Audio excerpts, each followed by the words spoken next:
Hello, hello, hello, chaps. You are looking at a blind expansion. And I'm playing middle-aged Machaka in round 2, game 8 of Lucid's 2025 Dominion 6 tournament. With a blind expansion on the very first turn of the game. And ignore the fireflies. This is not about fireflies. It's about a much cooler spell than that. It's about my favourite spell, which is, of course, Shockwave, especially on expanders. So, why, you might ask, do I have an Awake Colossal Fetish, blind expanding with Fire Shield Bless, also Natural Protection and Regen Bless, and Fire and Air Paths? Well, that's a pretty straightforward thing. This is a knife fight map, and I'm going up against players that are basically more skilled than I am. I mean, I got into round 2 by shamefully and ignominiously defeating 4 players, none of whom had ever played multiplayer before. So I'm not feeling too great about myself after that experience. So of course, what do? We front load everything. We go for really, really good expansion, really strong Pretender chassis that could still lose a 1 versus 1 against a monster for sure. We try to grab a lot of territory, maybe bump people with the extra scouts we trained in the first turn, and also find out who our neighbours' are and try to organise a 2 versus 1 as early as possible into the game. And also Machaka's starting army is pretty terrible, so you kind of need to Hellbless because of that. Why did I pick Machaka? Well, there's 2 reasons. I wanted a Sacred that had deterrent capability. I think Death Poison offers that. Anything really valuable could be webbed and Death Poisoned. And this doesn't have high damage, so it can get blocked by protection, but Web gives you some armor-defeating hits, I think. So I quite like that. As for why I went with the Bless I did, well, it's an Awake Colossus. You have to pick the Awake Colossus once you see it. I'm very glad that a friend of mine pointed out that it exists. And it starts out with Earth and Nature. So you have a Sacred with 100 gold cost and 55 HP, so you crank this up to 7 and you pick Regeneration. The next thing you do is you crank up your Earth, but there's nothing too exciting in Earth. There's some decent options, but here's the thing about the Hunter Spider. Pretty low attack density. The attacks are not very devastating. It can last a fair amount of time with Web and Regeneration, but Poison actually even needs some time to work. So I think this unit has low attack density and could get bogged down in Swarm, Warrior Illusion, Horde of Skeletons, and we're not picking magic weapons for it either. So I think Fire Shield is actually very good, very necessary. It's pretty useful in expansion too, incidentally, including on the Colossus.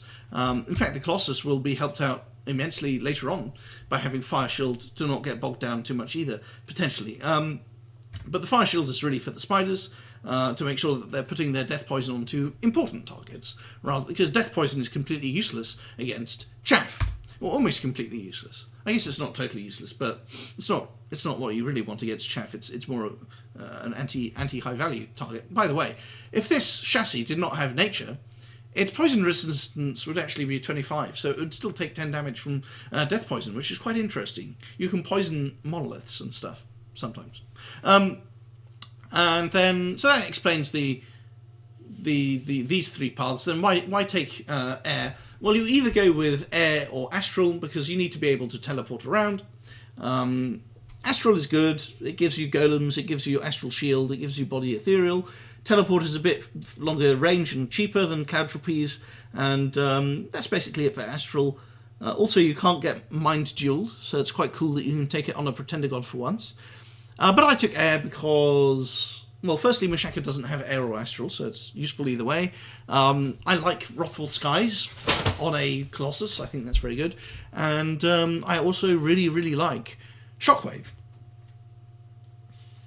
And you don't really need magic resistance when you're mindless, so I guess the shock resistance is actually very useful in this lobby, to have that on my Tendy from his paths. Although I wasn't thinking about that. And I was going to go fire and shock resistance on my Bless, but then I changed it to natural protection once I realised that the map was a knife fight that would have an early game focus, at least to survive a first war. Even though this, this is an air, this has lightning damage. This has some lightning damage, I think, does it? A little bit, not much actually, very little. I wouldn't say it really has lightning damage. This one has immense amounts of lightning damage, or shock damage. This one has lots and lots of shock damage. Yeah, here's his Any Fort Mage with 2 air. This one does not have any shock. This one also doesn't have any shock, but that's 4 nations well, 3 nations with good shock damage, and actually 5. 1, am I counting it correctly? No, it's 1, 2, 3, 4. Okay, 4. So half of the opposition have very clear skew in favour of shock damage. But I still went hardskin anyway. I'm also very spooked, apart from the shock damage, I'm also spooked by this unit. This is a very spooky unit that can chop up the spiders very cost efficiently. Bad matchup.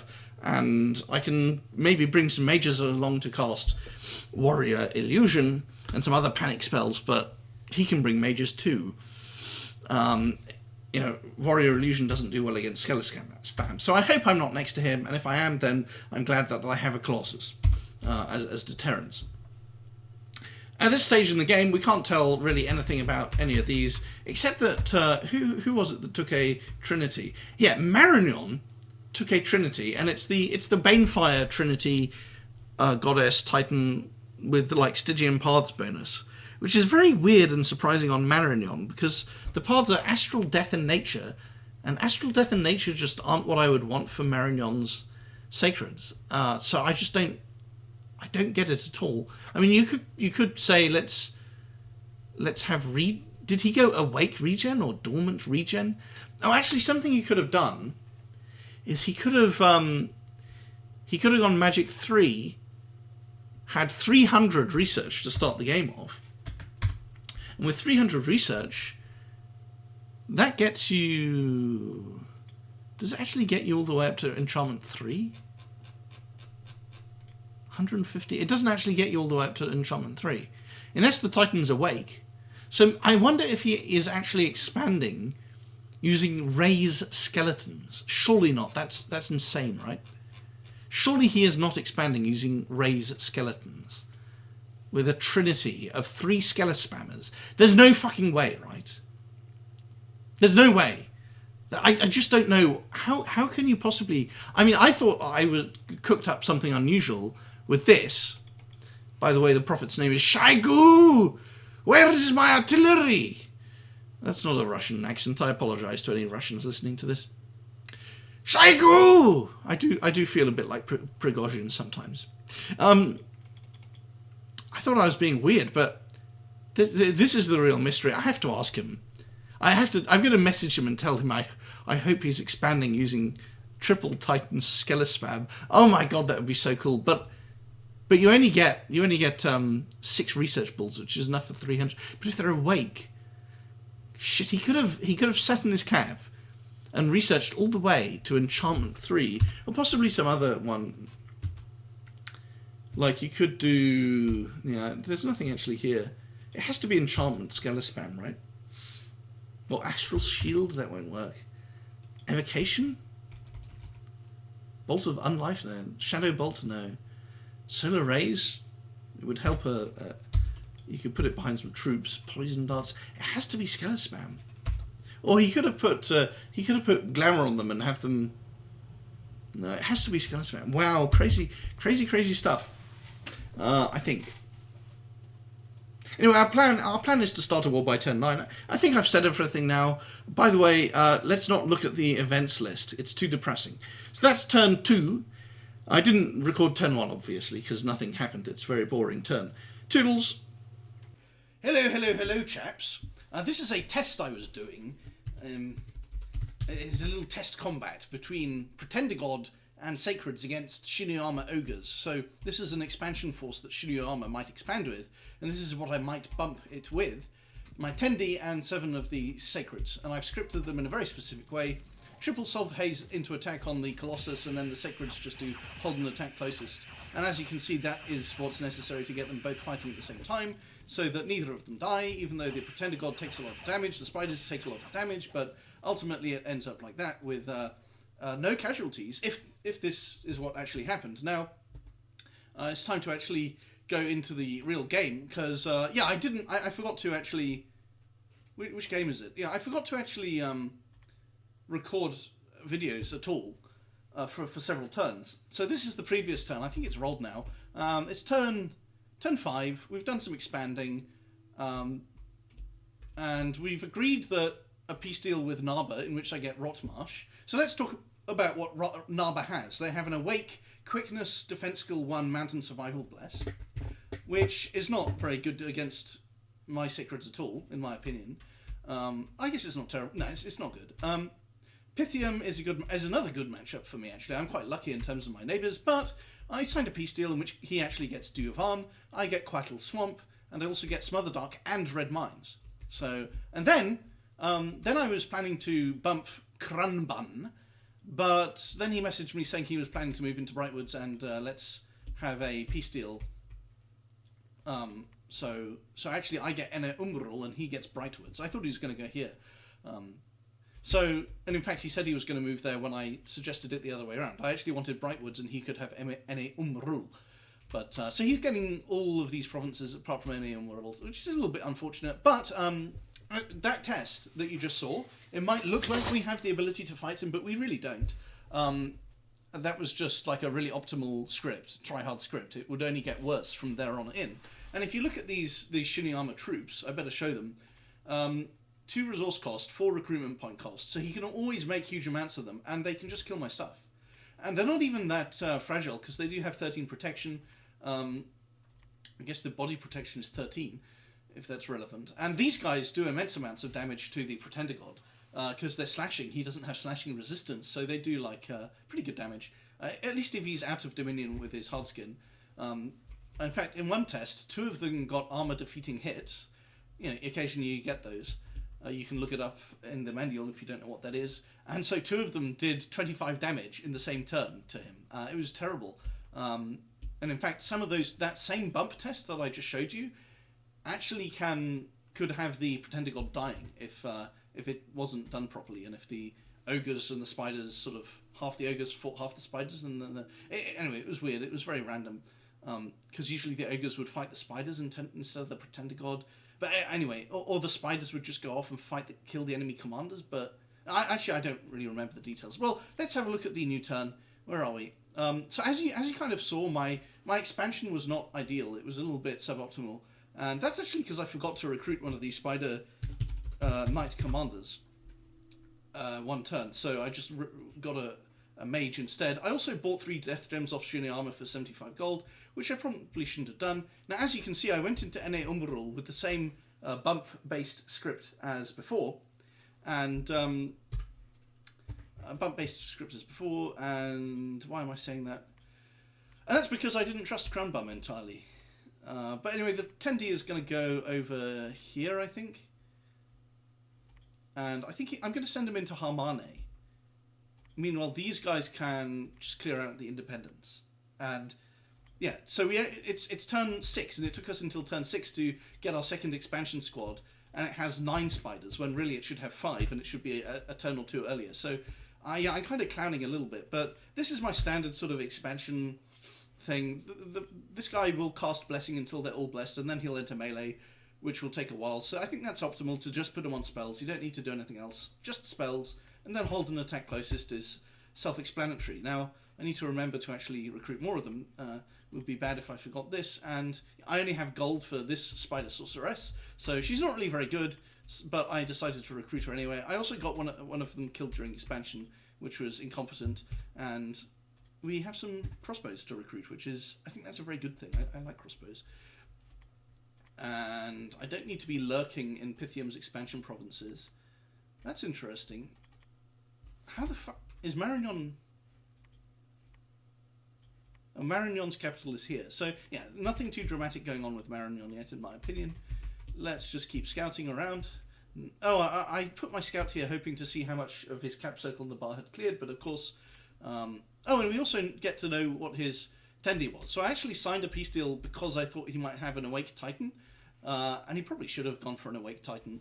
The Titan that has 2 water elementals can almost expand with a Quickness Bless, because the water elementals are quite good, and then the Titan, at least if he has like Construction 1 for some chest armor, he gets 17 attack skill from the Bless, and then he gets a lot of repel off with his quarterstaff. But anyway, he went for this Bless instead, which is a bit lame. So let's go there. Oh, and we get to see Phaeacia, and it looks like Phaeacia has not cleared his cap circle fully. Admittedly, I haven't either. But let's see what Phaeacia's Bless is, and hopefully it's not Unholy Weapons. I clicked on the wrong one. Larger. poison resistance, and cold resistance. Is this guy larger? I mean, so let's actually have a look at the battle. Come on, bless the fucking... Seriously? He's not even blessing the troops. So I guess you don't need to, because larger is passive. But they're blessed now anyway. So 25 damage. It's kind of dangerous for my sacreds and even my pretender god. But I don't know. Should I take this unit seriously? It's not bad, but it's not particularly messable. I guess it has good stats across the board, but it almost feels like it's just a high-quality heavy infantry. Now, I am training an independent commander to pick up my scattered expansion troops, and Hamani, let's actually script the Pretender God into there just to be on the safe side. So I haven't really got off to a great start, but it hasn't been a terrible start either. And, oh yeah, I signed peace deals with all of my neighbours, as I kind of mentioned. Oh, and Port Strong. Did he screw up Port Strong? He did. That's very interesting. That's very good for us. Looks like a close battle. A lot of the light cavalries were still... Let's watch this, actually. I'm surprised. So, some of the lancers got caught by the little goblins, which is good. The heavy cavalry got obliterated. And it looks like the militia are just kind of not that bad. It looks like militia are actually quite good against these ogres. Then you come into melee with these guys and... Oh, the commanders got into melee? No, they weren't getting hit that hard. Did every single ogre... Honestly, it looks like he got a bit unlucky, but that's quite good for us. I'm gonna tell Satis about it. So maybe I probably signed deep peace deals with 3 neighbours that I really didn't need to. And now I'm going after Phaeacia, and it looks like he's relatively weak as well. Or maybe it's only turn 6. And even with my slightly suboptimal expansion, this is still actually quite good. It's not as good as it should be, especially since I just put my Pretender God and my expansion party in the same province, but there you go. So, what is my plan for the future? That's another question. I guess pick someone to invade and just kill them. Or at least take everything up to their capital. I'm not really sure what I'll do for siege strength. That's turn 6. Where the hell is my microphone? Oh, there it is. Okay, right. Hello, chaps. I'm just gonna open up the same turn as before, because look, this is hilarious. Oh, no, not this one. This is hilarious because I posted it in the chat, the main chat for the game, and Krunbum. It's Krunbum who is playing Shinuyama, and he is Polish among other things. I don't know if that's necessarily relevant here, but oh my goodness, he just natters on about the game, and in this case he makes all kinds of well, I wouldn't say excuses for himself, they kind of are, but just describing what's going on. It's just quite funny. It's just quite funny that he just posts a huge amount. So let's go to the next turn. So I think he wrote about 500 words. Goodness, it doesn't take much prodding. How the hell do I actually... Right, here we are. Am I hallucinating, or do we have a new turn? We do have a new turn. You just prod him and then he writes hundreds of words. I wouldn't say that he's dislikable, but look, we're going to accept that. Oh wow, this is Misfortune 2. Isn't that nice? Unrest plus 10. Oh, okay, right. Wait, what? Oh, it wasn't a temple, it's just gold and... Well, gold is quite nice. Now, he also told me that he lost 10 Bakemonos to this Jaguar tribe province because he didn't realise half of them were limping. Looks like he still hasn't cleared his cap circle either. So I think he went scales. Yeah, look at this, he went scales. Interesting. I still don't really want to attack him because let's say that Krun loses a bunch of these ogres. 2 resources, 4 recruitment points, he can just spam a whole load of them out again. So it's a huge pain in the arse to fight that. I'd rather go after Phaeacia. Unfortunately, he does know that I want to go after Phaeacia. So we only had 1 expansion battle last turn in Boar Woods. I might as well show you what these look like. I don't know if I've even shown you many battles so far. So it takes ages for the blessing to get on all these spiders, and they actually enter melee with some of them not being blessed, which is a huge problem because it means they're not regen, they're not hard skin, and they're not fire shield. So, yeah, it's. Is he just standing here? What the fuck is this? Why? What is that? He could be walking forward to cast bless. I honestly don't understand how that even works, but it doesn't matter in this case. I don't think we even suffered any. We didn't even suffer any of whatever the term is. What is the term? Afflictions. So I'm just going to keep making the mediocre cap-only mage really bad. It's nice that we keep getting Earth 2 mages, though. And I am researching with them. I guess Enchantment 1 is nice. I'm not going to be able to get anything more than that anytime soon, so I'm going to send this one forward to do some site searching. Earth 2 is quite nice. We're going to go right here. We're going to try and get We're going to try and get all these provinces. I mean, we'll see what Phaeacia has to say about that. I don't know if it's Phaeacia or Phaeacia, so I might just alternate which one I call it. So, if we go into cracked Earth, we risk getting bumped. So I might go for Quettle Swamp instead. And I don't know how it's so fucking dogshit, honestly. What is this? Like, I'm just going to try this instead. I can't believe that it didn't bless them all last time. It's so annoying. It really is annoying that it just stood at the back, not doing anything, when it could be walking forward to cast blessing. It's so weird, because when I try expanding with Raktapata, Blood One, Holy One mages as Lanka, I would love them to do that. I would love them to stand at the back, not doing anything. Instead, they run into fucking melee. Sorry for the swearing. So, looks like Narba is... I don't really have anything interesting to say about that. We can collect our chaff up here. We're still making these crossbows. Crossbows would be quite nice against these ogres. And we're still making scouts. Now, if I build a fort right here, we would actually be interfering with our sacred production, because we only have... I think our resource rolls are pretty low here, which doesn't matter for us, but it's quite interesting. I think I'll build a fort here, or maybe even here in the crossbow province. I think that would be quite good.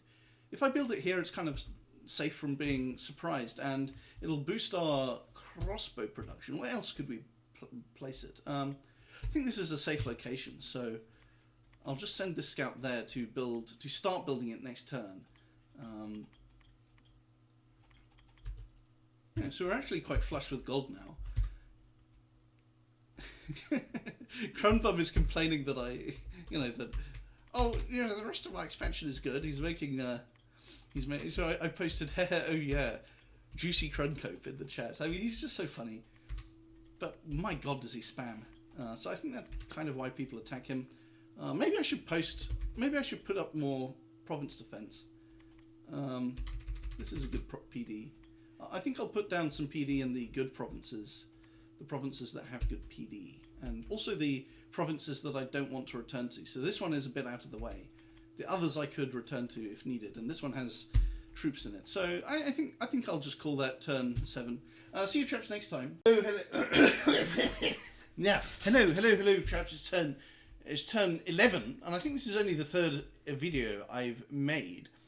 Everyone's being very cautious and giving out free intel to each other for no reason, and leaking Diplo for no reason, and Crumbum is boasting about how because of that he doesn't need to have any scouts, so that's very annoying. Ind has attacked Phaeacia, but I don't know how far this is really going to go, because Phaeacia can do a PD dump here, put his troops here, and then he can go to any of these 5 provinces and back, so it seems kind of crazy actually for Ind to do that, but maybe he just wanted a province or two and it's like a hostile negotiation. Also, let's describe how the players are doing. So, my expansion is good, but it's not really that amazing considering the situation that I took a triple Incarnate Bless on an Awake Expander. So let's look at it on every angle. So, on the Pythian border, he got Duvan, I got Quattle. So he got the slightly more valuable province. But I did get this Red Mines province, which is a bit more valuable. So I've got a slight advantage over Pythian there. I didn't press as hard as maybe I should have. But I didn't want to incur a war over a single province either. Against Narba, I've got Rotmarsh, he's got Zox. So I think he came out slightly ahead there. But probably will get Litho, so it's kind of a slight disadvantage against Narba. That's a bit annoying. Against Shinu, he's actually paying me some gold each turn for the duration in which he has both of these provinces. He kind of bought N.A. Umbrul off me in exchange for Brightwoods, but then he said, actually, can I keep Brightwoods as insurance against being attacked and also to look bigger on the map to other players, which is probably crun bullshit, but he's paying me the income level of this province rather than this province, so he's actually paying me more than I would get from having the province, so I guess that's okay. I do plan on going here eventually in order to expand into this province, which has 200 Bekridi clubbermen. And in fact, I should send a scout down here to see what's what. What else? So, slight advantage. I mean, if I get both of these cave entrance provinces, and he just gets Eriumrul, then I do have a good border with Krenbel. And then there's Phaeacia. I think it's either Phaeacia or... I actually call it Phaeacia. Three vowels has to be 2 syllables, right? Now, he's very weak, I think. Because, look, Krumbum is right here, Inda's right here. It's probably not great for him down here either. Although he does have this lake that he would have been sailing around, so maybe that's okay. But he was the last person that I settled Nap and borders with, so he then contacted me. This is Sharp Snowball as the player. And I sort of said, well, I actually kind of want to take all 3 of these provinces in between us. But, you know, hopefully you just kind of put up with that. Also, can we have a Nap too? And to him, that sounded very threatening, reasonably enough. I think people were spooked by my pretender, and it seems like he had a bit of a weak start. But he said, well, Nap 2 just sounds like you're going to break it anyway. So how about you have a Nap 5, we sign a Nap 5, you get all 3 provinces, because I actually offered him Runia. I said, well, you can have Runia, but as long as I get both cave entrances, which is the same thing I wanted with Shinu. He said, well, you have all 3 as long as we get a Nap 5. So he actually kind of conceded territory to me in a sense. And of course, when you get the cave entrances, you get 1 or 2 provinces below them as well, which is nice. And because Phaeacia and Inda are fighting, and this province hasn't been expanded into yet, it seems, unless it's Ind, then I might actually get Mun as well, which would be good, especially since my fetish is here. The chassis, that is. So on balance, a kind of mediocre start from me, but I think lots of people are being conservative. I'm not terribly impressed by the skill level yet. I think Krun is extremely dangerous, and there's nothing I can really do about that early on, because, where is it? Yeah, these are they just kill my stuff. I mean, I've got 20 protection, I've got Sacreds which with Bless have 21 protection, and high protection with Regen and Fire Shield is basically countered by having high damage. So that's annoying. I think he's a good matchup, as I said before, and he's also a very vociferously skilled player. Maybe Salen is good, but he doesn't bother me. And then you have these other 3. Phaeacia seems to be having a hard time. Narba is having a good time, actually, with his Quickness Bless, but he does have a Statue of Beginnings, so it can teleport, but it wasn't in Expander. So Narba's doing okay. Actually, maybe Narba is a threat as well. And Pythium is looking kind of small. Yeah, look at Pythium, right? He's got this province, but he doesn't have this province, or this province. So he's only got 1 out of 4 of the sort of intermediate provinces. Look at me, I've got this is a lake, so it's kind of hard to judge. I've only got 1, 2 if you count Shinu, maybe 3 if you count the cave entrance provinces. You know, that method of analysis swiftly fell on its sword, I guess. But I don't know. What are my plans? How do I make something cool happen? Because I don't feel too stressed about how I've got bad scales, I have to expand, I have to attack someone. I don't actually agree with that necessarily, because having the Bless does make your Sacreds more cost efficient. So yes, I will have less gold from my land and less population because of the death scales, but I'll be training these Sacreds that have 3 very powerful buffs on them all the time, essentially. And I also have the Colossal Fetish. Now, the Colossal Fetish eventually falls off, but I would say it only really falls off against a player that's managed to acquire someone else's capital. Otherwise, I mean, it's the most powerful unit on the entire map.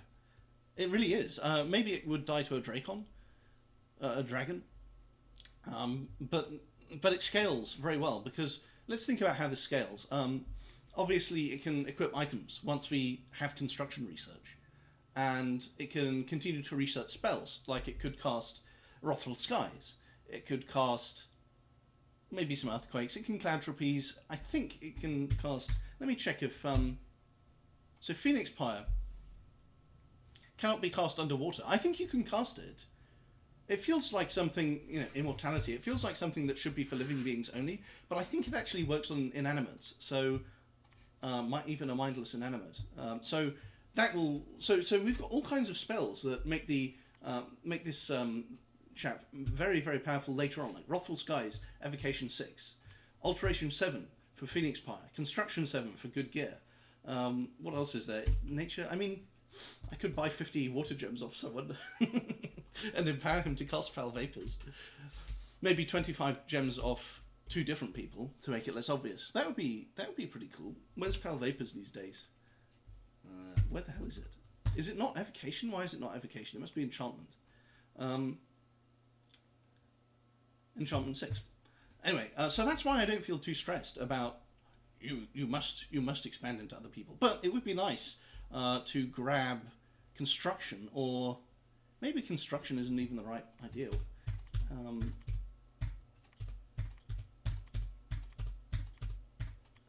Maybe I should be recruiting mermen. No one will actually see it immediately if I recruit mermen. Now, I don't have any gold, so I guess I won't right now. But I am summoning a king, a little king here. What are they called? Mound kings. And I could. How much is reanimation?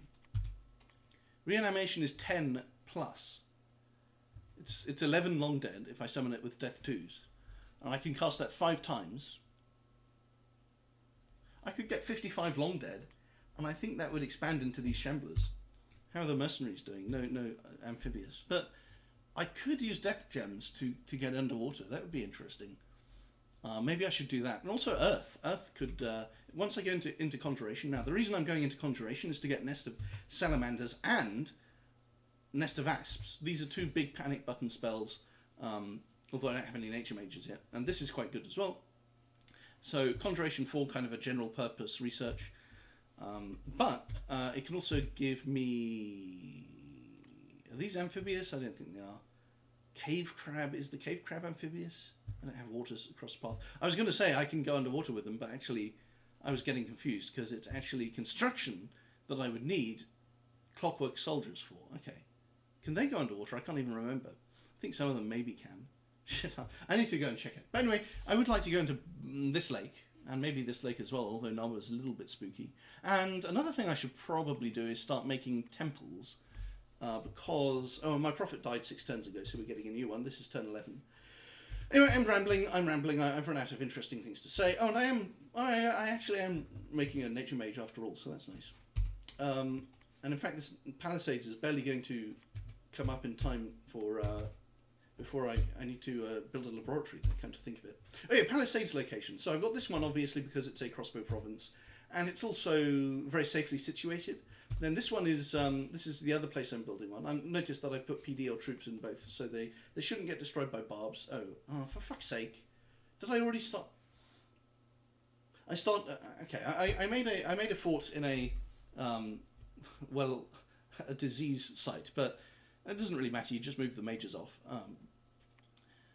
And I'm going to build one in the hole. In fact, I am building one in the hole. Very imaginative name. Just because I didn't really know where else to build it. Like, this is slightly exposed. Maybe I should build it in Boggerwald instead. But that's 63 income. This is higher income than that. I don't want to impinge on the capital resources too much. Brightwoods is a bit too forward positioned. Solam, I think if you build a fort next to someone else's palisades and someone else's throne and someone else's... Well, this should be mine again in a bit. I think this would create tension with Narva, so I won't build it there. I think I'll build it here because it doesn't border anyone, so... I feel like forts on the border are kind of a... right on the border are actually like a temptation to go to war. That's my personal opinion. That's how I view them. Maybe because I played Agartha a lot and they have high siege strength. So that's turn 11. Toodles. Let's press end turn, as is tradition. There we are. Everyone's try-harding the shit out of this. Look, turn 11 and we have 1, 2, 3, 4, 5 unfinished turns, and it's a few minutes after the turn rolled, and they're going to keep sodding. They're going to leave it like that for 20 hours while they diplo. Fucking queers. Hello, chaps. It's turn 14, and I think this is only the 3rd video I've made, because my strategy has just been to grab lots of provinces, expand well, and negotiate good borders with people. So Phaeacia I got a very good border with, all 3 of the intermediary provinces, because he was under threat. Narber I just 1-to-1 province, not that good. Pythium 1-to-1 province, not that good. Shinu, I got these 2 provinces and he got Brightwoods, which wasn't very good. But then he actually asked to buy this province off me, and I said, well, you can have it in exchange for Brightwoods, actually. Otherwise, I'm not interested. And so he's actually given me Brightwoods. And so on the surface, this doesn't look very good for an awake blind expander with a triple Hellbless. It's nothing special, right? But of course, there's all these cave provinces. And if we look at the surface, you could say that the average population is, 12,000 or something? In the cave provinces, it's it's only half that. I guess it's only half that, so not so good. But it's still something, and I think they generally have good sites, like at least the Crystal Caves do. So I am very pleased with this expansion, because if you look at the intermediary caves, so the layout of this map is you have these 9 provinces that you're assumed to get, then you have these ones to the north and south, which are a little bit of an impediment to war because of the lake. I don't like to attack along a narrow front if I can avoid it, because it means that when you attack, you're rewarded with fewer provinces. Not to mention, it's easier to PD dump against you. It's easier to cut off retreats, or at least limit retreats, which means routes lead to more casualties. There's a few reasons to dislike it. The main one, though, is that there's just fewer provinces that are immediately available as a reward, or as a thing that has to be defended. So I would always prefer to fight along a broad front. So anyway, these north and south ones aren't terribly interesting, but then you have these 4 cave entrances on the east-west. And it seems like everyone has these on the east-west, although I haven't scouted this one yet. And underneath you have these. These are my 4 places that I get in, and then you can grab up to 3 in the caves. And so this one up here that my Pretender is in is actually directly underneath an Ind fort. And I think he killed a bunch of Kooni to get this province, so not very difficult. Ind's expansion has been rather poor, and so has Phaeacia. Perhaps unsurprisingly, these nations, which I believe have a reputation for being weak, less so Phaeacia, definitely Ind, they're not doing so hot. But more about that later. So I need to describe my strategy. My strategy probably should have been to invade someone. And obviously Shino is a terrible choice, although I was experimenting with it when someone suggested it. I think it was Marion who suggested it, and then Satis, and then we all kind of quietly shut up about it because we realised that, I don't know, okay, let's just bring this unit up again. It's terrifying. Okay. So that's a bad one. Phaeacia, he just gave me all 3 provinces for a nap 5, so I just don't really feel like invading him. Then there's these 2. If I invaded Namar, well, to begin with, right at the start, I didn't want to because I thought he might have a Titan. He has a statue of Awake Beginnings or something, and to be honest, I simply do not want to fight it, because I just want to have this spell before I fight it. Where is it? Where actually is it? I thought it was in there. Where's the spell? I've completely forgot. Okay, here it is. Shatter. Very high fatigue. Oh, I thought it was 100. It's actually precision 100. Wow. Okay, so this is a pretty hard spell to... Shit, I thought it was 100 fatigue. Yeah, and I'm going to need the spell to... I don't necessarily 100% need it to kill the statue if it teleports on me. I just want it, right? So I don't really want to attack Nepal really early. And then there's Pythium. I could attack Pythium. I probably should. I probably will, actually. Once I'm done down here, I think my new plan is to attack Pythium, because he just seems like the weakest link. His mages can't really do anything to my Pretender God. Pythium has no earth magic. So what do? Astral? It's mindless. Lightning? It's got air paths. It's got lightning resistance. Fire? Same thing. So, like water, shock, maybe frost damage. Well, Frozen Heart probably doesn't work on inanimates. And not that he has that research yet anyway. It doesn't work on inanimates. And we could just cast cold resistance anyway. So literally nothing that he has can actually even hurt my statue at all, which will still be very terrifying to use, to actually dare to use the statue. But there you have it. So I think that would have to be my strategy. Now, However, having said that, I'm going to invade someone, what I've actually done up to now is basically tread on everyone's toes by expanding right up in their face. Not so much Pythium yet, although I'm working on it if I can get these trogs. But I've definitely trod on Shinayama's toes with getting both of the intermediary cave provinces. I've trod on Phaeacia's toes, but that's fine because he's weak. Then there's Naba, which I haven't trodden on yet, but actually I just expanded into this province. So he's now got a little bit of an incentive to attack me, and I'm coming down into this province, which is also under a Nabar province. So what that means is, let's say you invade someone, you try and kill them off. Is that risky? Yes, especially since they could try and beg people to backstab you. But if you succeed, well, maybe that means you don't have so much expansion in the other direction. So first off, people have less motivation to attack you if they already don't have such a bad border with you, like forward on your part. Secondly, if you actually win your fight, then you've completely eliminated one of your rivals. And let's say Marignon takes a couple of Pythian's provinces. Well, in that case, he's feeling pretty good. He's got some provinces there. It's relatively far from his cap, and he got them for free. And he knows that these provinces are relatively far from my cap, so this would probably be a very peaceful border now. And so attacking someone and wiping them out would probably be the safest and most logical course of action for an Awake Expander, Blind Expanding, Triple Hellbless. It's just safe. Instead, I'm kind of incentivizing everyone to attack me if they can, which right now they can't, but maybe I actually do need to eliminate someone, and that person would be Pythium. So having said, so I've had this strategy of let's just expand, let's not start wars, let's just do a really greedy expansion in every single direction at once. And now I'm criticizing that strategy because it might actually be highly counterproductive diplomatically. And so maybe this is my theory. Maybe I'm on a timer and I actually need to kill someone before it all goes tits up. And that person is Pythium. Shinyu, bad matchup, want to avoid. Nabar, kind of a good matchup, but I want the Shatter. Phaeacia, I already have this really nice border, so... and the other thing I can do is actually take thrones, because some of these, it's kind of random which one is good, but let's look through them. So Satis got this magic +1, that's quite a nice throne. The inner throne would be kind of nice for us because our scales are so bad, like Misfortune 2, a bit of order would be nice to reduce the event frequency. Slaves, probably not relevant. Luck would also be very nice with our scales. But more importantly, this would be by far and away the best throne to get.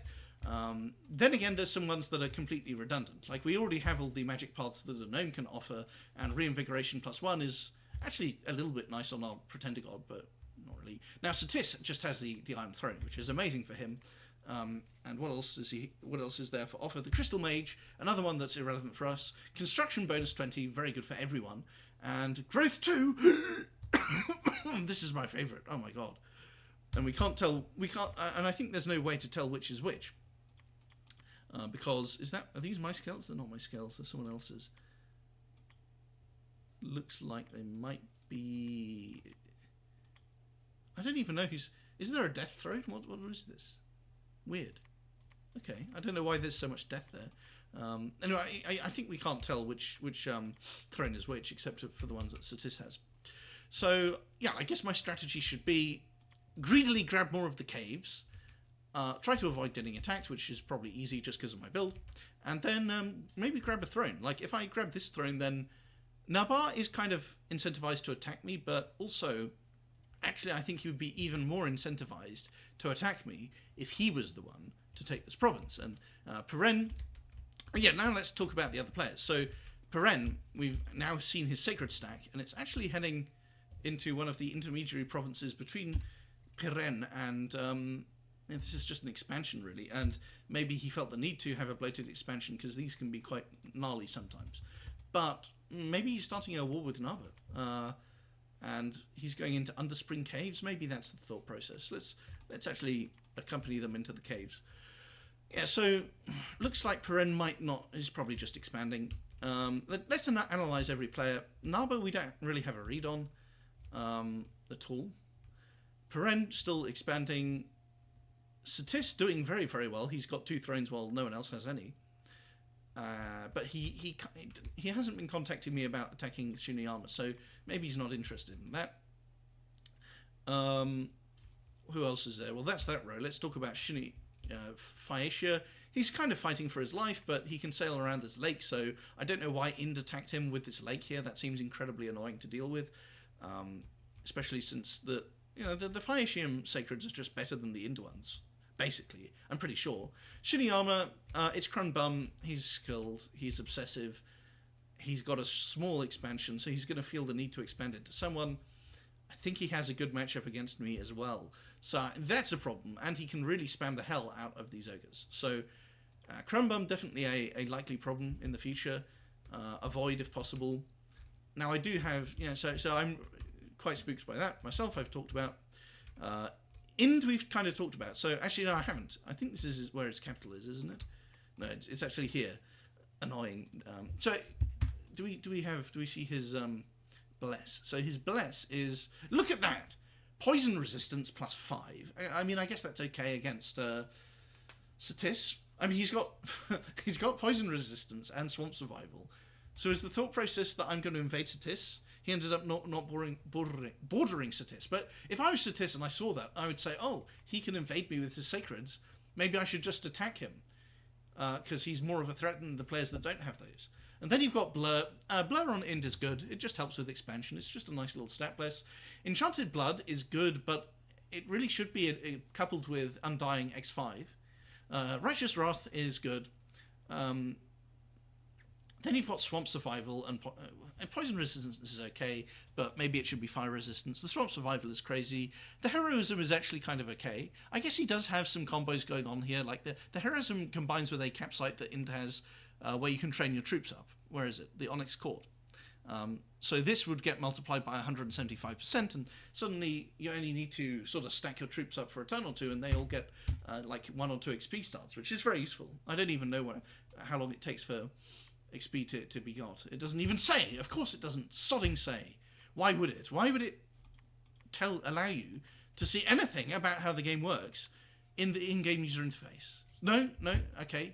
No information. It looks like you need 50 experience, but right. So Marignon is the last one I haven't spoken about. Here's his cap. Here's his troops. Looks like an army more so than an expander force, but maybe I'm going to send this guy down into the caves because maybe it's just me, but I do prefer expanding if there's still expansion available over attacking other players. So there you have it. So that's turn 14. And I've run out of things to say. See you chaps next time. Oh yes, and the last thing is, isn't it nice that I summoned some Long Dead to expand into the lake? Well, firstly, that's nice because it's even more income, which I really need to make up for the terrible scales. Oh, they don't even look that bad. Why is it only death 1? I thought I had death 2. What's going?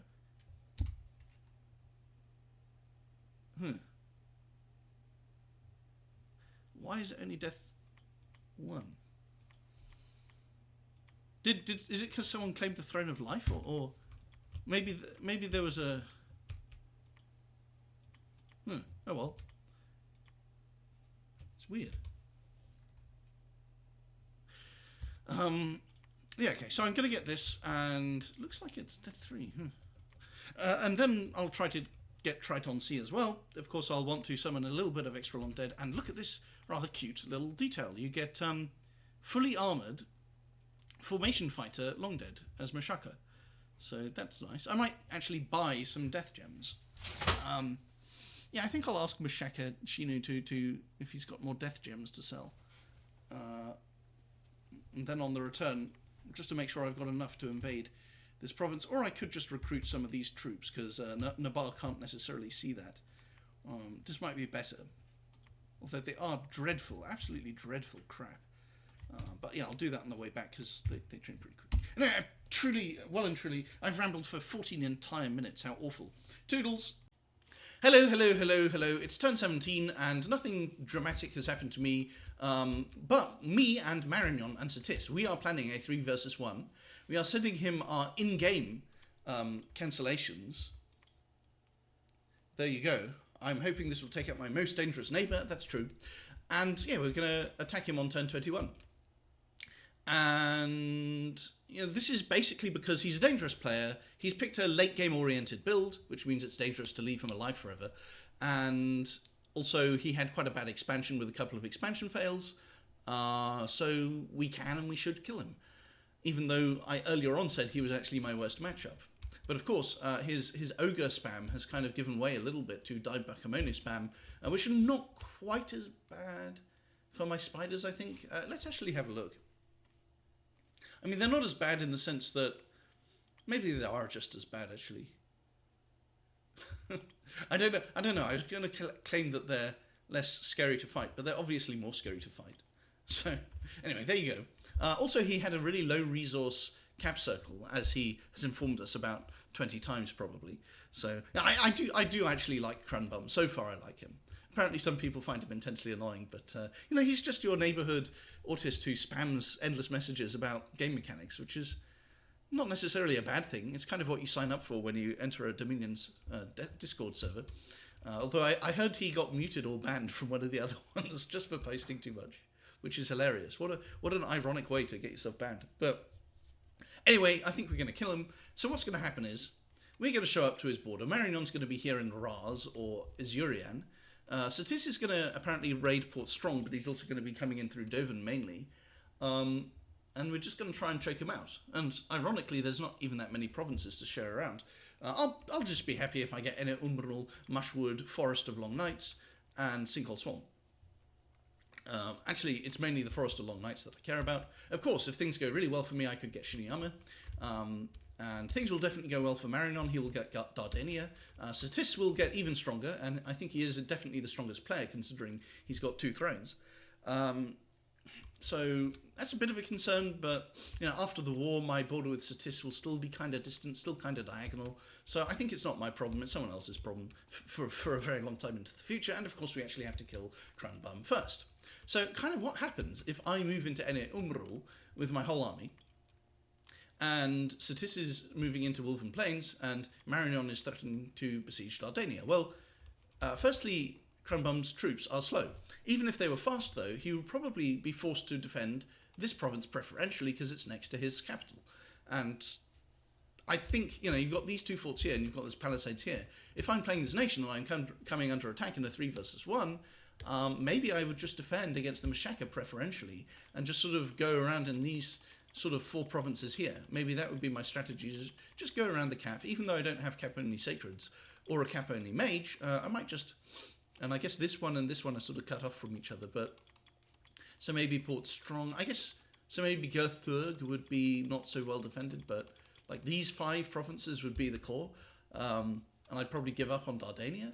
Or I'd try to defend it all at once right at the start. But here's the thing. These swordsmen only have 8 map move. So... If he shows up to defend Forest of Long Nights, which I actually think he will, then I will just have to sit here behind a PD dump in my Dominion with my Pretender God, who is only really survivable against this in my own candles. And I will just say, well, congratulations, guys. I'm the one being defended against. You two guys go ahead and take your territory. And, it's a little bit unfair for me, but eventually he will die, and then when he dies, I will get Forest of Long Nights. So I think that's all about that. The other thing that happened is the Ind Phaeacia War appears to still be ongoing. The Narba Pythium War, which I believe I mentioned in my previous video, has apparently ended. They signed peace. And Perrin was just going to come in against Nabar as well. But what's happened is Nabar attacked Pythium, basically failed, lost his Pretender God to a bunch of ordinary troops, probably because it didn't have a kill mechanic. It was just casting like Cold Blast and flying shards or something pathetic like that. So it just very slowly died to ordinary troops. And then Pythium asked me, hey, what are you planning? What's your next move in this game? Because if you look at the map, okay, let's say, Pythium wants to know who am I going to attack next. I don't seem to be attacking Phaeacia for whatever reason. I could have already done that if I wanted to. And I could attack Nabar, in which case maybe Pythium wanted to negotiate a border. In fact, maybe I should have attacked Nabar and grabbed Zox, but never mind. Maybe I probably don't want to attack Shinu because his troops have high damage and my troops have high protection, so he kind of counters me a bit. So Pythium is actually the most logical choice for me to attack. Now, I happen to be attacking Shinyama anyway because his scales, his Pretender God, his poor expansion, and other people, Satis and Marinon, suggesting a 3v versus 1, turned him into the target. But, and by the way, I wouldn't even know that this is a Lizard Shaman province if it wasn't for, what's his face telling me, Captain Pennisworth, my sort of, he's not really my sub because I'm playing every turn, but he is my advisor, and he does play a little bit, maybe. Yeah, so Pythium was obviously worried that I was going to attack him, and I didn't want to tell him that I was going to attack Shinu, because people leak Diplo in this game.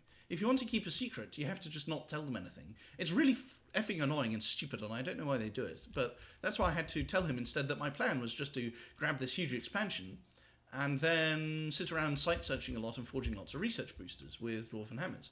And apparently he didn't find that persuasive, otherwise I think he would have just kept on invading Nabar. Maybe he was worried that someone else would backstab him, but it's not going to be Ind.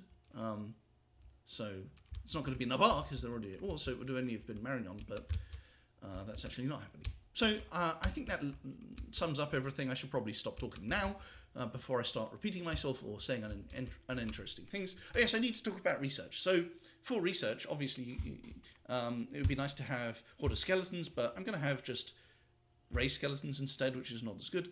It would be nice to have maybe Temper Armors to slightly boost my Pretender God's protection. I need to remember about that. It would also be nice to have Alteration 2 for Mistform. Oh, wow, I forgot about Mistform. How could I forget about Mistform? So I think those are my research priorities. I'm not actually too eager to use my Pretender God against 28 damage and 30 damage troops, so I'm not really too fussed about that, and that's why I'm going for Conjuration 4. The reason I'm going for Conjuration 4 is, firstly, any Fire 1 mage can gem up to cast Phoenix Power and then Nest of Salamanders. These are good, they're good chaff. They also happen to do some damage, but mainly you're getting 10 bodies per gem, which is just nice to, clog up the high damage troops. And if he uses these troops that Bakemono shows, I think they just die to Fire Shield, even though they have long weapons. So it is the chaff that I need. Also, I took this with a bunch of Long Dead, as you might have noticed, and Machaka actually has National Hoplite Long Dead, which is nice. Let's see if I can see any kills on these guys. Some of them are newly summoned. Do we have any kills? Do we actually? I mean, we do have kills. They killed people in the lake. Where the hell are their kills, man? They totally... This is crazy. Where are their kills? This guy has 3 afflictions and no kills. This is a hoax. They totally killed people in that lake. That's how I got it. Whatever, who cares? Have I said anything? Oh, yeah. And the other thing beside Nest of Salamanders is this spell, Nest of Asps. And every single one of my any fort big mage, this chappie, can cast it without needing the right random. And it's basically the same thing, except it doesn't have the fire aspect. And it does decay instead of fire, I guess. Desiccate and mummify, I think it's a decay effect. So both of them are good. The damage aspect is actually quite good. They only have like 3 attack, but they have so many attacks that eventually they just roll an exploding dice and get through, even against stuff like Makoni Helplights with 21 protection. I've seen that happen. So they're good. And I'm basically all set. I've got... Because if I was just rocking up with a high protection Pretender, high protection Sacreds, I would just get mulched by scaled troops that have high damage. So instead what I'm doing is I'm showing up with Crossbowmen and what else? The chaff spells that I just mentioned. And I'm planning to take Triton C as well. Yeah, meanwhile, both of these guys have Astral, so they can cast Body Ethereal to protect their generic troops from the chaff, and yeah, we'll all be doing fine.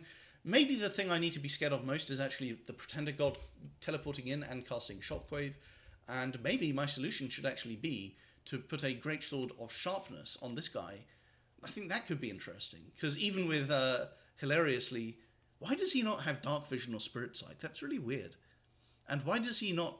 I also didn't understand why he can't go underwater, but it's actually because he's made of wood, so he floats. How silly is that? Well, it's not silly, it's actually... It's kind of funny, but it's very rational, actually. I quite like it.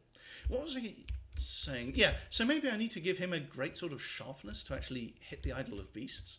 It'll be my Pretender God's 5 attack skill versus his Pretender God's 5 defense skill. 0, I guess, if it gets harassed.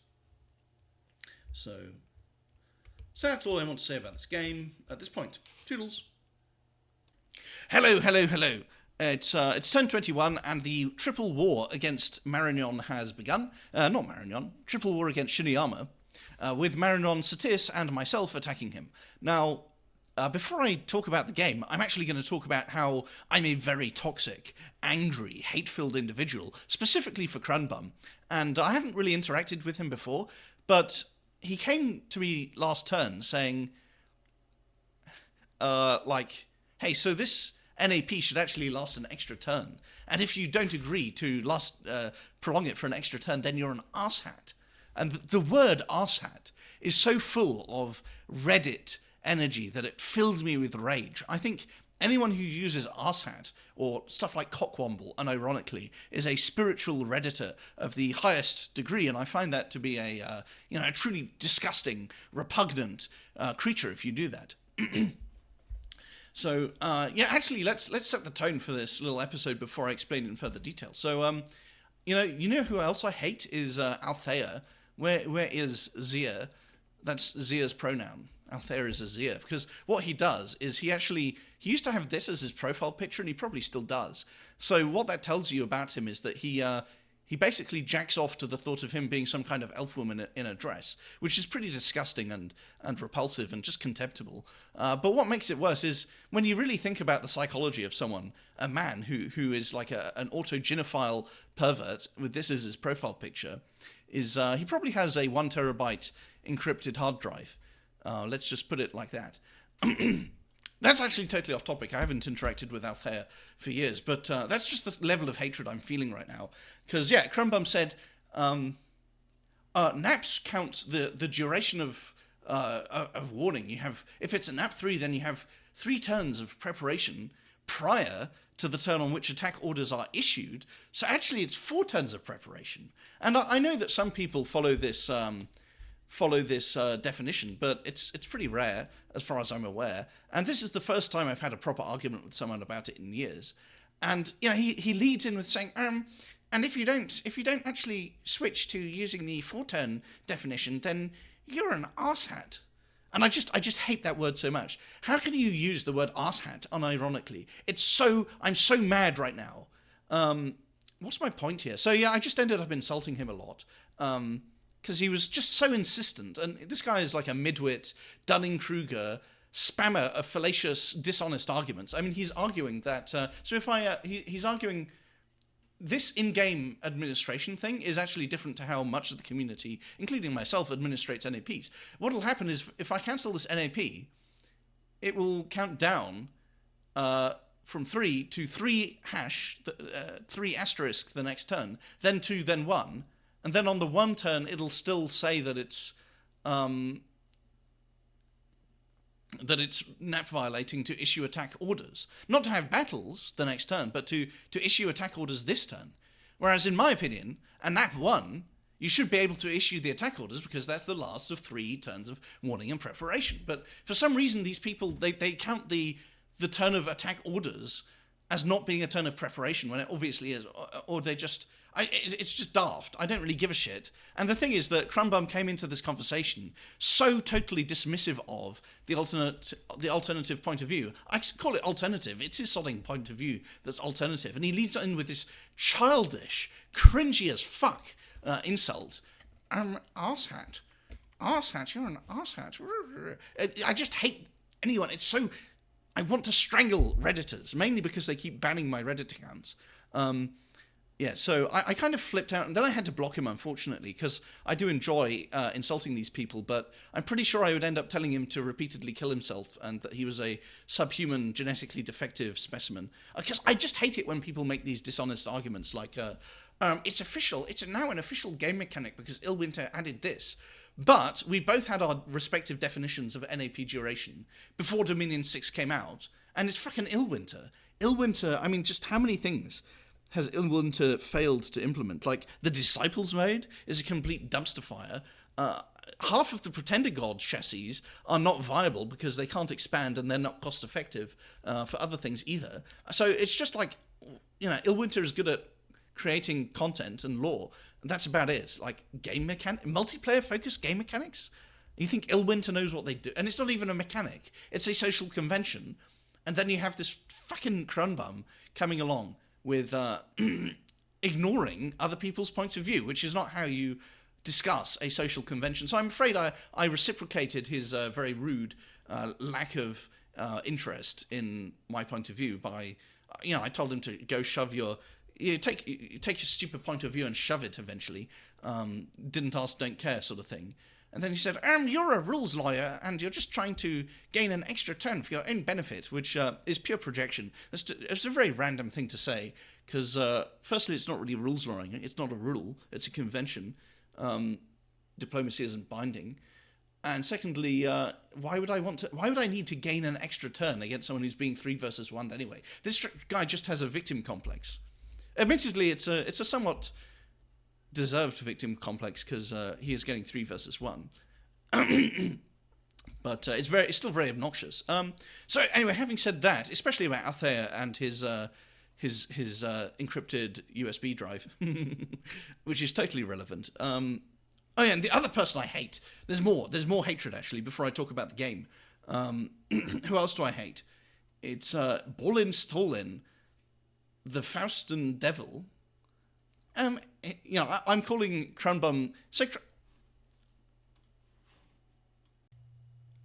Hello. Now, before I dive into the actual game, turn 22, it's time to do a further expose of what's his face? Where is he? So this is Althea right here, right? I said last turn, Althea dresses up in women's dresses and then jacks himself off. That reminded me of someone. I mean, a red dress and autogenophilia. You know who that is? That could actually be... the real identity of Althea could actually be this guy who got arrested, and he was in the Biden administration, so he's left-wing as well.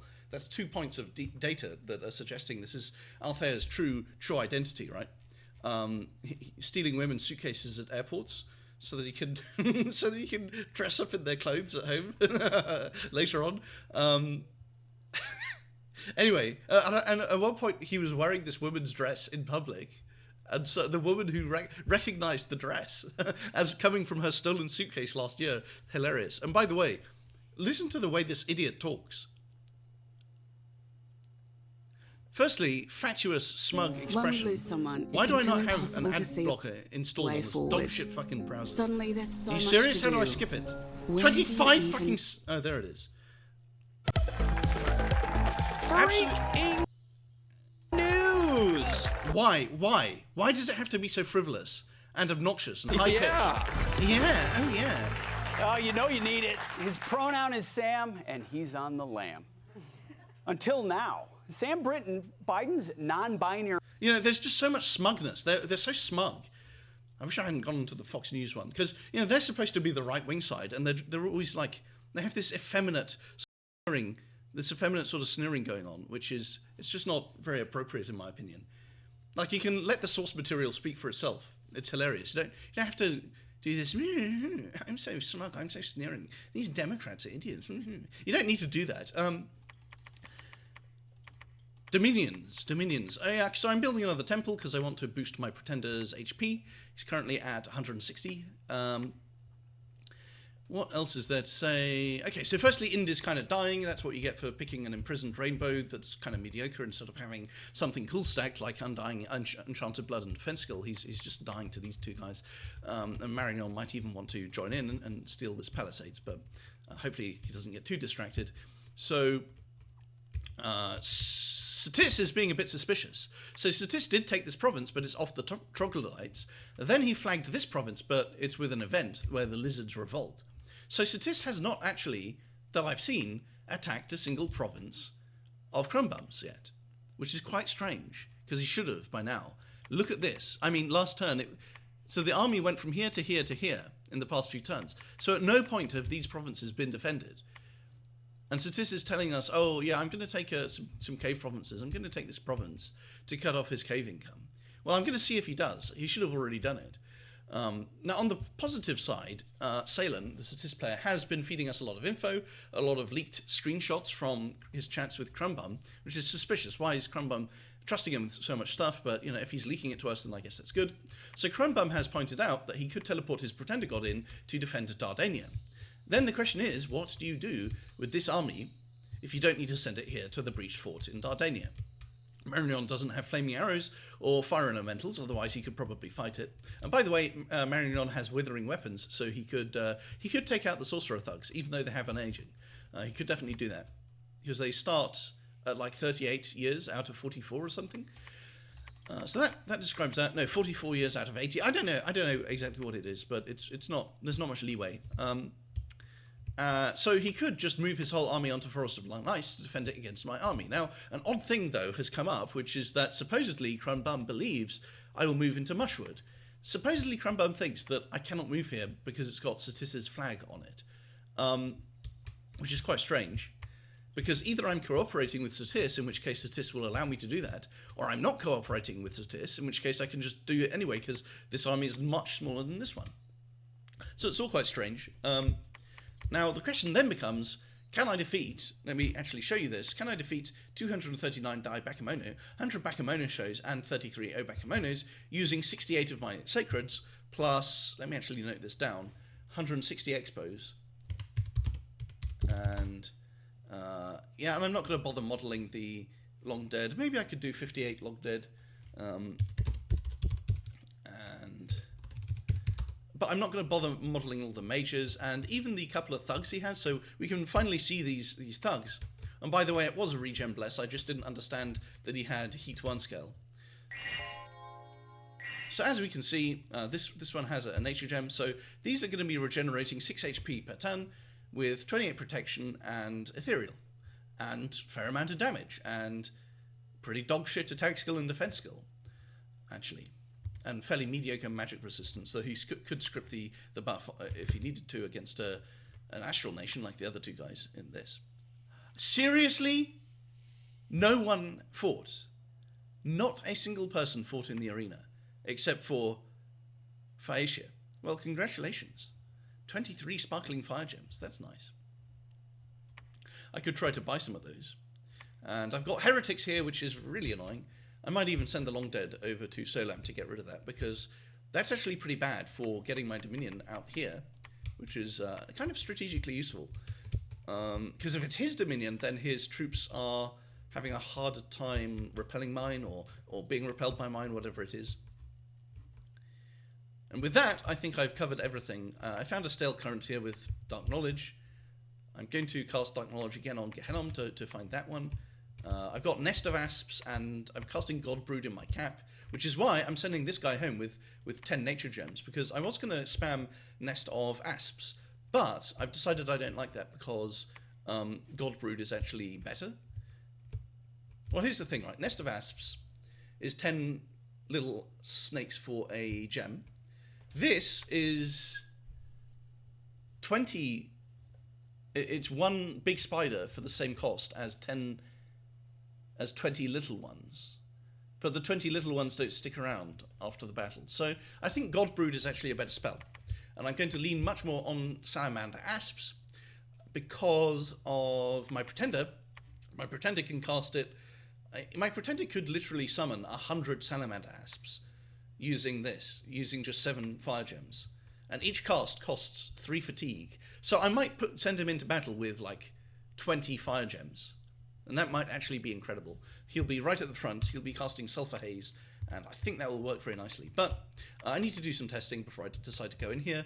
Mushwoods was just a raid, this was just a raid. There's no battles that have actually happened, and I think that's everything for this turn. I think I don't have anything more to report. So I'll just cancel it there. Toodles!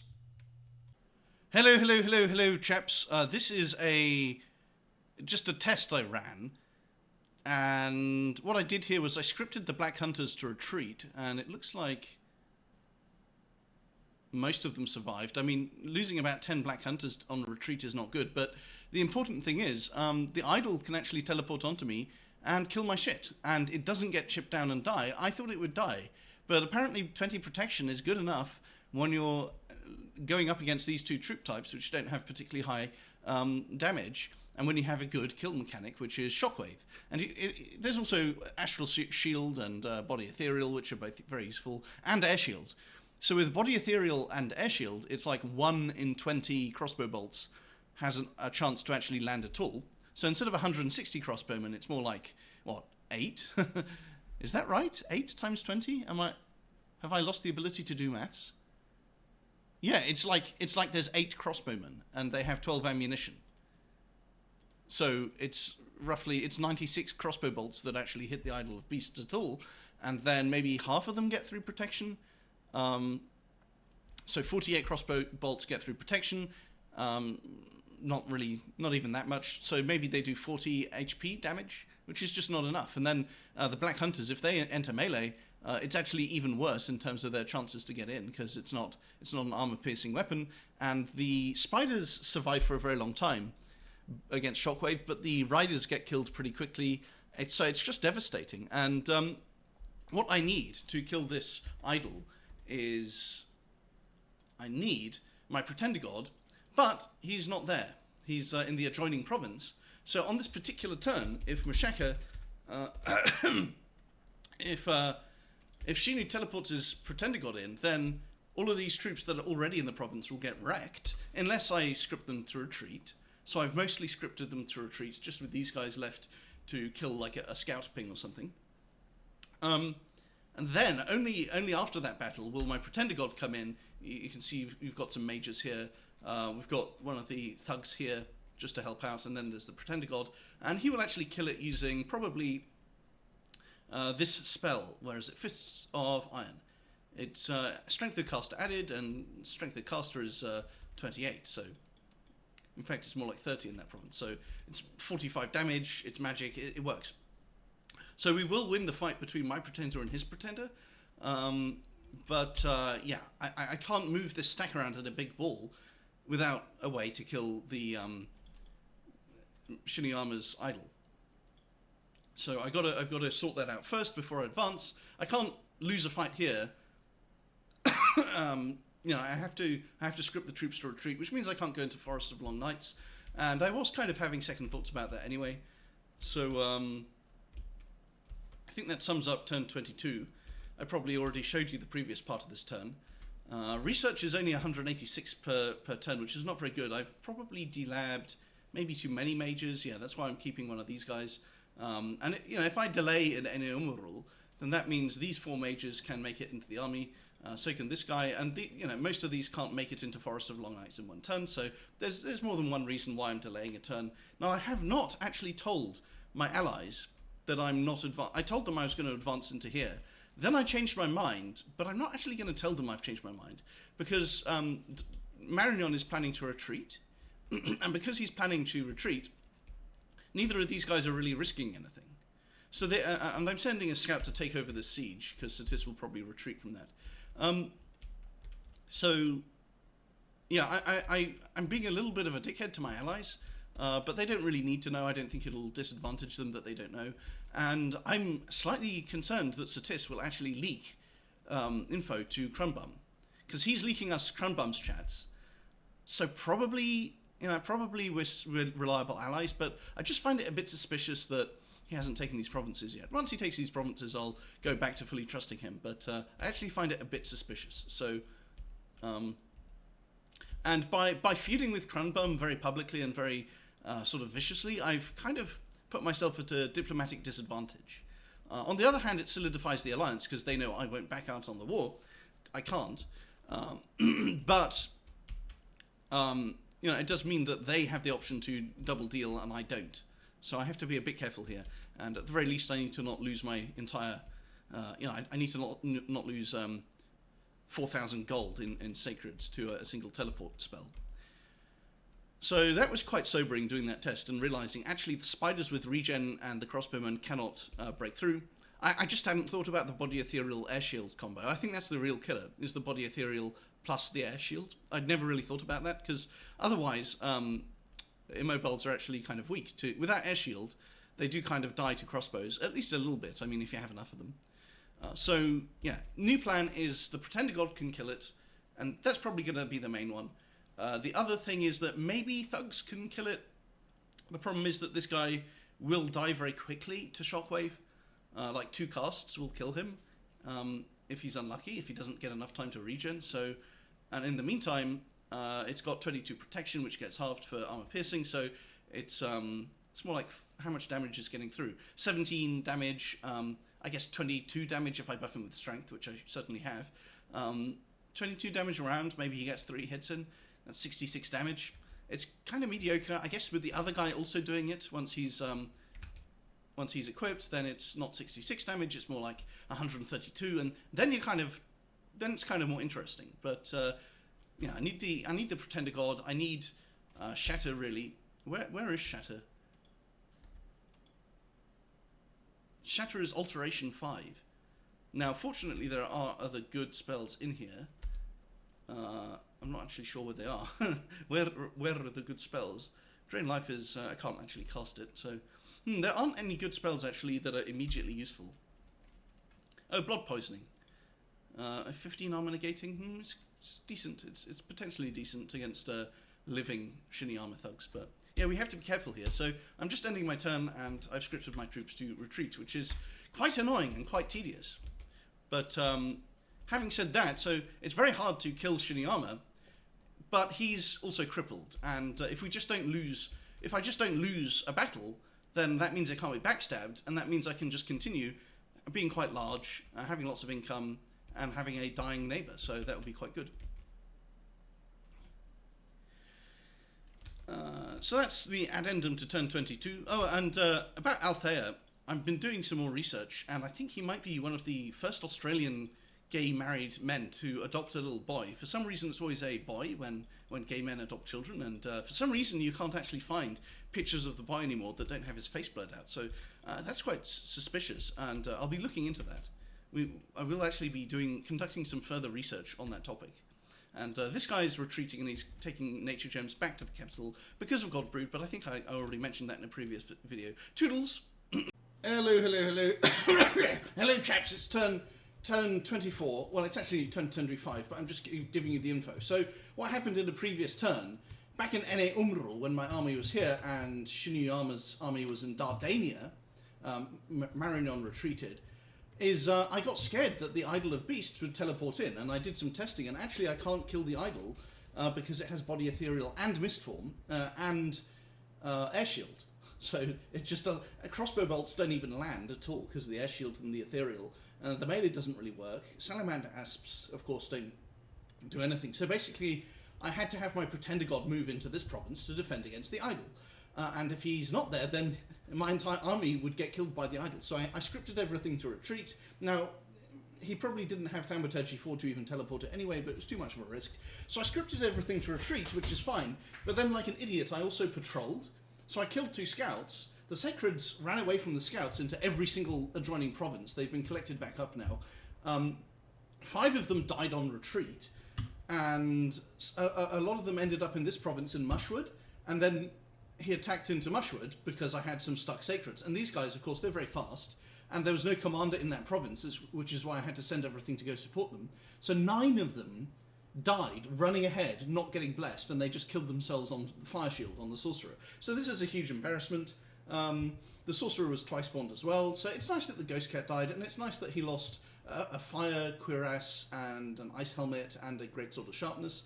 But on balance, this was kind of a 2-to-1 trade in value for me, in his favour, which is okay because it's still a 2 versus 1. Also, his whole army is now in Azurian and just 1 turn breached it. That's the one with 100 little Goblin Spearmen, 239 Samurai Swordsmen. So, probably Marignon is going to... So, according to leaked screenshots that Ceylon is leaking off Krun, Marignon actually has his army in Omicria instead of Azurian.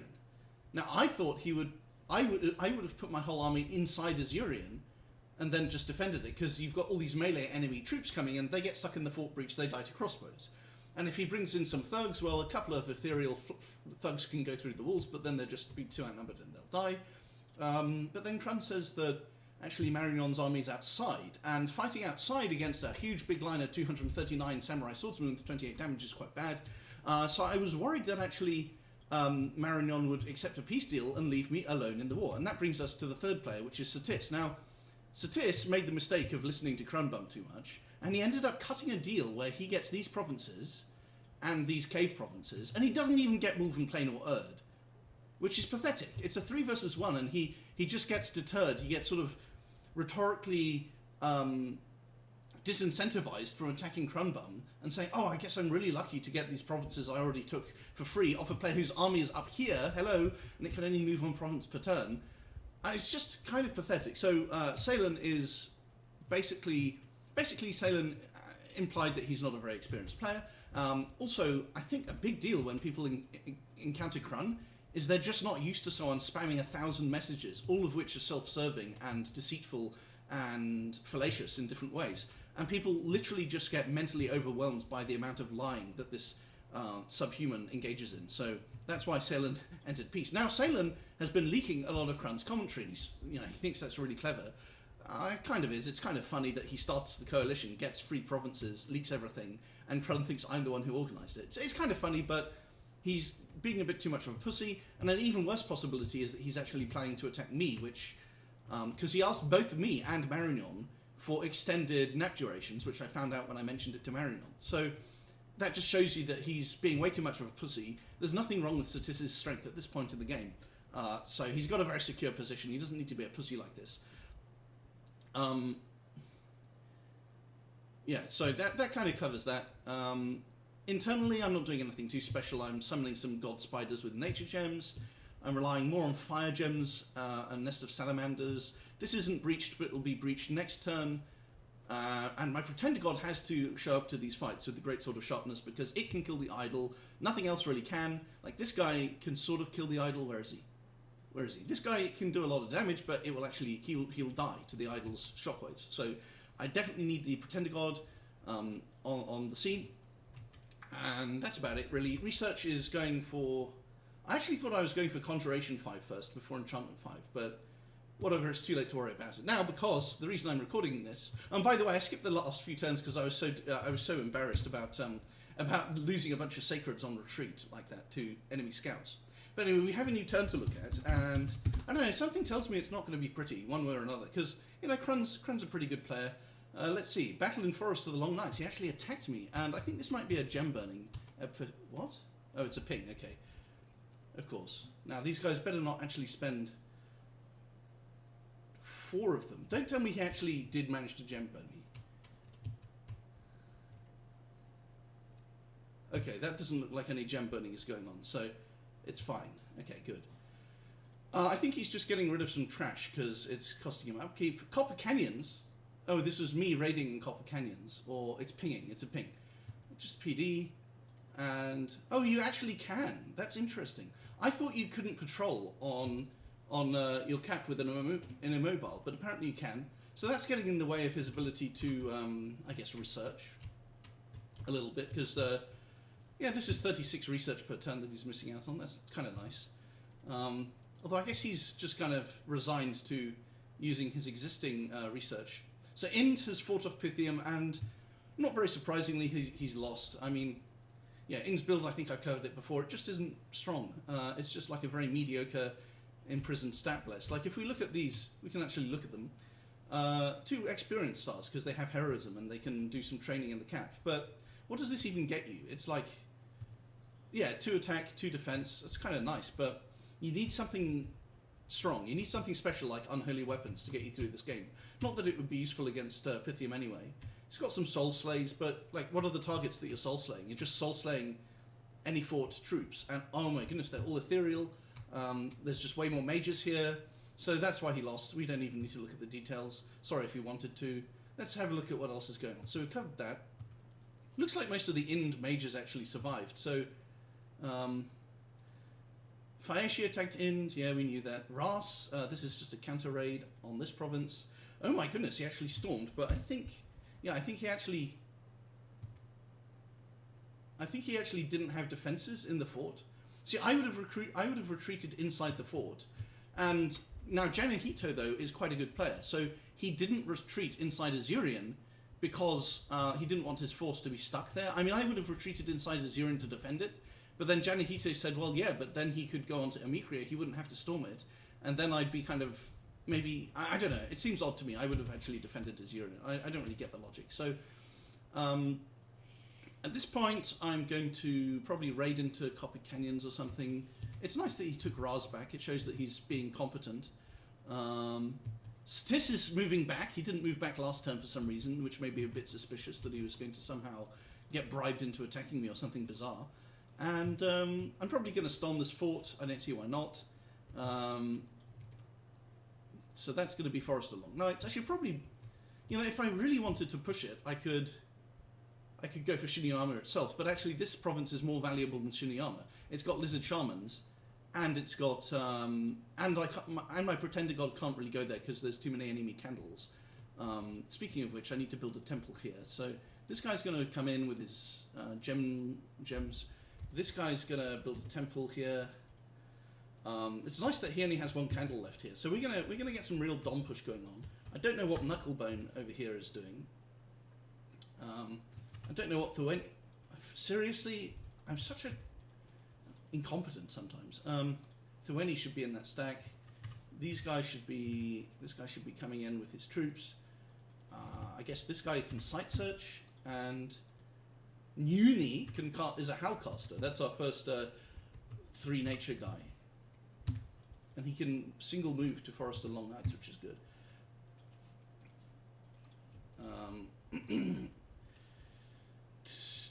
And because I've got this extra gold income, I've been making some big mages here. It's also so that if I get into a battle against another player, I'll have some resources to handle that. But I might actually switch back to making the smaller mages. Maybe I'll make a big mage here, but we're halfway through a small one. This is only small mages recruitable here. I guess Hamane is the only... Maybe I should stick to the big mages then. And then Machaka itself, I need to remember to actually train troops.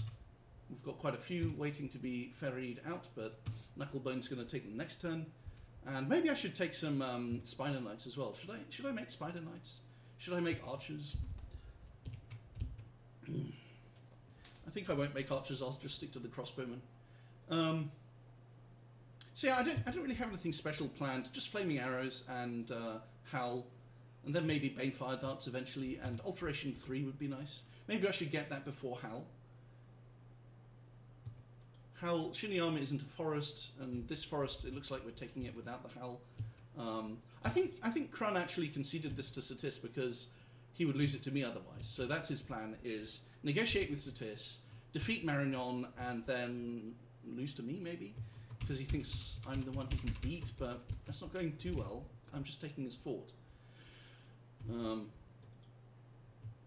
Yeah, so I might have something more to say. It's a bit unfortunate also that I didn't grab these, but it kind of insulates me from getting backstabbed, so I don't really mind. I can always come back from them later, quite possibly. So that's turn 25. I might not even come back to... I'll show you turn 26 when it rolls around. Hello, chaps. It's turn 26. So, Ind is still dying to Pythium and Fascia. Now, an interesting thing here is, since Fascia has this province, I'm not really sure if Pythium's really going to be taking that much of Ind. So Pythium could backstab me theoretically, so could Narba, so could Satis, so could even Phaeacia, but there's no real reason to worry about it. Marignon and I appear to be good friends and allies, so I probably won't get backstabbed. Internally, I have cancelled most of my mage and troop production. So I'm not producing a mage here, or no, I still am here, and I'm not making one here either.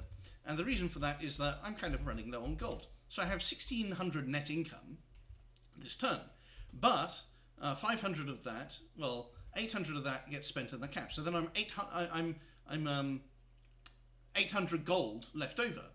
But I wanted to build a temple, so then I'm only 200 gold left over, and that's why I could only make some crossbows and a couple of mages here and there. So that's why. That's why I had to cancel most of my mage production. I can't even make scouts here and shit. But that's fine. The temple here is pretty nice. We've got some priests to preach. We've got the Pretender God. So, we can try and push Shiniyama's dominion down a bit. I mean, in the province itself, it would probably stay good. Yeah, anyway, I have to tell you the actual thing that matters, which is I pinged this. I pinged it last turn. I didn't check, but I pinged it in this turn. And wouldn't you know, this thing can't teleport. It doesn't have astral.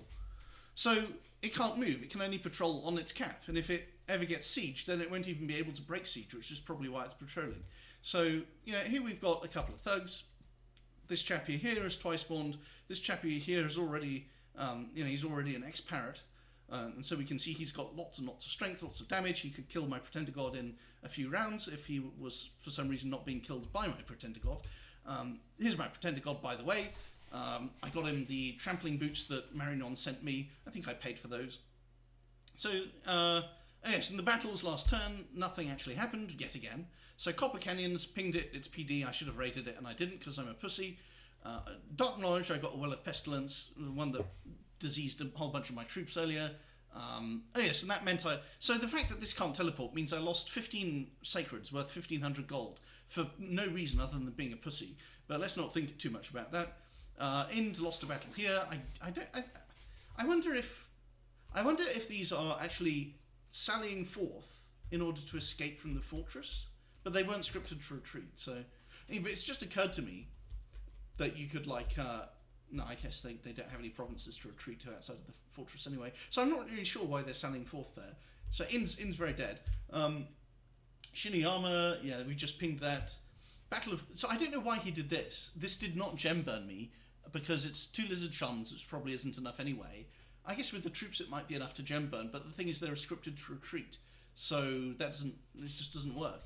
And then we did cast some gems here, unfortunately, and we still lost a sorcerer anyway, and my prophet somehow still lost his mount as well.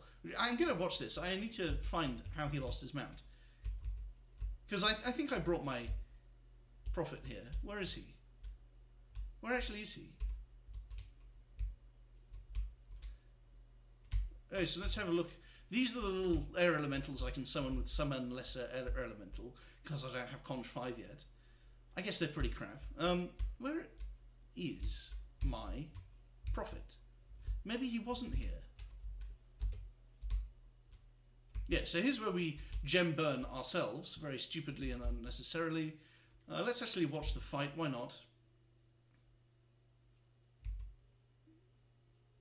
And this chappie here is taking a lot of heat, and he doesn't die, which is nice.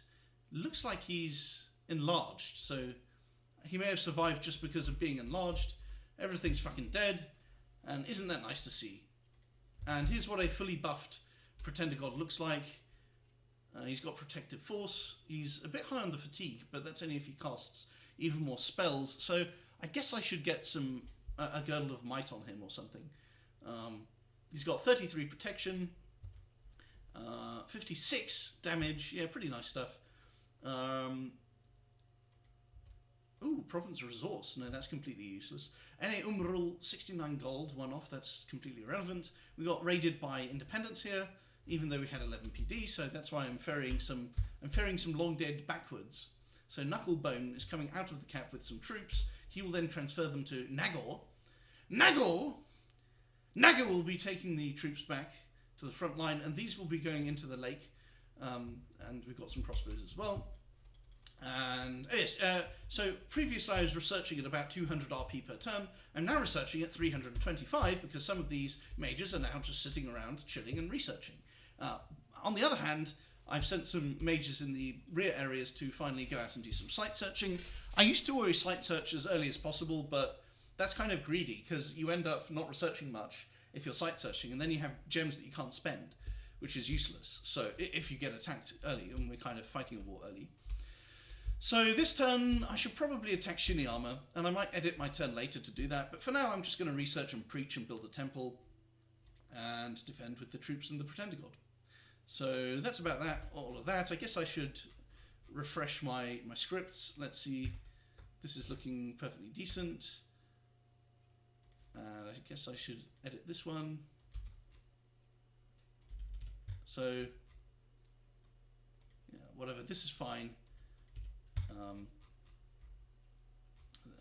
Yeah, that's all we have to do there.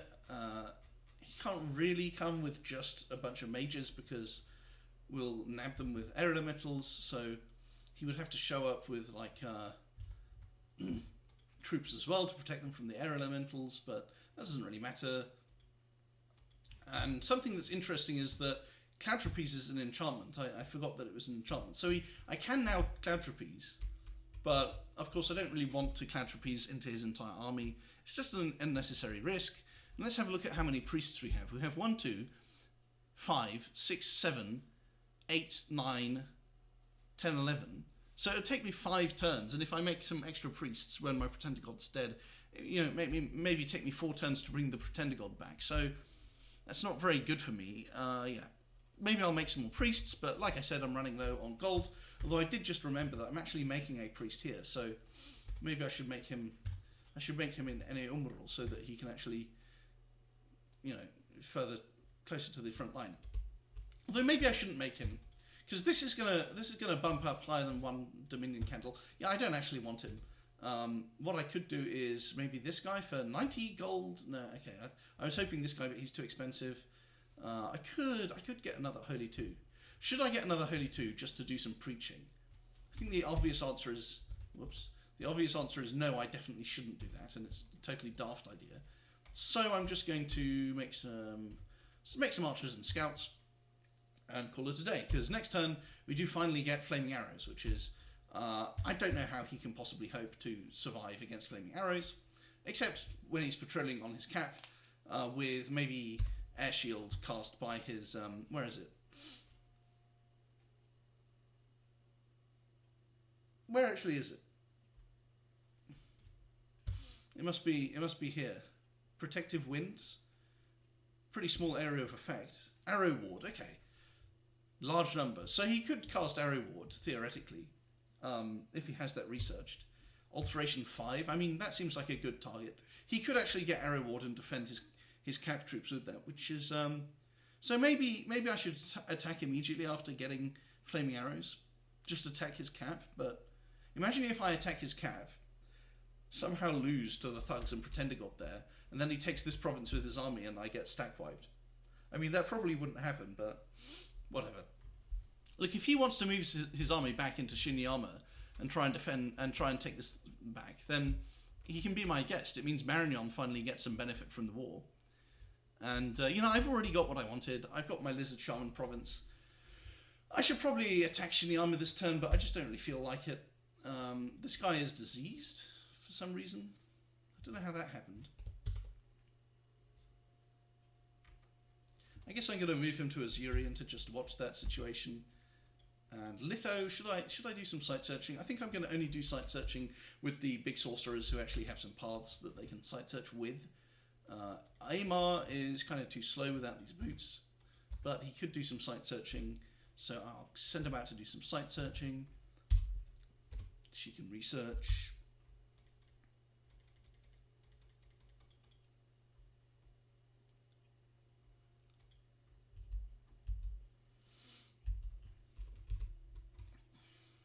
So that's turn 26. Yeah, I don't have anything else to share really. Toodles. Hello. It's turn 29. And as you can see, I got raided pretty badly. So Port Strong, I tried to take off Shidoyama and failed. And lost a mage and some sacreds. And Brightwoods, I also lost some spider sorceresses defending it because I didn't realise he would be able to double move there. And of course, that's pretty bad because it's interrupting all this stuff down here. So we've got to fix that up. And this includes a ridiculous amount of nature gems. So we're dropping the hammer, which is a Pretender God Cloud Trapeze. Now, I'm still in long nights here because I just wanted to get some research done. We got Howl, and Howl is going to be useful both for the army. I mean, these are both forests. It's going to be useful both for the army and for this little Cloud Trapeze I've got going on. And I just realised a few last minute upgrades which I can do here, which is Earth Power, Flying Shield. I'm trying to think of what's most important. Personal Mistform is actually useful against thugs because even against stuff that cancels it, like a high damage magic attack, it still reduces the incoming damage by 25, so that's still quite useful. Personal Iron Skin probably isn't that useful, but I'm feeling unimaginative. I mean, I could summon Will of the Wisp. I just don't think it's very useful. That might be actually good. I could also summon Air Elemental to back up the Howl, but that's 50 fatigue if I do that, so I probably shouldn't do that. And I could do some stuff like Animate Tree maybe, but it doesn't really matter. And then, so there's going to be one fight against the Dai Bakemono Sorcerer, possibly with, looks like he's alone, doesn't have any fluffers in the magic phase, which is very nice. Because I tested it against him and a fluffer and a living Bakemono mage, and sometimes this guy died if I went in with the wrong script, so we have to be careful. I've reviewed everything, like the boots choice, this part of the script, attack large enemy monsters. With the boots, it seems he doesn't swing his greatsword all the time, which is a bit confusing. Maybe trample and the melee attack both consume fatigue independently, and that's why, because he was fatiguing out. That might actually be why. But I'm still going to leave the trample boots on because they seem to be a bit better. So I've just put Hal earlier. Maybe the rules can show up early enough to interrupt the fire shield script, and then that means that they'll pile up because they won't die to fire shield. And we're just showing up with someone to cast Enlarge and Gift of the Hair and Gift of Splendor in the mundane phase. Although it is interesting that he could mundane move in a lot more than just these. He could actually bring a whole lot of mages. So I actually need to expand the scale of my mundane phase. Reinforcements, instead of just one fluffer, I need to bring in... I don't need to bring in backup gems because we have this thing called gem longevity per month. But I do need to bring in maybe another corpse candle caster. Like this one isn't really doing anything in the army. This one can cast corpse candles. This guy, yeah, let's bring in these guys as well. And we will be blessed. So let's actually bring in some spiders. And we can even put these like right here. And we can do like summon earth power, earth elemental, and we can even do it like this, where we do Will of the Wisp right away. And that should be pretty effective. This guy doesn't need to be casting Enlarge, he can instead be casting Corpse Candle and maybe Nest of Asps. And I think that could be quite effective as well. We will see, or maybe I'm just getting more of my guys killed. But we will see. There's only one way to find out.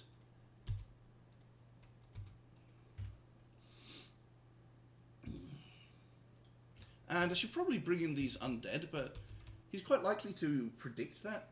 Oh, and another thing I should be doing is maybe...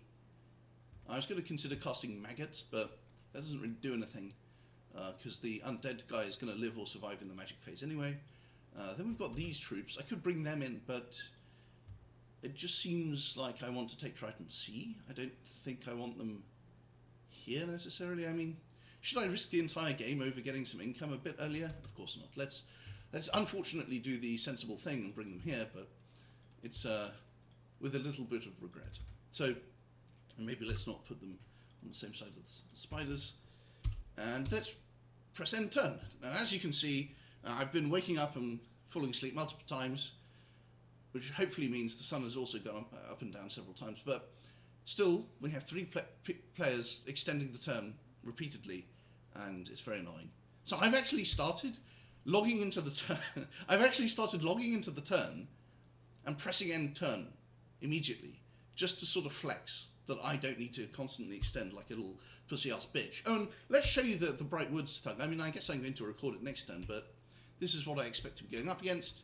Also, here's my two mages that rather unfortunately died, because I thought they were just going to be fighting some troops. I didn't realise this guy... where does the 25 map move even come from? They just have 24 map move, because I guess undead have good map move or something. Yeah, I had no idea that their map move was superior to a lot of cavalry. So as you can see, even without fire shield, which I don't know why he doesn't have fire shield, but this is a lot of damage. The defense skill gets harassed pretty easily. The attack skill is good, very good. He's got a gore backup, he's got double regen when he gets fluffed, he's got all resistances, and what else does he have? Well, he doesn't have shock resistance, although he might fluff that next turn, buff that. I don't know why people say fluff. It's a porn term when they could say buff. Yeah, he could buff that next turn in anticipation of the Pretender God with Shockwave and Air Elementals, but it doesn't really matter. He's got 4 reinvigoration, so with quickness this actually does get tarpeted and start falling unconscious, although it doesn't save me in this case. I'm right about that, aren't I? Why am I wrong about that? Oh, he's got no encumbrance because it's undead. Shit, I forgot that. Okay, well, then everything dies. Very sad. But at least the mundane ones will get a bit fatigued. I forgot that about the undead. That's kind of interesting. And then in my main army, I'm now leaving the army without the Pretender God because I ran some tests.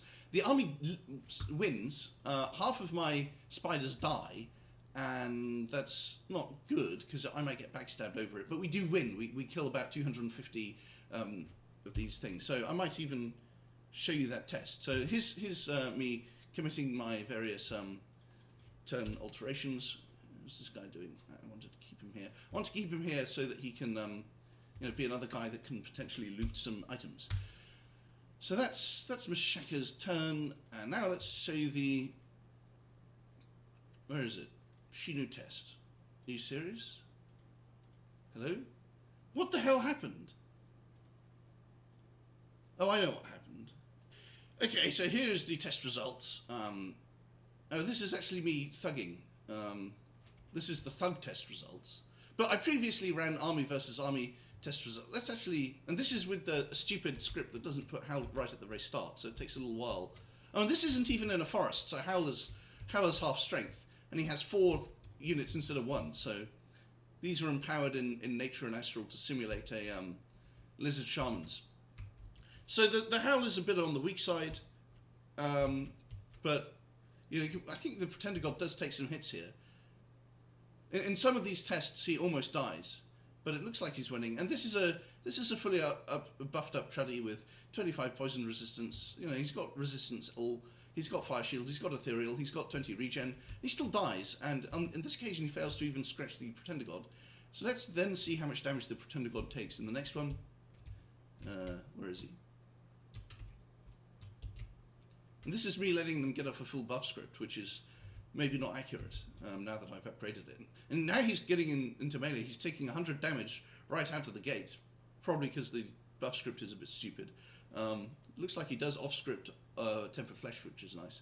And he just has so much HP. He took like 70 damage and still has 252 left. So then they just die, and she's dead. So the hell. So I'm feeling kind of optimistic about killing some thugs, or at least one thug, and it's an undead thug, so it's the final form. But yeah, losing half of my army to kill 3/4 of his is not so great. It'll get me going though. Anyway, that's turn 29. Hello, chaps. It's turn 31, and I think I skipped a few turns. What happened is I got raided into these provinces. Satis allowed Shinyama to take this province back. Oh, because I only ever took it on a temporary lease, he says. And meanwhile, he cleaned out the troglodytes that had previously been occupying it. So I'm really annoyed with Satis. He got such a good deal for himself, but it's very annoying the way he exploited the other coalition members to do it. So then I kind of spurred out, teleported my god in here, moved my whole army here, including lots of researchers. So my research pace is pretty low. And I need to, if it's not next turn yet in the actual game, this is a previous turn probably, then I need to adjust this and go for Tham 5 for this spell, which I'd sort of forgotten about, the Ravenous Swarm. Howl and Ravenous Swarm will definitely kill any undead thug raids. These undead thugs, they're good, but either they're human, in which case they only have 27 HP or something, or they're undead, in which case all the undead spells work against them. So they are good, but especially once you get Soul Vortex and Phoenix Pyre, which he probably will get Soul Vortex soon. Anyway, so broader context is that look at all these untaken provinces. Okay, so Marignon only just took Isurian back, and then he's negotiating with Shinu, and doesn't even take back all of these cave provinces. Pathetic. This is a border that's not even that favourable to him. However, the good thing is, that was actually the Marignon sub, and the Marignon original player is not a retarded pussy. So that's good. Because, of course, these troops are just stuck here, and let me show you how many there are. There's now 383, so I've been underestimating his income. His income is actually good enough to keep recruiting them, and he's recruited another 150 since I last tested this battle. Now, the good news is I do get 4 or 5 of these a turn, and I occasionally summon a God Brood, which is nice, although I'm running low on gems, so that's not really happening anymore. I've got a 3 gem site down here, so whenever these provinces get cut off, it's very bad. Also, I got gem burned in Port Strong by knights, so that was incredibly annoying. I think that covers everything. You can see that my research is pretty mediocre for turn 31. but we're still stacking up the crossbows. Now, if you look at the strategic situation, I don't really want to lose the majority of my sacreds fighting this stack, and that's if I fight it outside of his capital. If I fight it on his capital, then his Idol of Beasts can spam cast like the Wind Ward spell to block most of my crossbow bolts, and then I might actually even lose the battle, especially since, imagine if his whole army routs, but his Idol is still there. Will my Pretender God come in and kill the Idol in melee? Yeah, probably, but there's also the possibility that my army doesn't rout because the enemy is routed, and then it suicides itself fighting the Idol for ages, for like 50 turns. The Idol would die after Twilight hits, at least. But anyway, so that's the situation. Now, what's happened is that after several turns, the original Marignon player has come back, and he's going to restart the war, so he can take all of these provinces uncontested, essentially. And I've also told him that if Satis, because I don't know what Satis is up to, if Satis cancels NAP with Marignon, I said, you can tell Satis that I will back Marignon up, because I'm pissed. I'm pissed! And so this is one spell that I need. Well, let's not edit stuff, because it's probably a new turn. Let's just go to the new turn. It might actually have just been extended again, which is ridiculous. Oh, for fuck's sake. How is that different?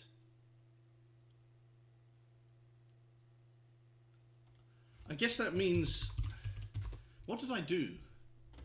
The turn still hasn't sodding rolled. I fired this up because I expected... Oh, and by the way, I did lose about 4 of the small cap-only mages, so to Thug Raids, which wasn't very good. But now I've got Howl, and I've got, like, Maggots and Corpse Candles. Apparently these Corpse Candles... Oh, also, he attacked with all of his human... Well, not human, all of his living thugs onto Forest of Long Nights, and gem burned me, and they all died, but they killed, like, 20 troops or something. And apparently someone else told me that the Corpse Candles worked well in interrupting buff scripts, so I'm going to keep doing them. Corpse Candle, Maggots, Howl, although I don't have a Howl caster there. I don't have quite enough gems, I think, or something. No, I just don't have any Nature 3 mages here. So we're doing a lot of different stuff here. This guy can go on advance and cast spells. This guy probably shouldn't, because he's the Howl holder. And this chappie maybe should come in, except he can't even double move, so let's just leave him researching. Maybe this guy can come here to... Oh, and the reason I'm doing this is because I actually suspect that that we're going to be heading into... well, I'll tell you why. It's because the white mages actually have 24 movement range. So if we press this and then we figure out... So it's 23... It's 23 movement for me to go to Chinny Armor, right? Now, for him, because this is an enemy province, it would be more like... I think it would be 27. So he only needs, like, a basic... I can't show you there. Where is it? He only needs some kind of boots to increase his movement range. And also they have mountain survival. So I think he could move into all 3 of these provinces from his cap. And obviously there's these fellows here. Oh, and I'm raiding this with just like a twice-spawned mage. She's twice-spawned because she's diseased. So I might get lucky and take that province. Probably not, though. Well, I think I've run out of things to say. I think that's all for this turn. I was having a serious sense of impending doom because I thought I would be left in a 1 versus 1 and eventually get backstabbed. The good thing is... However, that, Marignon has said he will re-enter the war. So that's turn 31. Hello. And it's time to log into the new turn, which rolled about 15 minutes later. So let's see what we've got. Probably not much. I don't know. He might have put his whole army on my fort. Forest of Long Nights. Here's the big one. Here's the big one. Here's the big one. Yes, I thought he would. I wonder why. Let's have a look at his script. Iron Skin, Temper Flesh. Are you going to see anything? Earth Power. Yeah. Anyway, so as you can see, this is a lot of Dai Bakemono. Let's have a look at what else he did. So Mushwood, we crushed him a little bit, but he ran away. Okay. That's weird. How did he... I would have thought I would actually get to kill him. Wow, they all just ran away. That's interesting.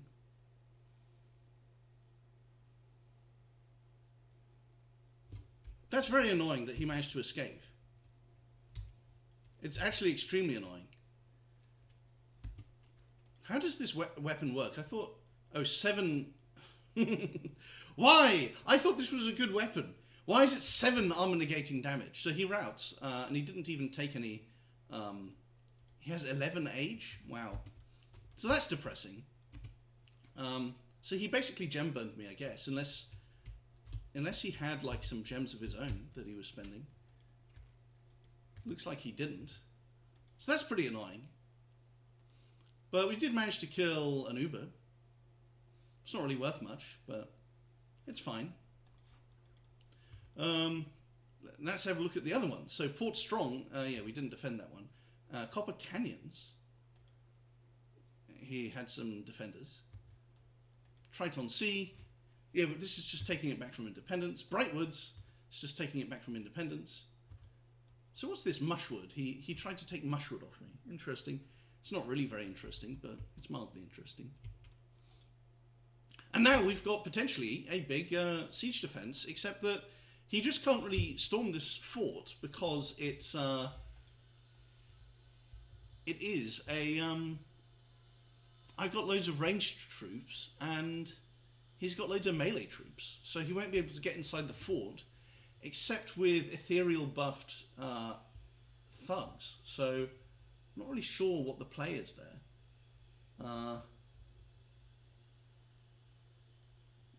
Because if he now moves his army here, then like that's amazing for Marignan. And hopefully Marignan is actually rejoining the war. Then I've also got this little thing with my Pretender God, which, because I decided to use him as a counter raider, he's now not available. He's not available to fight in the fort, but that's fine because he wouldn't really do much there. Probably.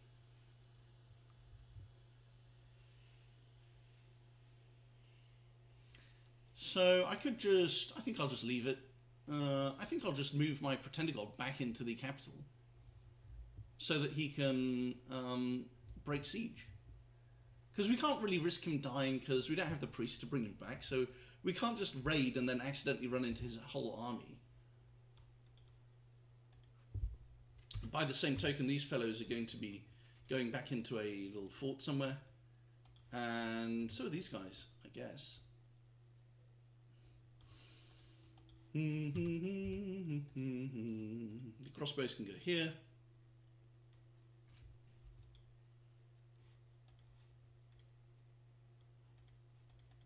It's a little bit of a beta cut situation, but you know, I think the solution is to just survive his army, including defending this fort, and you know,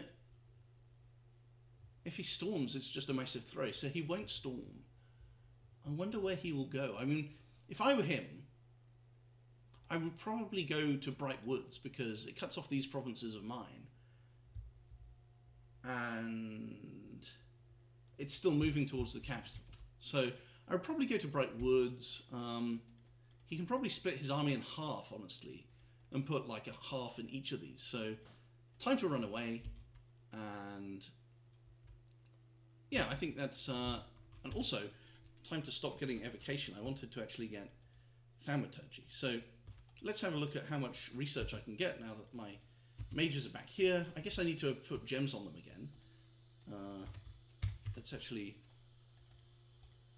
double check. And we already have them positioned kind of how we want them for a fort storm, so that's fine.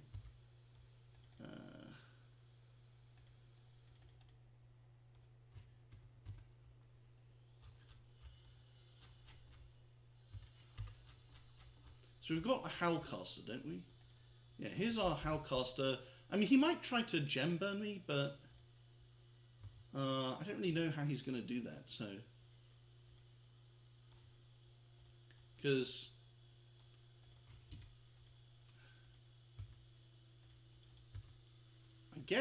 I guess he could try getting some flying thugs in. I mean, he probably doesn't have anyone who can actually fly, but that could be interesting.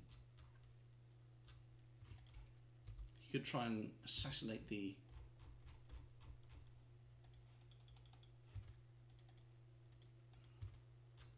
mages, but that wouldn't work out well for the assassins. The mages would just kill them all. So, let's see.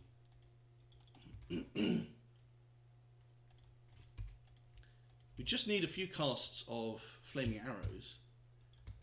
And maybe a couple of casts of... maybe we do a Flame Ward cast as well.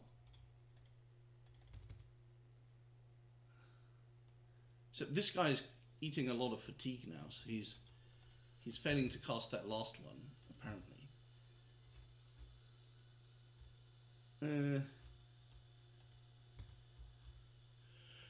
And we can also think about, like, where's my...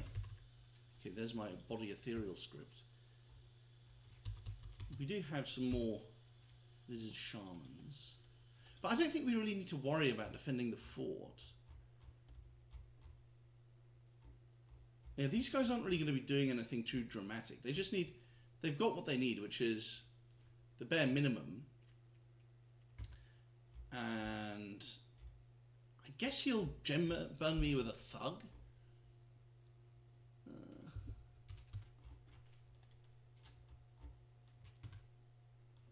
So I should design my script around that.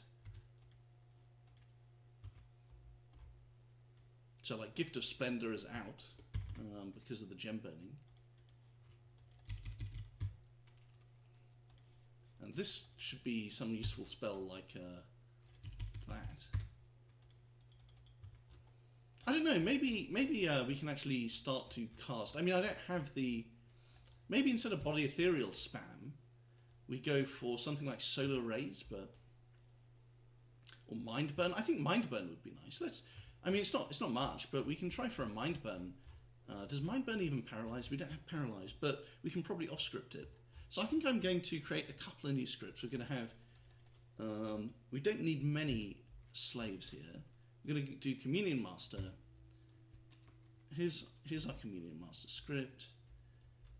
And how many slaves do we have? Here's our Communion Slave script. They just slave. 1, 2. I think 2, well, Astral 2. Do you need more than Astral 2? Well, if we go for Astral 3, then we only have 1 Master. So let's have 3 Masters. And they will be casting something like Mind Burn. It's a shame we can't script Paralyze, but we'll just have to hope that they off-script it, or that this blocks the...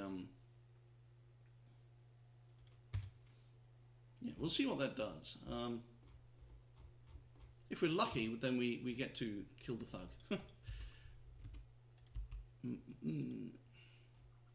And also, let's put some scouts into Marion again. Why is this guy diseased?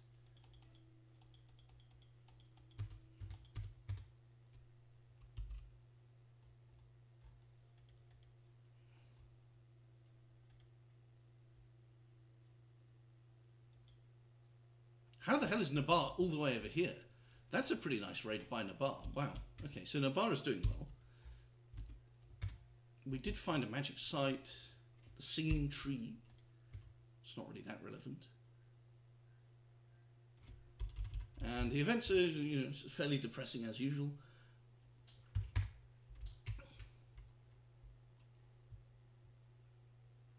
And I guess that's our turn.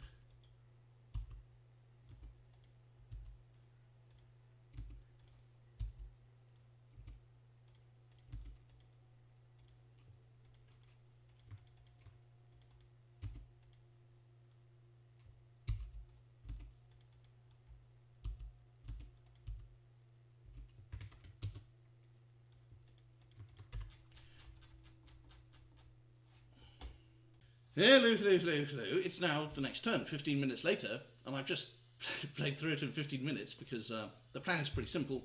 So he attacked my fort next to his... How did 2 of his Ubers transform into ghost cats? This seems to happen every time. I don't know how that happens. Are they just scripted to shape change? Anyway, it doesn't really matter. So his whole army is now on top of this fort, which I did kind of expect. He can't storm the fort because he has lots of melee troops going up against lots of crossbowmen. So he'll probably just fan out and take these provinces, which is pretty bad for me. But the thing is, like I said, I think Marignon is re-entering the war, so, I mean, I certainly hope so. In which case, that's rather good for him. So, let's see what else is going on. Mashwood. We managed to kill an Uber, but sadly the White Mage and the Lizard Shaman ran away successfully. Brightwoods, we just retook it with no incident. Triton Sea, we retook it with no incident from Indies. This raid failed, but you know, she was tri-spawned, and Port Strong got retaken, and I didn't defend it. And maybe I should have. But we didn't have the important spell, which I probably should have. I forgot to actually go for it in preference over these rather useless tidbits of research, which is Thaumaturgy 5. Now, how far away are we from that? We're about, isn't it like 204? We're actually only 2 turns away from getting Thaumaturgy 5, so that is going to be quite useful, but what a shame that I don't already have it. Oh well, I'm going to do that, and we're just going to sit on our fort and hope that Marignon joins the war. If Marignon doesn't, then I guess we're going to sit in the fort until we have the Ravenous Swarm, and then we're going to cast it. And what he could do, which would be quite funny, is march his whole army onto Machaka. But if that happens, then, well, we'll have some reinforcements, and he might just take my cap. But, you know, it would be quite absurd. And then he can't really do that while this army is still alive, because then it can take his cap, I think. We've got a couple of thugs here. They're not very good thugs, but they are thugs, so we could do that. Now, are both of these chappies scripted to... They are scripted to attack large. Okay. That'll have to do, I guess. It's honestly not really a bad situation, but it's certainly going to get more interesting from here. And I guess after Thaumaturgy 5 we go back into looking for a very exciting spell, which is Wrathful Skies, and so we'll be going after that one. And that's turn 32. Toodles. And by the way, I have actually played this turn, but even on the turns when I haven't played it through, I do like to press end turn right at the start of the turn, just to flex on all the people that are constantly chain extending their turns. So we got a little battle in Scorpion Cracks as well, but it's just clearing up some indies. So we're not really seeing anything too interesting in the world right now. I could attack with my Pretender into Port Strong, but then it would probably die. Also, I should bring the boots to my... Where are the boots?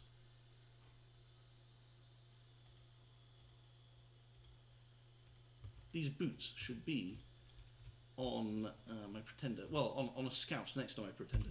So that's turn 32. Toodles. Hello. It's apparently turn 32 or something. And it's a new turn, or maybe it's turn 33, whatever the new one is. And apparently we have a big battle with Shiniyama that may not have been... What the hell is this? Oh, I pinged it. Okay. So, that may not have gone so badly. So, firstly, this is... What a fucking nerd. Look at all that. And here's his thugs. He's got 2 undead thugs with pretty basic gear. This one has trample boots. He's casting regen on the Ubers. He's casting body ethereal here. They've got regen in their bless. He's got a whole bunch of troops. These guys are quite nice. They've got Earth 2, and he's got 3 of those. What else do we have? Actually, I thought they were Earth 3. This one's casting Summon Earth Power. What the fuck? Why is she casting Summon Earth Power? Quickness. I wonder where she casts that on. Let's see where she casts it. Did she just quicken these guys, or regen these guys? Who is casting regen? Where did this regen come from? Are you serious? They just cast regen on the... Why are they casting regen on the troops? I'm actually annoyed on his behalf. We've got Stygian Skin. Is this some kind of archer bait? It's not very good archer bait. It'll still die to the arrows.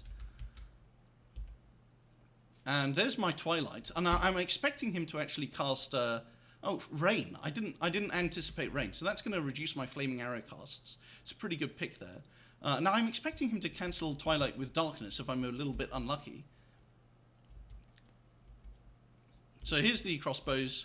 As you can see, I've cluttered up the entrance with crossbows, which is actually a bit of a mistake, but So obviously I'm casting flaming arrows on my crossbows, and hopefully serpent ward, the poison damage ones as well. And I'm also trying to give them poison resistance just in case he cast fell vapors, which he probably can't.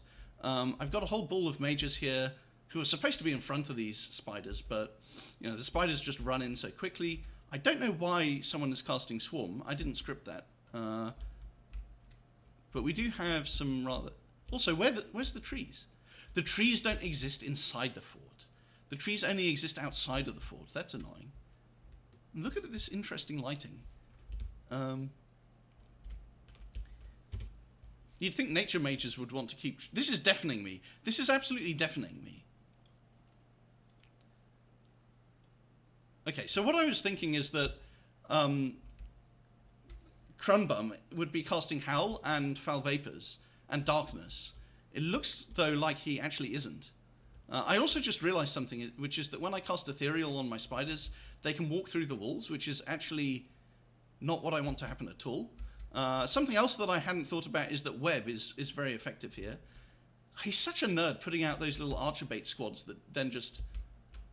They're not even archer... I guess the idea is that when an arrow lands on this square, it could kill the troop instead of the mage. I think that just happened here. So it looks like these guys are already running, which is kind of irrelevant. Also, is this actually his whole army? This doesn't look like... I thought he had 400 swordsmen. But it's not a gem burn either, because it's a lot of swordsmen. Yeah, this is annoying, actually, that I accidentally sent them through the walls by casting Ethereality on them. The good news is, though, that the spiders... I was really worried that the spiders would run into this area right here, and then they'd be surrounded, and it would be bad. But instead, they're in the breach, exactly where I want them. The archers... The crossbowmen have 12... what are his thugs even doing, actually? Also, why are my mages not advancing? They should all be on advancing cast, and I think they're not advancing, which is very obnoxious. Because I would like to kill them with dust to dust. Another spell I would like to have is, I would like to have the Ravenous Swarm. That will kill them very quickly because it's 21 unresistible damage to undead. So it will kill them through 20% regen. But the mages didn't even regen buff. So he only has 10%. Ephemeral Blast coming through. I think we have Banefire Darts, but it's probably not getting cast.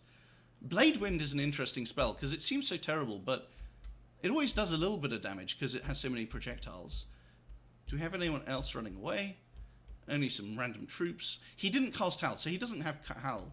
And he doesn't have Darkness. So he doesn't really... It looks like his research was hampered a lot, and yeah, now he's losing the battle. Oh, they're starving. How are they starving? It looks like they're mostly not starving, but... Yeah, I don't know what he was thinking here. I think he... you know what? I think this is him panicking because Marignon actually did re-enter the war, which is very nice for me. And are these buffed with poison resistance? Looks like they aren't. So yeah, I don't know if this is worth it, because probably none of his thugs have died, which is very disappointing. False Fetters effect?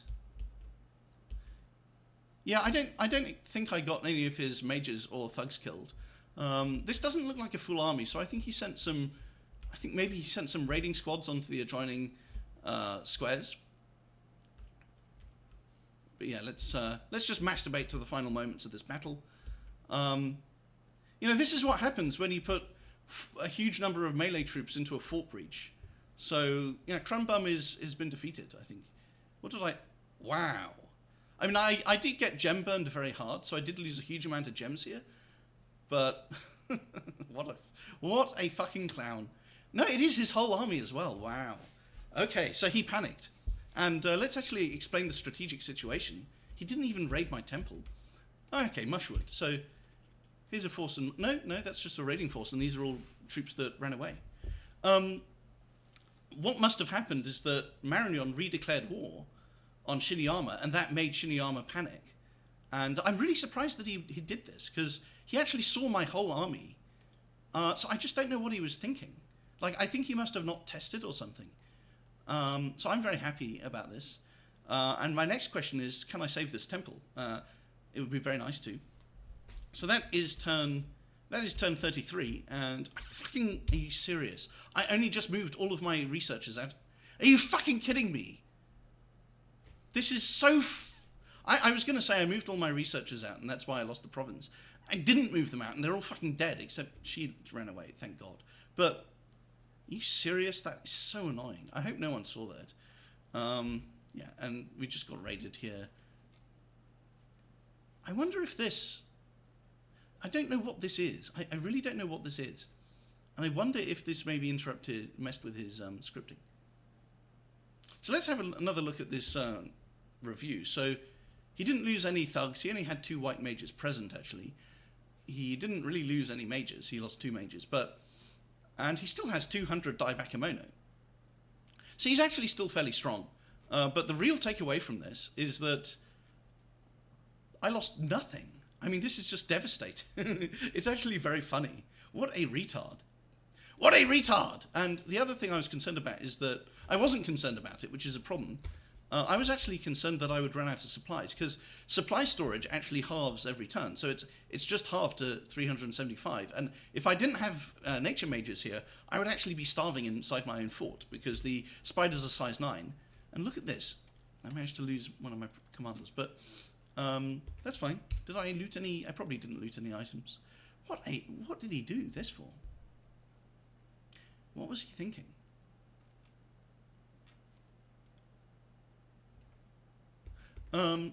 So yeah, we're doing pretty well. And oh, my pretender god is here, and he could actually cloud trapeze into this province, which would be mushwood. I mean, he could easily just move out of the province. I mean, he can put everyone on commanders and script everyone to retreat. And my pretender could die to his thugs, maybe? It's very interesting. It's very interesting. I could get my pretender killed here, but it's very tempting to drop the hammer. Imagine if I teleport my pretender here instead. Imagine if he scripts everything to retreat. And then he moves here and he just...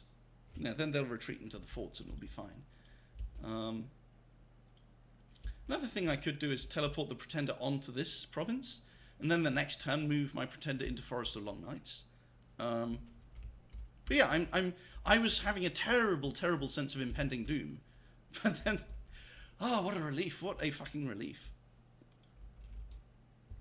What a relief! I'm gonna cancel the recording now, and yeah, I'm not gonna show you what I do this turn. I'll show you next turn. Toodles. Hello. It's turn. Actually, who cares what turn it is? I'm going to show you a test. Let's see, did we run the test? We didn't run the test yet. So this is a test of like a counter raid that I'm going to do, that I might do. Now, obviously, I know what I'm sending in, so this is going to represent what I'm sending in this coming turn, but it's not going to represent what Shinyama sends in. Unless I'm really lucky, but basically, I'm calibrating this to fight the maximal amount. So firstly, my pretender god teleports in to kill 20 Daibakemono. Now this is already inaccurate because it's actually a child of Oni, hero instead of a sorcerer, and also they'll be scripted to retreat probably, so we kill that easily. Then there's the interesting part, which is what if... oh dear. Oh fuck, yeah, well this is... what if he brings in... Yeah, this is the force that I'm expecting to fight. And as you can see, it actually doesn't work with just the Colossal Fetish and some mages. These mages are all scripted to cast Corpse Candle twice, so they bring on a whole load of Corpse Candles. Now the problem is, I'm also bringing in 15 of my Sacreds, and then it actually turns into a big win for me. The Sacreds all die, but we kill all this, which is, I think, a good trade. Anyway, let's actually... Who gives a fuck? I haven't set the test up correctly, but let's just show you the last turn before we skip into the next turn, which has hopefully arrived if people aren't obsessively extending the turn over and over and over and over again. So I think I showed you last turn where we demolished his army and the half of it that survived ended up in Mushwood. So he's raided into every adjacent province, and apparently he lost this province to an India tank because he had 50 swordsmen there that were all scripted to retreat, so he was kind of afraid that I would counterpiece my pretender god there. What I actually did was, as you can see, I didn't defend any of these provinces, not even the temple here. So I was being a complete pussy, and the reason for that is I realised that my whole army would actually die if it sallied forth and fought this. If it fought this... so if you look at these guys, right? Nothing can kill them if it's just some random like a troop attack or like a random spell. The only thing that could theoretically kill them that I have right now in that fort is, well, my Pretender God, except he wasn't in the fort, so we couldn't sally forth with him. Alternatively, Dust to Dust is 22... It's 22 armor negating damage that gets halved by magic resistance. So 11 armor negating damage, that can kill them if you stack it up. But what happens is the mages just cast a whole load of useless bullshit, even with the AI spellcasting mod. So they actually don't kill the white mages. These guys are a bit more killable because they don't have very good HP, so they kind of struggle against just a huge enemy army. But yeah, I tested this and they actually kill most of my army if I sally forth against this. So I didn't sally forth, because like I said, Dust to Dust doesn't work, so I need the Ravenous Swarm, which I'm getting next turn. Don't have it yet. Or I need my Pretender God, and he was in this place, so he cloud trapezed in, so he wasn't available. So my whole army had to stay here. And then I could have counter-raided a bit, but I probably should have, to be honest. Like, I should have, but I just didn't. I just couldn't be bothered.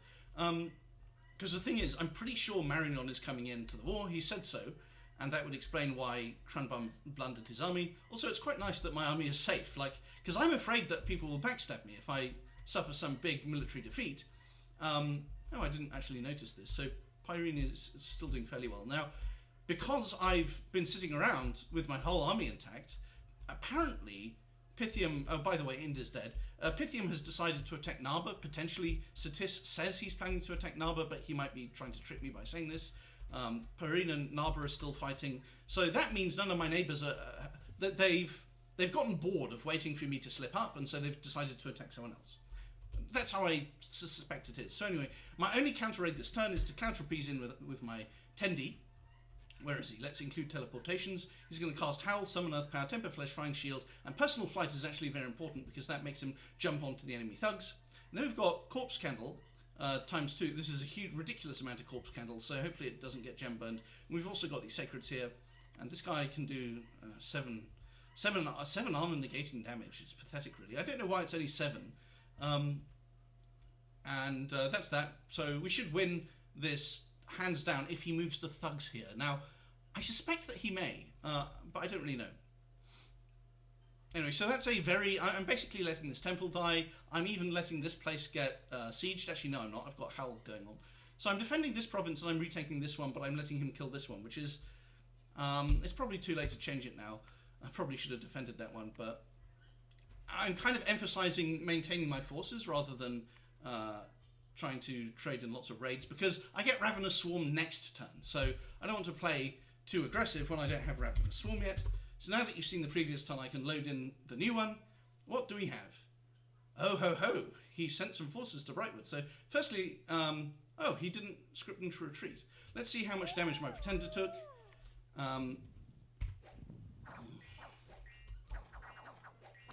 Looks like he didn't take much. Where are they? Okay, they're there. And he cast Personal Mistform, so that will protect him pretty well. Where's the enemy mage, though? That's the question. Where actually is the enemy mage? Well, anyway, I don't know how much damage he took, but he, oh, the Child of Oni looks like it... How did it die? No, I want to rewatch this now. It's nice that he lost that.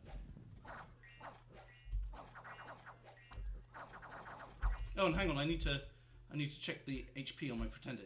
Oh, it's 160 before enlarge. Oh, well, isn't that skilled? That's very skilled.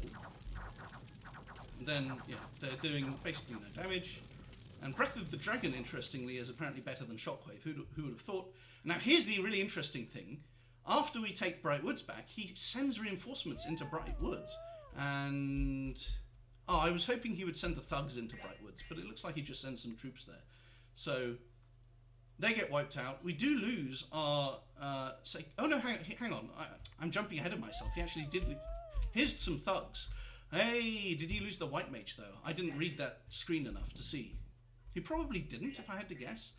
And these guys are supposed to be interrupting the buff script, but they're idiotically... they're not interrupting the buff script. So... looks like these guys maybe got fully buffed. This one's decaying. I don't know if that really does anything. Oh, hang on. They still... oh, he's living, so it will affect him. And it looks like they're not getting web off because these guys are just too large or something. I don't really know why. I don't know why web is so shit. Where's my pretender? He should be flying in right now. He probably did just fly in while I wasn't. Anyway, so my commander dies, which is very annoying. And it's the white mage. He's escaping! Okay, so the white mage escaped and the other guy was twice spawned. So it's not very good. And we loot some... We don't really kill anything except for more troops, and we loot some items. But half of the items are from myself. So these are from my thug. And I think that ice helmet might be as well. So we only looted an ice helmet. Oh well, but he lost a couple of items. It's quite disappointing. And then we also got raided. So Forest Along Nights, yeah, we're just... I don't know why I scripted that guy to die. Rid is... That's my temple dying. Smother Dark is a cave province all the way up here. Quite embarrassing if I let Pythium see that. And looks like he spread his guys out. Now, the question is, do I actually want to build a laboratory here? And I think that might be a good idea. So I might look into cancelling some troop productions.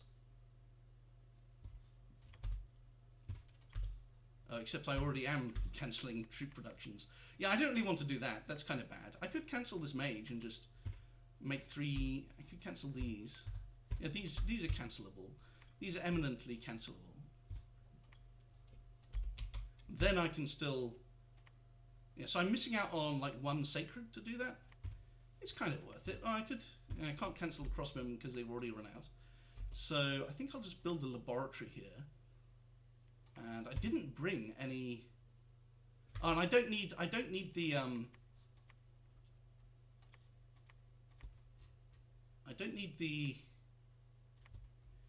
don't need the corpse candles anymore because I've got the much better spell, which is Ravenous Swarm.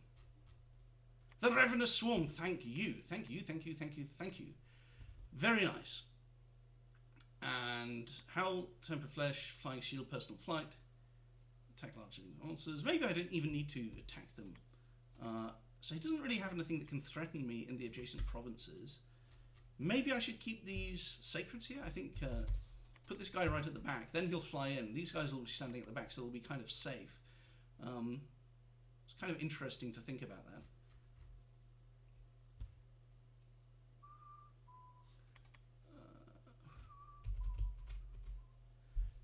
So his living mages could come. I don't know how many living thugs does he really have? Not many. And this white mage. Okay, well I'm going to pause the video. I'm going to cancel the video because you can basically tell what I'm going to do. I'm just going to organise some counter raids and stuff. In fact, maybe I should just move into Rid or any Umrul. I mean, these guys. Where would I move these guys if I were? I probably would want to try and save their lives, right? On the other hand, so obviously my whole army can sally forth, and I guess the counter raiding is not what matters. What really matters is getting on top of Shinny armor. But I need to do testing to see how that works. Looks like his troops. I don't know how many troops. He does have like 100 troops around here somewhere. So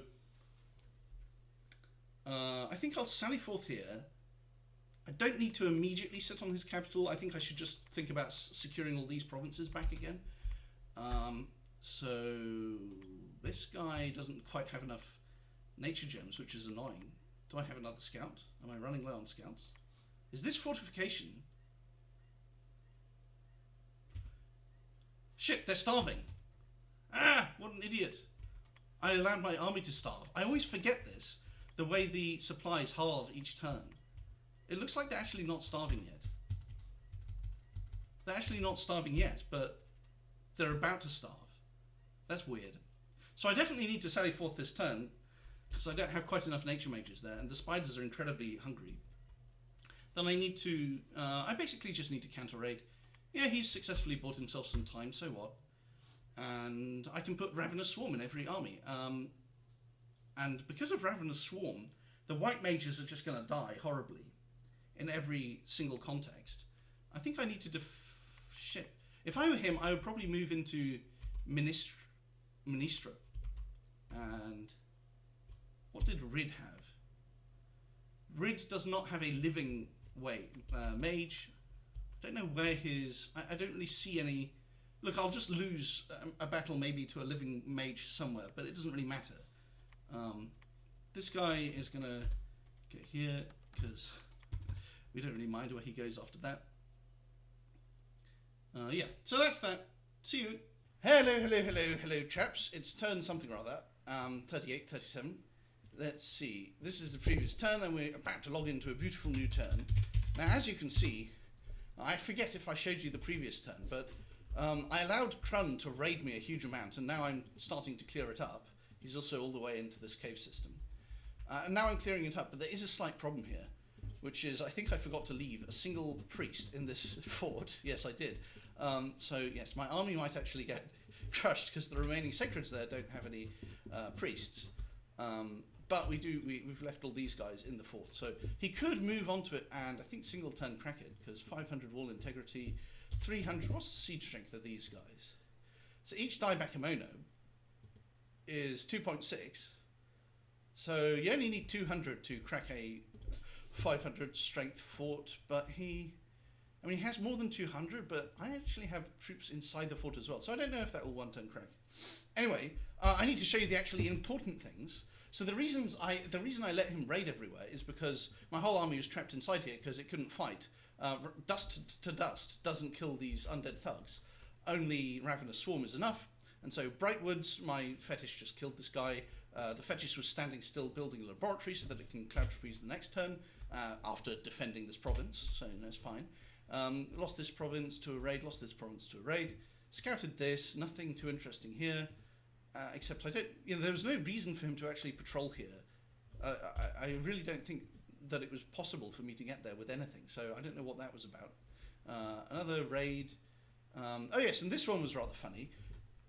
I mean, you could say that I'm unlucky because it didn't instantly kill the Bakemono. So the thing about Ravenous Swarm is the spell description says 7. But actually, it's not 7, it's 21 against undead.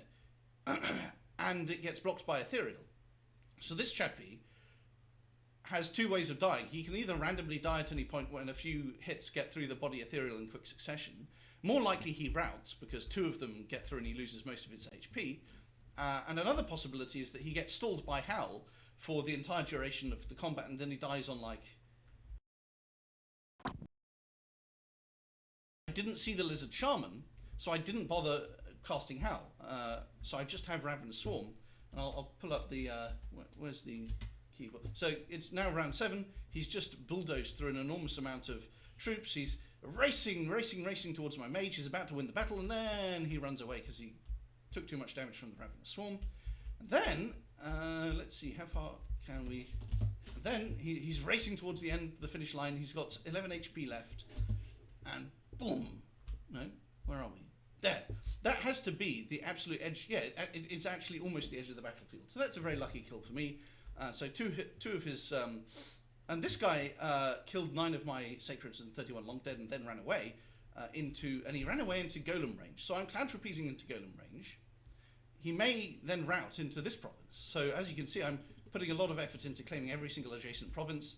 Now I did screw up maybe by stranding half of my army with no priest, but we'll see what comes of that. So let's now load into the new turn.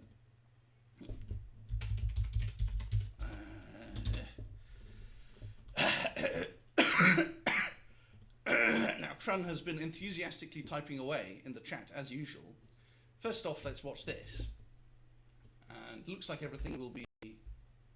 Where's the thug? Oh, he's not running away. Very nice. Now, hopefully I didn't die, because that would be quite embarrassing.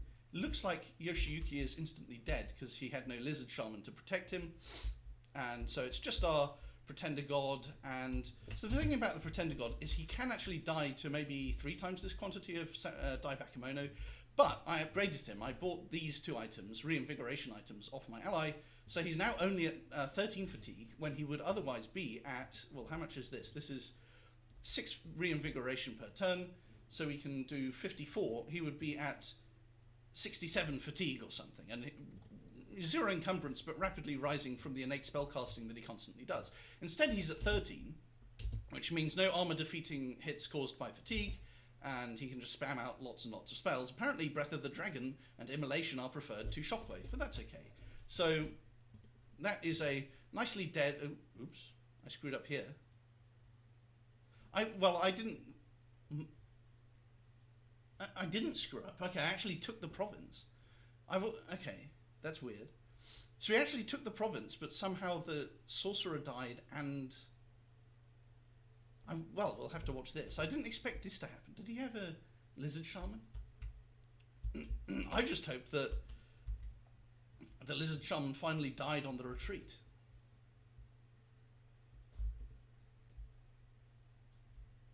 Now maybe those retreating commanders make him run away. Where's Ravenous Swarm? Okay, so Ravenous Swarm usually takes longer than this to kill. I guess Ravenous Swarm is... I don't know how he killed the... Okay, so how did my mage die? So he's routing on turn 14. Unit overview.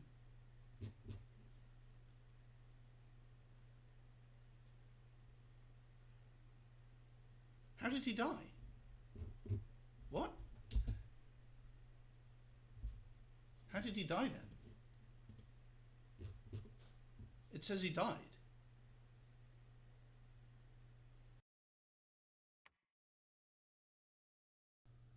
Sorcerer dead. Well, wow.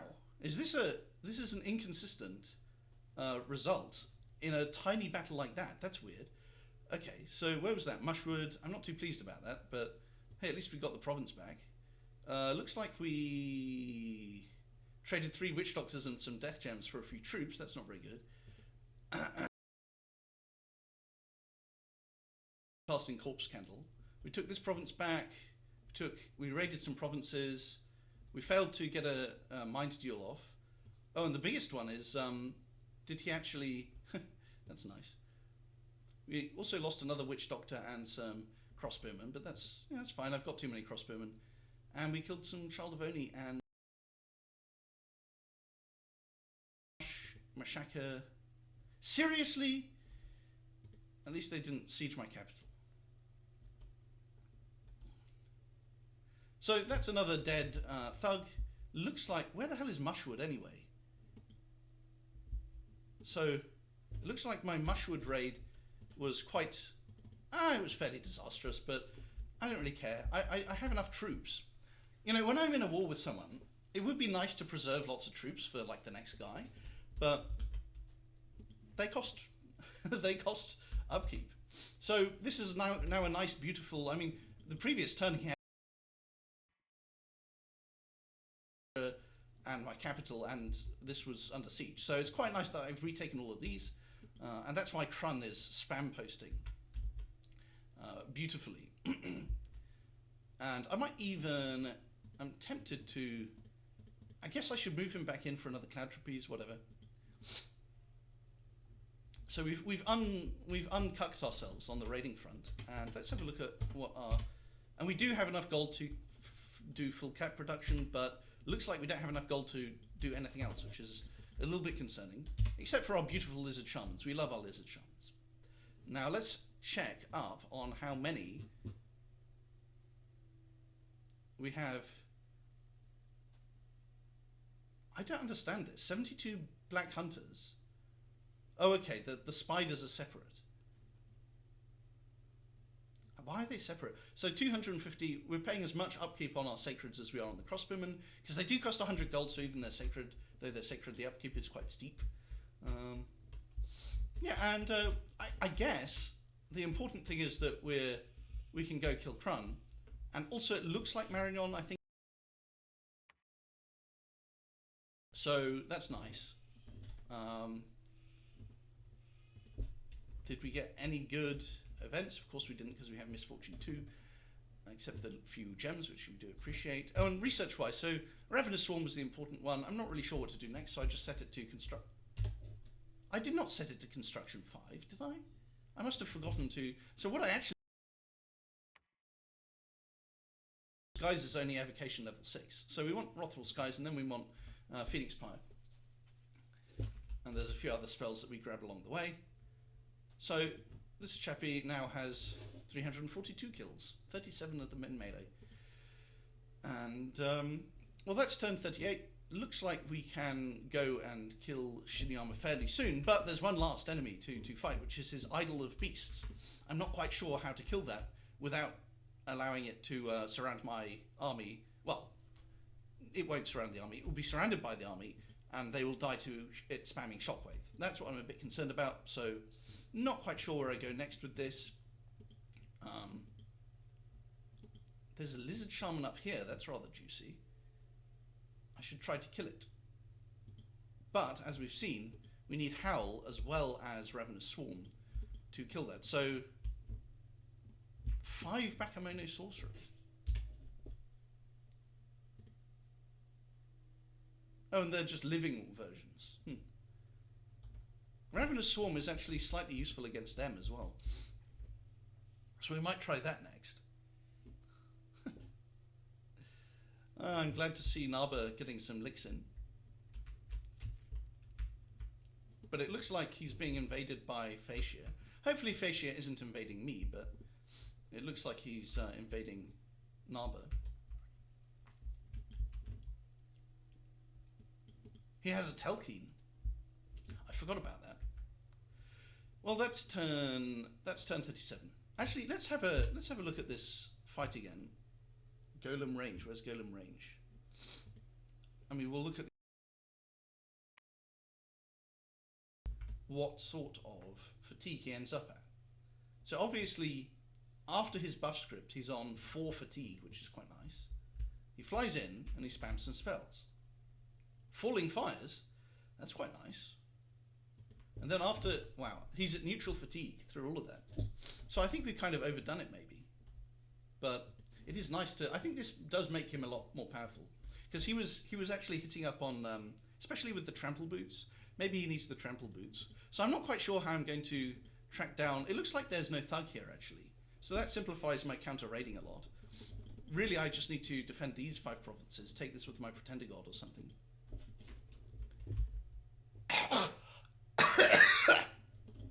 Let's turn 37. Toodles. Hello, chaps.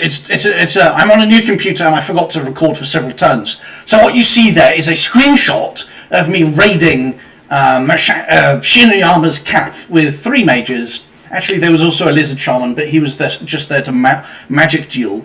And as you can see, they end up killing his Pretender God, which was the only thing there. So I had a Howlcaster, I had a couple of Fire Elementals to clear out the PD, and then I had this Earth 2 Mage on advancing cast, and she cast Shatter, while the Pretender God, which was A5, E3, N7 paths, was sitting around killing wolves. So that besieged his cap, and I'm gonna have to let me actually close that and go on to the next one. So this is previous turn, but I sieged the camp with a couple of mages, while my army, of course, is next door.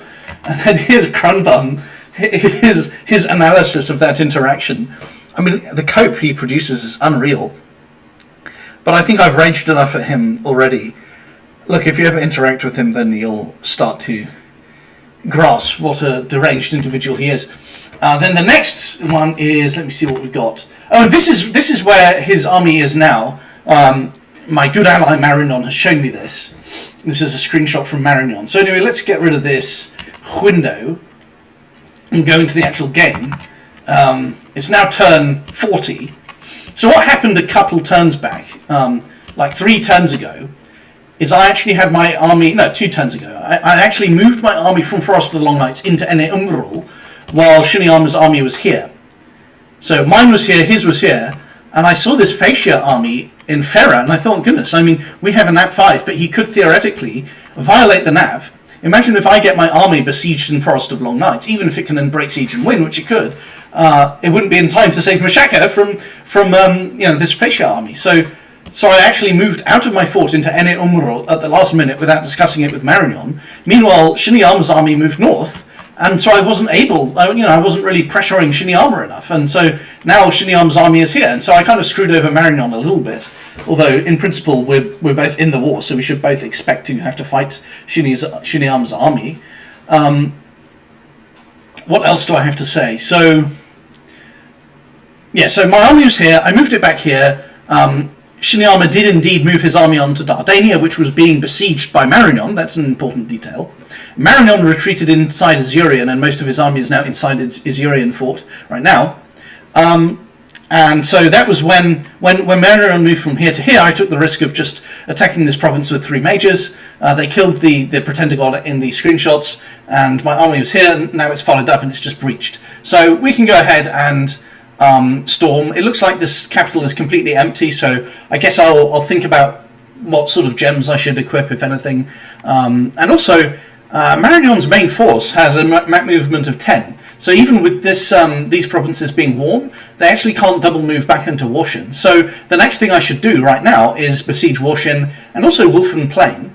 I also, according to Marignon, this Erd province is now held by Fascia, which is annoying because I just threatened Satis about it. But anyway, and then I had to apologise to him because I forgot to threaten Fascia. But actually, Fascia can sail here, so it was a bit impractical of me to grab that.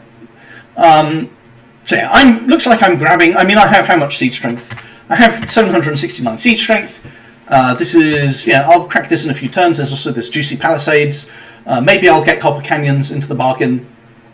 And, oh yes, the more important and interesting thing that happened is that on the turn when Marignon had his army here, and Shinyama had his army here, Marignon, was wondering, well, yeah, I could fight and it would probably turn out okay, but what if he has some sort of trick up his sleeve? Like Earthquake Spam, which he didn't have. But so Marignon retreated to Azurian, and this was like 2 turns ago or whatever, 1 turn ago. And Shinyama moved in here with an army that's too small to actually beat Marignon's army. But the more interesting thing is that Fascia actually cloud trapezed in 3 mages to Ras. And the reason that's interesting, there's a couple of things. Well, firstly, his army was here or here or here or something. So his army is probably only just now, it's been eating Pyrene, apparently. So it's only just now sailing across this. It's probably in Godhaven now or something, I don't know. Or maybe it sailed into Erd. So I'll have to ask Fascia about Wolfen Plain. And Warshin. Well, not Warshin, but Wolfen Plain, yeah. And I'll, more to the point, ask Marignon, who's my actual ally, about it. So, of course, now Marignon is actually at war with Fascia, because Fascia tried to participate in retreat-cutting his army. Now, the odd thing about that is that, well, firstly, it failed. If he sent anything at Azurian, they failed to actually flag it. So I don't know if he even cut the retreat properly. And secondly, this would have been a victorious battle. So what does this tell us? This tells us that Fascia has been in intense communications with Crumbum Shinyama, and I don't like that because Crumbum is a relentless liar and bullshitter, and Yanohito, who is the Marignon player, has characterised his diplomacy, when it's successful, as the Krun DDoS, where Krun just spams so much bullshit that the interlocutor can't be bothered to disagree with it and sort of agrees with it by default, hilariously enough. And that may have been what's happened to Fascia. So, yeah, Fascia is fairly strong, because he's eaten into Piran and Ind, but, his expansion wasn't very good, especially in my direction. And, he was asking me a few turns before this happened, Fascia was asking me, hey, so if you get stack wiped, this is back when my army was trapped inside my fort, so if you get stack wiped, you'll let me take your eastern provinces, right? And I was quite pissed off at that. So, I wasn't really. I mean, it's a sensible request, but it shows that what I'm annoyed with Fascia for, apart from attacking my ally, is a very good ally who really bailed me out. I'm annoyed with him for believing Crumbum's fucking bullshit, because I really fucking hate Crumbum. I hate people like him who, they're midwits, they spam fallacies, they just spam stupid fucking arguments that are really fucking stupid, and they think it's clever, and they're totally dishonest, they're very narcissistic, and they're also just not very bright, and they tend to be very insecure and just peasant-like. I always imagine that they're very small, short people, and I think that's actually literally true as well, and they're very insecure, and I just fucking hate them. They're totally cringe. That's enough Crumbum hate for this turn, but and it annoys me then when this guy believes his fucking bullshit. Am I getting stack wipes now, you fucking dickhead? Sorry, I shouldn't swear. Yeah, I hope you enjoy the toxicity. Wow, this is a nice province. Good grief. You know, Crumbum was complaining about his cap circle being low resources, as if he can't just expand with the ogres anyway. Low resources? It's got fucking 20k and 17k population. What does my cap circle look like? 10k, 9k, 9k, 11k, 20k. So I do have a 20k, but I don't have a 17k or 18k next to it. That's really good. So let's do an analysis of the whole board. So Shiniyama's finally dying because we killed his thugs with Ravenous Swarm, and his army is only like 200 dieback kimono, so it's going to get crushed regardless of how it chooses to go out. So Crumbum's finally dead. Paren is dead, although I don't really have any details, but he's basically dead. Probably to Pythium, and he got railed by Nabar earlier.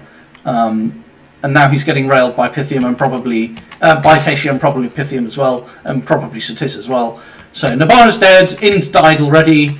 Who else is dying? Narba. Unfortunately, Narba is dying, and I failed to show you what this fort. So there was a big battle in this fort a couple of turns back, or maybe even one turn ago, where I can't remember, but like I think Satis lost like 30 Sobeks and maybe 100 Sobek troops, and a couple of mages, but they were mostly tri-spawned. He cast Foul Vapor twice. One of them died to Wrathful Skies. Nabar had lots of mages and troops, and his Pretender God. And they all died, but they killed a lot with Wrathful Skies first, so it was a pretty bad... It was a clear win for Satis, but at least he lost some stuff, and these Mukaribs can resummon Narba's god yet again, and they can... I'm sure he can cast Wrathful Skies one last time before the game's over, so you know, at least Satis took some casualties. So those are the four dead players, actually. There's four. Shinyo is dead, Facia is dead, no. Shinyo is dead, Paren is dead, Narba is dead, and Ind is dead. And then you've got... So 4 people have died, 5 are left alive. Obviously that's me, Pythia, Marignon. Let me position the screen so that... Yeah, you're basically only seeing the flags now of the living players. You've got Marignon off the screen, you've got me in the centre, you've got... Oh no, you don't have Satis, whatever. You know, this is maybe a better position to show everything, to show everyone. And if we rank them, the strongest player in terms of map position is Satis. However, you know, he always protests that he's being sort of sneaky and non-committal in his Diplo. Oh, it's just because I'm a noob. I'm just so uncertain of my skill. Oh, my scripting just isn't really that good. So you know, and I actually think that's partly true. So I think in terms of his skill, maybe. Look, I don't think he's worse than me. He might be worse. I think Janahito and Pythium's probably the most skilled, or maybe it's Facia. But yeah, in terms of map position, Satis is the most powerful.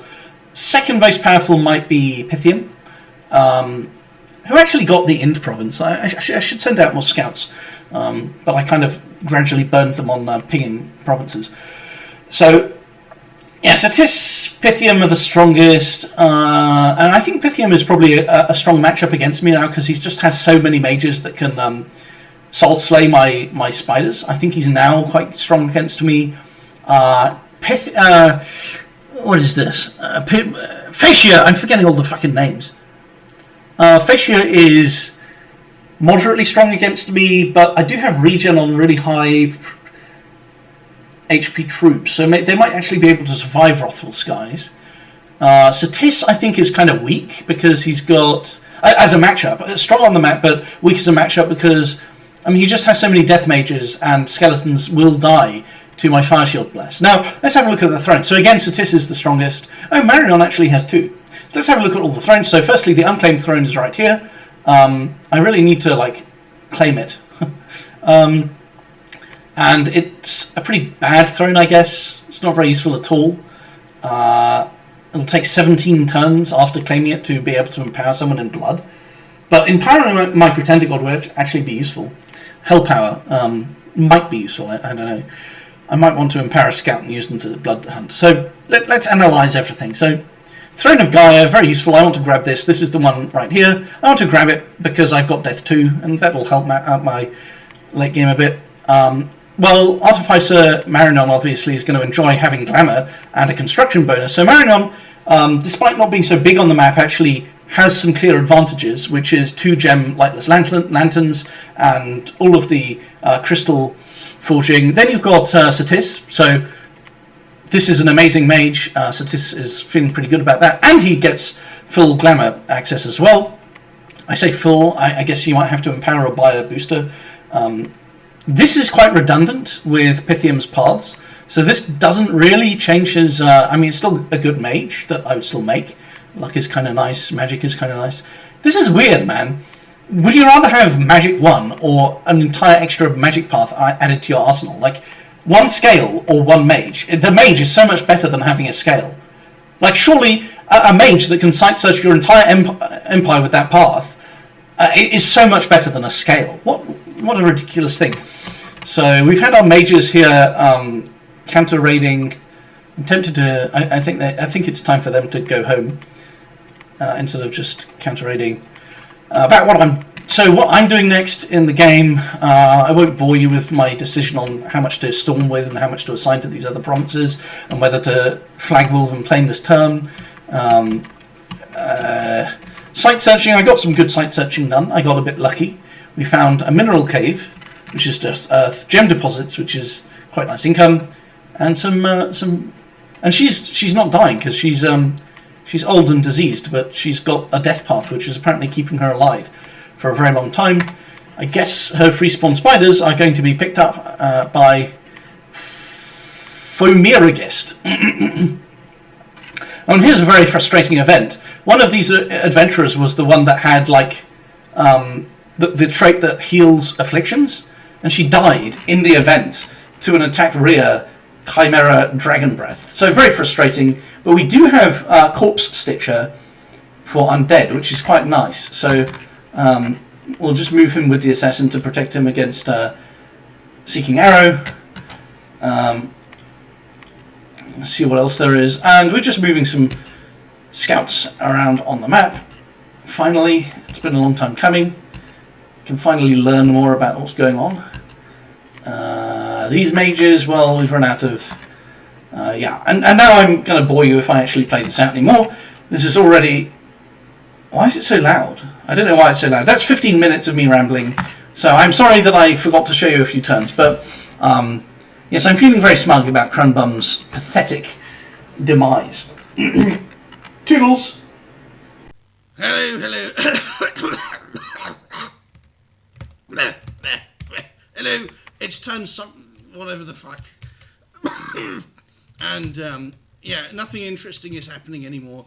But there's one thing that I remembered, I just barely remembered to do it, which is sending 412 gold to Marignon, because that's this turn's income from Shinyama. And then we send a very important message. I like it's a good one, isn't it? Okay, I forgot to... It still turned whatever the fuck, and I forgot to explain something. Which is the reason I need to spike Crumbump with that shipment of gold. Is his whole army is here. He's sent his army, like here, and there's about 200 Daibakemono and 18 Ubers and a few thugs.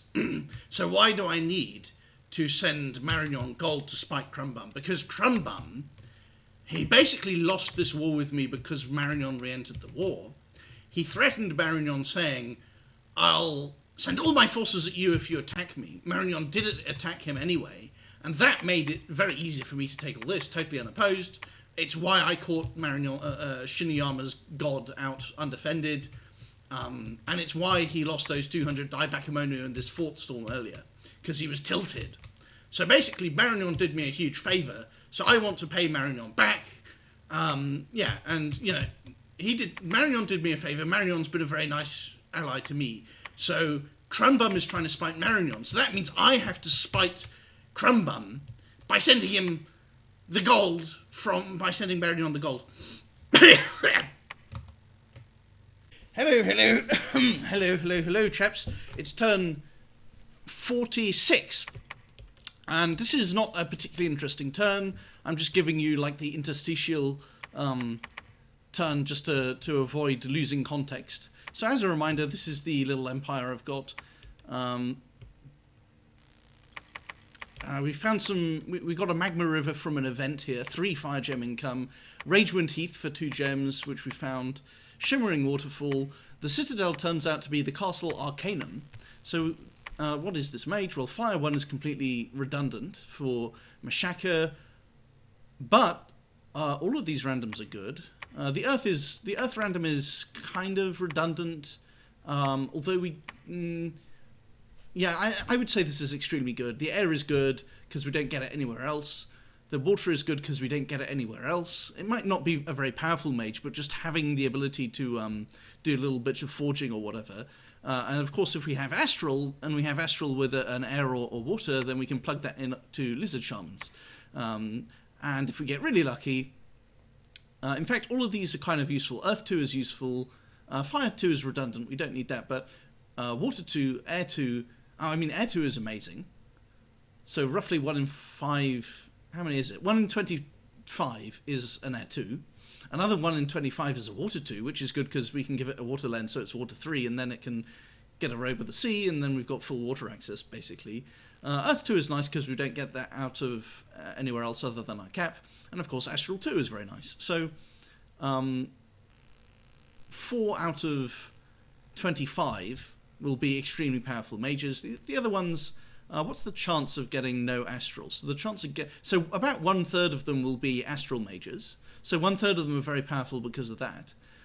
Really, the only bad mages here would be Fire. Anyone that randoms Fire, I would say, is bad. Although Fire 3 could be nice. We'll see. So we've got the Citadel to make lots of these guys. Very, very nice. I'm making a Palisades here.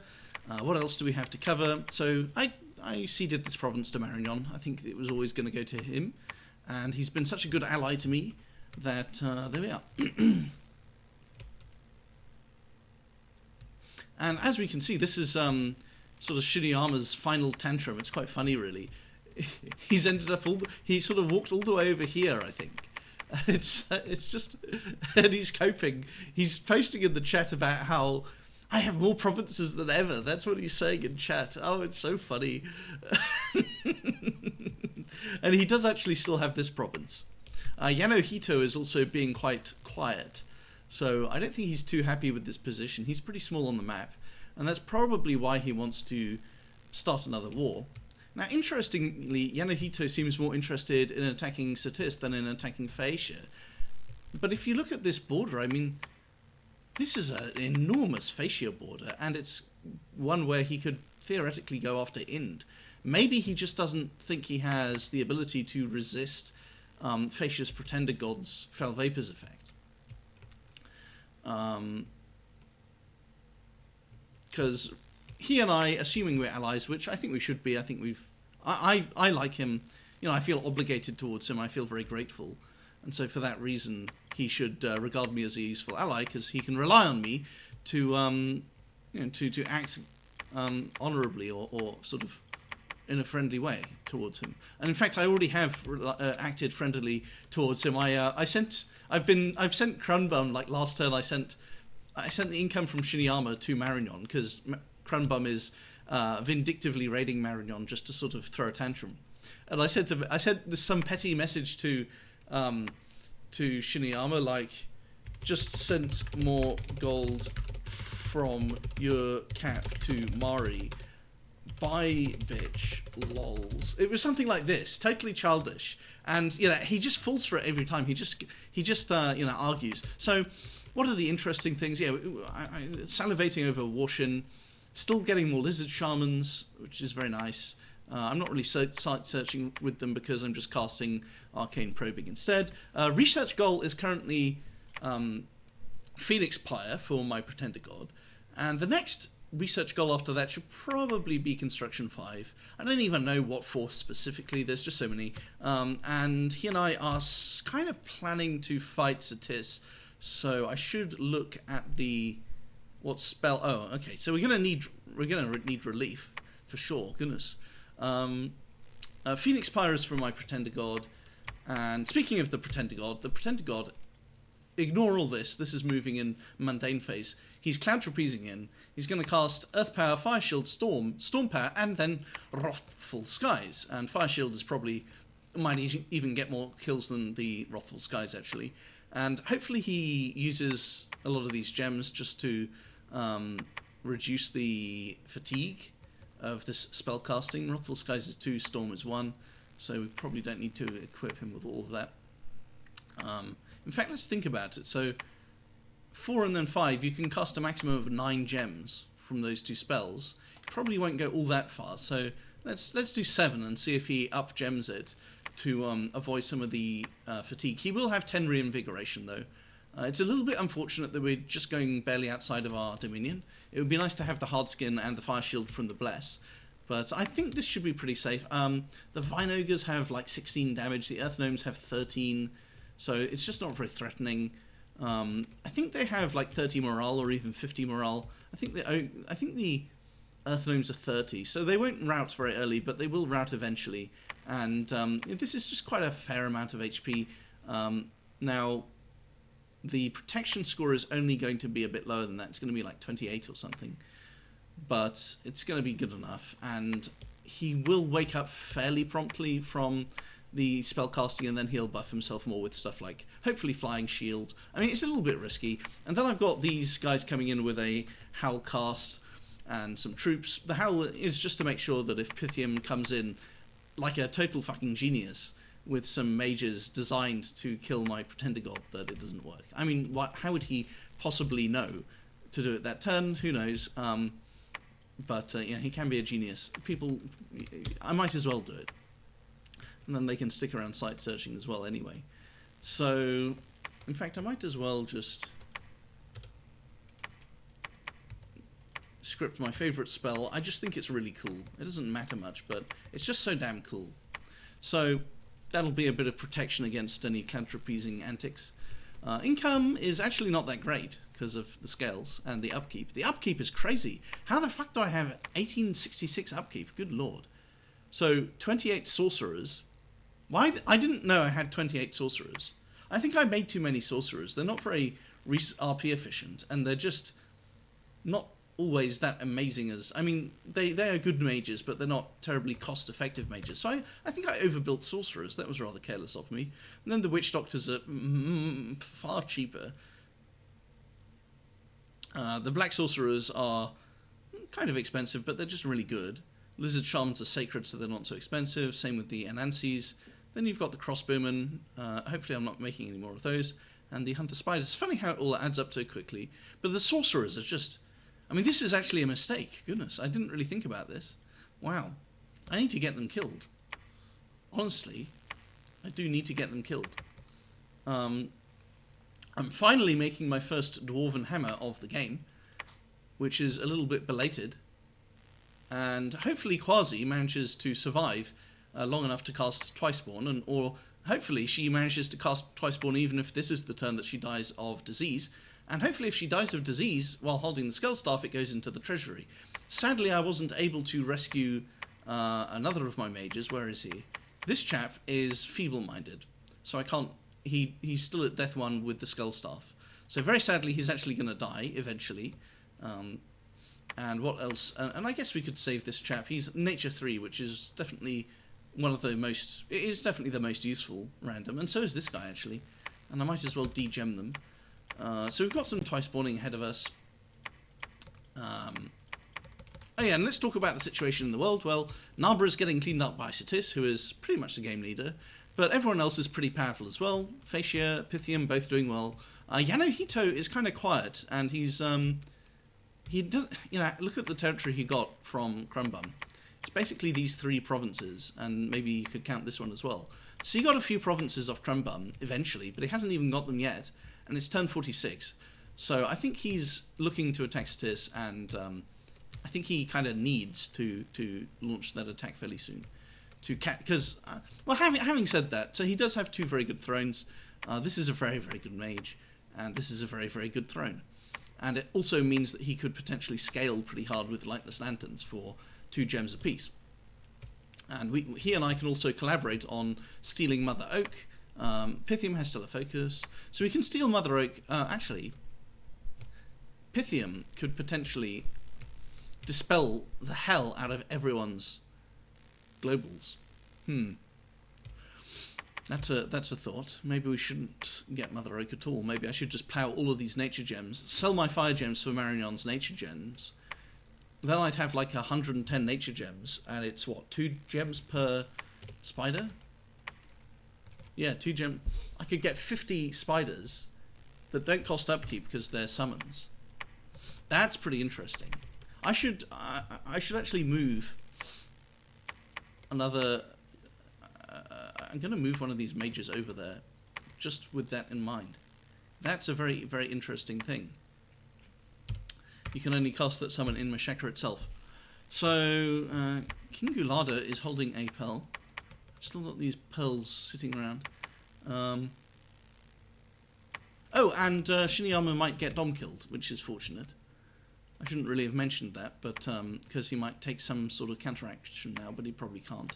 So yeah, Shiniyama is very much on the way out, but coping pathetically all the way. Oh goodness, I have to do a little retrospective on the absolute bullshit Krun's been spewing as he dies.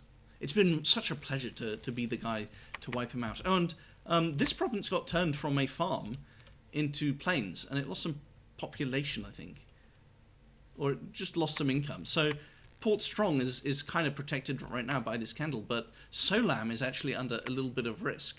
So we don't want to have that happen more. And I don't have the gold for it right now, but we might actually be looking to protect this province in Solam with a temple.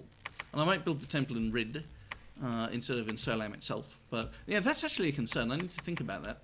Don't I have a priest somewhere here as well, don't I? Okay, here they are. They're preaching here, but there's a temple there, so it's not strictly necessary.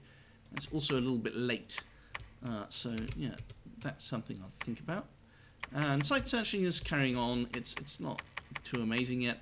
This province has only been site searched to E1, so I guess we can send an E2 mage or 2 over here. Oh, we have lots of Earth 2 mages actually in this whole region, don't we? Samoyoni can site search this one, and then we're getting off to, and then we've actually site searched it all. And Shiniyama itself is, yeah, pretty congruent with I can spend all of these gems. It's quite good. So that's turn 46. Oh, and this throne is the inner throne, which is possibly the weakest throne of the lot. Blood Slave's almost completely useless. Order, though, is pretty nice to increase this recruitment. So that's turn 46. And yeah, nothing too interesting this turn. I just didn't want to skip forward so much that it ended up being disorienting. It looks like I never cast Dark Knowledge on this province, and we can cast some other site search spells as well, like, let's see, Nature Haruspex, and Gnome Lore, and Augury. In fact, we should cast them there as well. Where's this guy going? Why is he going there? Okay, why is he going there? To do fire path site searching? Maybe he should stay home and cast his Gnome Lore at range, except... yeah, okay, so this is quite optimistic, actually. Look, I never site searched down here. That would be pretty neat. I'm going to do that. This is pretty interesting. I actually... Yeah, I found I have a newfound purpose in this match suddenly, which is spamming all of these site search spells. At the end of the rainbow, for example. Why does it have to be so damn short in its cast range? Gerthurg. We should just move there manually.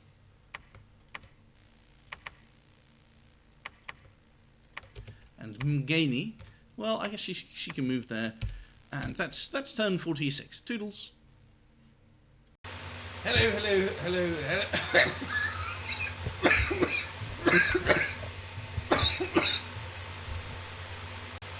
Hello, chaps. It's turn 52, and I didn't really attack Marion. I just attacked him a little bit because apparently he got 3 versus 1 by the other players in the game, which is unfortunate because I was going around saying, "Oh, I'll just attack someone together with Marion."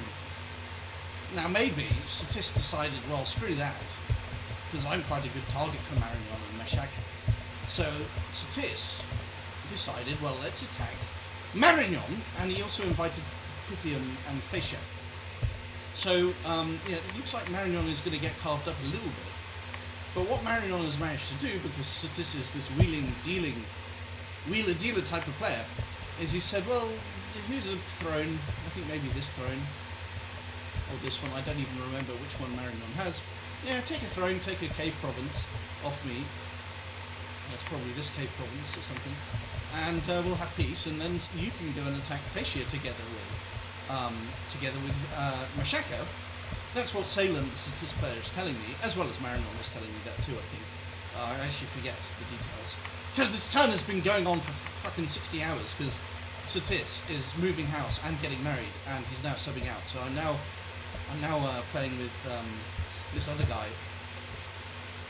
And yeah, here's my pass to Diplo 4 years ago with the guy who's subbing in as Satis, and it's quite awkward. So apparently I just attacked him out of the blue somewhere, or maybe not out of the blue. He was just subbed before. It was the previous player beforehand. Then he completely puts me in the dumpster, throws me in the dumpster. But I refuse to make peace because he's on track to win. So of course, if someone's about to win, you don't just. And then he kind of seethes. Thanks for your time, mate. I hope your foe will be more agreeable than you are now. What a fucking bitch. I already hate this guy. So he can go fuck himself, and hopefully... anyway, I'm sort of joking when I say those things, but really, that is just what a whiny bitch, honestly. So more about the in-game situation. Juicy items in Gerthurg. That has to be the right way to say it. If we look at all these chaps, we've got storm armor, a couple of relatively useless. This is quite nice. In fact, this is very nice, I would say. This is mildly useful. How is he already injured when he... How is he already injured when he shows up into the battle? Okay, this is just basic. But loses an arm? Is that just part of his backstory? He has 5 XP. They start with experience. He has a kill. How does he already have a kill? This is really interesting. How do they already have a kill? Kills when they attack at the start of this battle. I'm really confused. But anyway, the point here is, maybe I should get Enslaved Mind, but I don't really have time to research Thaumaturgy 6. Otherwise, this guy would actually give me Glamour 3 access. What else is there? There's just a couple of nice items in here, like especially the Rune Smasher is very good. This is very good. Allows you to stack more. The attack skill ring, the quickness boots. They're all very nice items. So I'm going to just attack with an army and hope to grab a lot of the items. What else is going on? Well, this fortress, I think I talked about this before. We've got some water access, and we bought a robe at the Sea of Satis. We're also buying... Yeah, and in exchange we're going to send them a fire helm. So this allows us to cast Voice of Apsu and eventually get some water income. And we can also forge a water bracelet and summon a Sea King, and then we basically have full water access, which will be mildly useful. I'm not really sure. It's just another thing to throw at the enemy in my mind. So diplomatic situation, I'm still really at peace with Marignon, to be honest. He actually told me to attack him. But then he managed to peace out with... So by taking this province, I'm shortening his border with Pythium, which is actually quite useful to him. I've also been sending gold from Shinyama to Marignon just to spite Crumbum, so maybe that's why he doesn't mind me taking some provinces. Also, I think it's like a threat. He's probably threatening these guys. If he's bothering to Diplo, he's saying, hey, do you really want to hand over provinces to Machaka? Do you really want to do that? And that might help him a bit. And now maybe he and Satis together have cooked up this idea where Marignon now fights Pythium 1 versus 1. Me and Satis go after Fascia, and because that's a 2 versus 1, it'll go quite well. If we look at the border though, it's not a very big border, and Fascia actually has sailing, so suddenly I'm... Shit. I never really thought about this. I have to talk about these turns just to even describe them properly. I don't know who has the Fukan throne, but it's not Fascia. So this is actually really kind of bad, because I guess...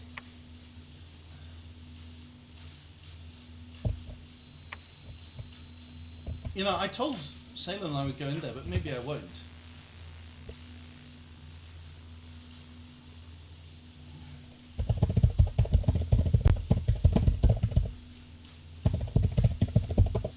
I'm gonna actually message, because I told Satis I would go up to this area, but actually this is one of Satis's borders.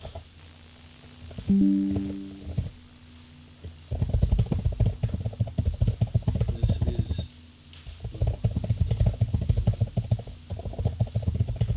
So I actually want Satis to fight Fascia on both of these fronts. And I should go after. I probably should take Ferro. I mean, yeah, I obviously should. Growth Throne. But I should actually be going for like Florian instead. It's kind of interesting that Pythium has troops over here. I'm going to screenshot that and show it to.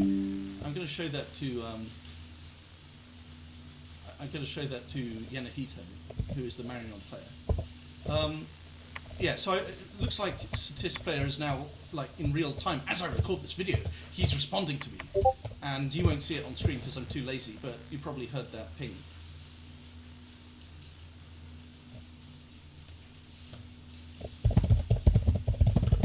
So I'm gonna tell, yeah, he's saying that's the only place I can reach him.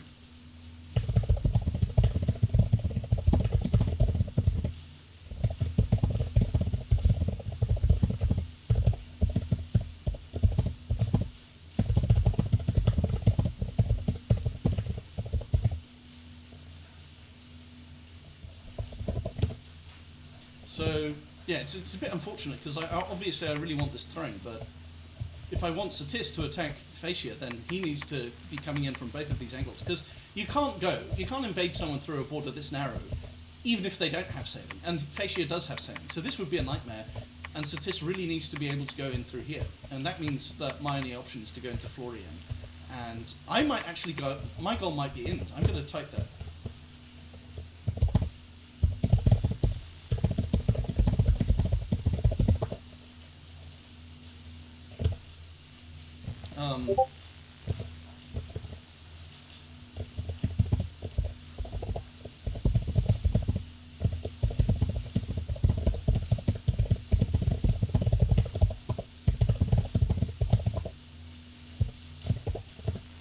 Anyway, now I have to pause the video to look after my steak. Hello, well I've completely lost my train of thought after gobbling down some juicy, delicious steak. But basically, it may be the case that Marinon and Pythium fight each other. So that's a 1 versus 1. Then there's a 2 versus 1 against Fascia, so that's beneficial, obviously, to the 2 versus 1 players. And then what happens after that is that Satis will have gotten another throne. And, or maybe I get the throne so that Satis doesn't get thrown, ganged up on next. So to speak, except that he might get ganged up on next anyway. But maybe I get it. And, you know, that will be good. If I can just do some damage to Fascia, take some lands off Fascia, then we're good. That's really the plan, is just get on someone's good side. This time Satis, even though he was a bit sussy before with the war against Shinu.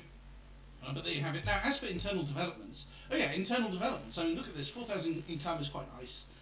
The gem income, though, is doing pretty well, as you can see. Yeah, let's actually click through everything. So, army setup. What even are these buttons? So, got some trades, got some site searching. Now, this bit where I was casting site search rituals was twice as long a few turns ago. We're sending 500 gold to Marignon because he let us take his provinces, and despite Cranbum. Here's all our shit going on. What else is there? Yeah, so provinces. Looks like this must have been the part. This is the part where I declared war on Satis. Then there's a bit of back and forth. Then he does his big raid after sitting on my fort. Then the raid gets cleaned up. And then he gets cleaned up. Forts, kind of similar story, I guess, except I never lost any. Income, you can see the same story. Gem income. Yeah, gem income is quite dramatic, isn't it?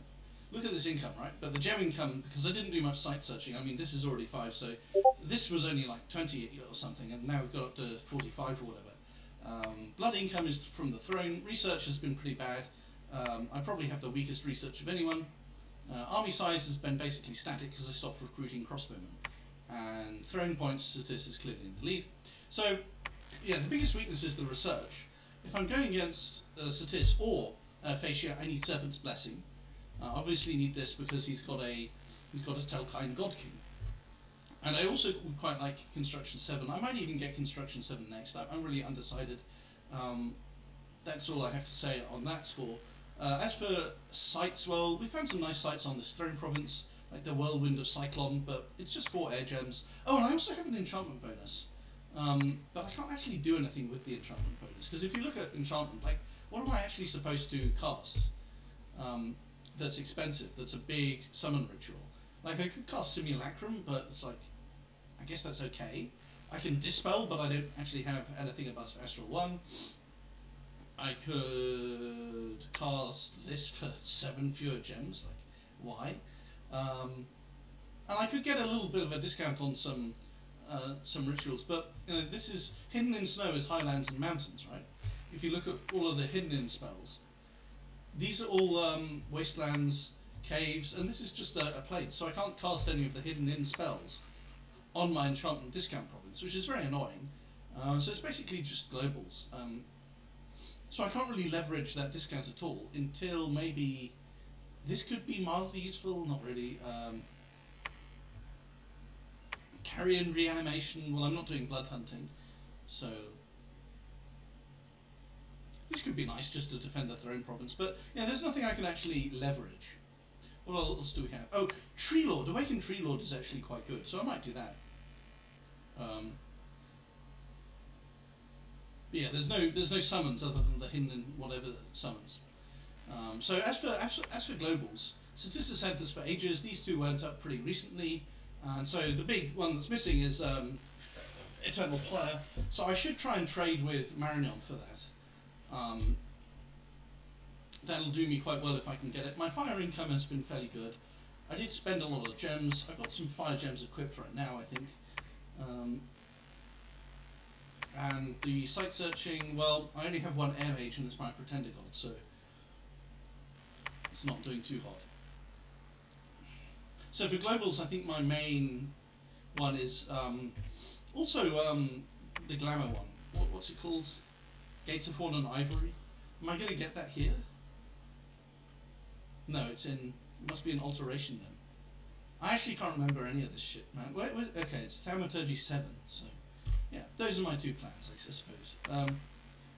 And another mildly interesting thing. It's not very interesting, but I do have I can trade more of these. That's an adventurer, but over here I can trade necromancers. So I'm getting Corpse Stitcher, so that's sort of mildly useful, I guess. I mean, that's turn 52. Doodles. Hello, chaps. It's turn.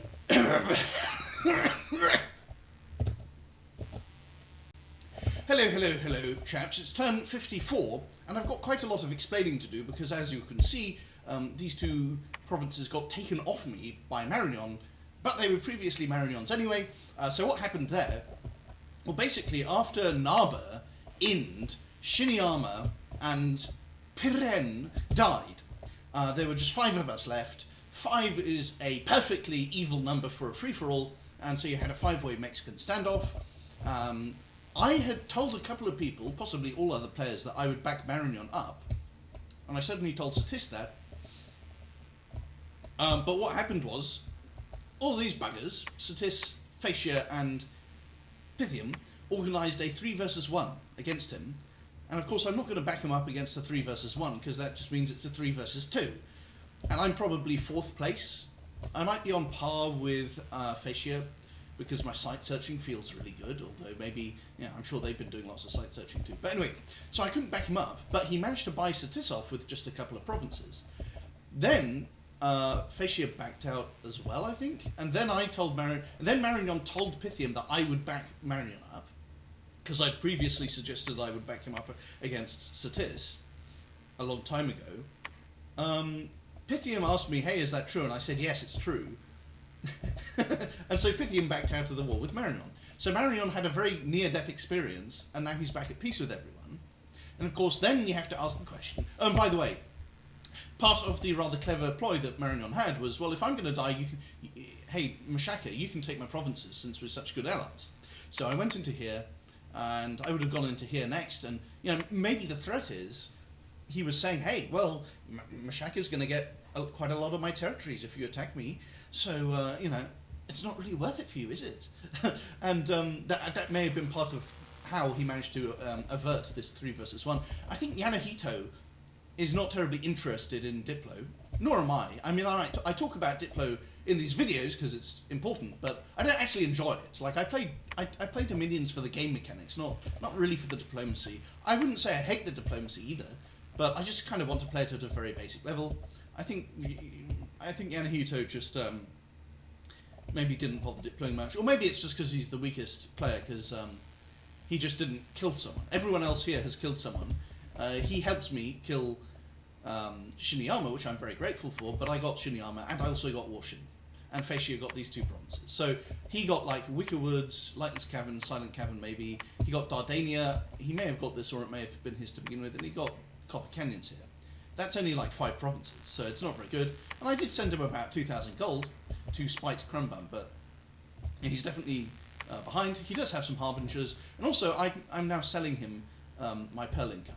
Not all of it. I'm not shipping him any of the 14 this time because I'm making Eyes of the Void. But anyway, I'll get into that later. So the new thing is, who am I going to attack next? Well, Satis actually invited me to attack Feishia. So here's Feishia, and at first I was like, oh yeah, that's a good idea.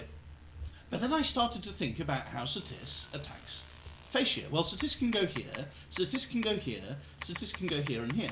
Now, if he goes into these 3 provinces, Darkwoods, Agrarian, Erd, he's carving off non-essential border provinces of Feishia, which are not very important to Feishia.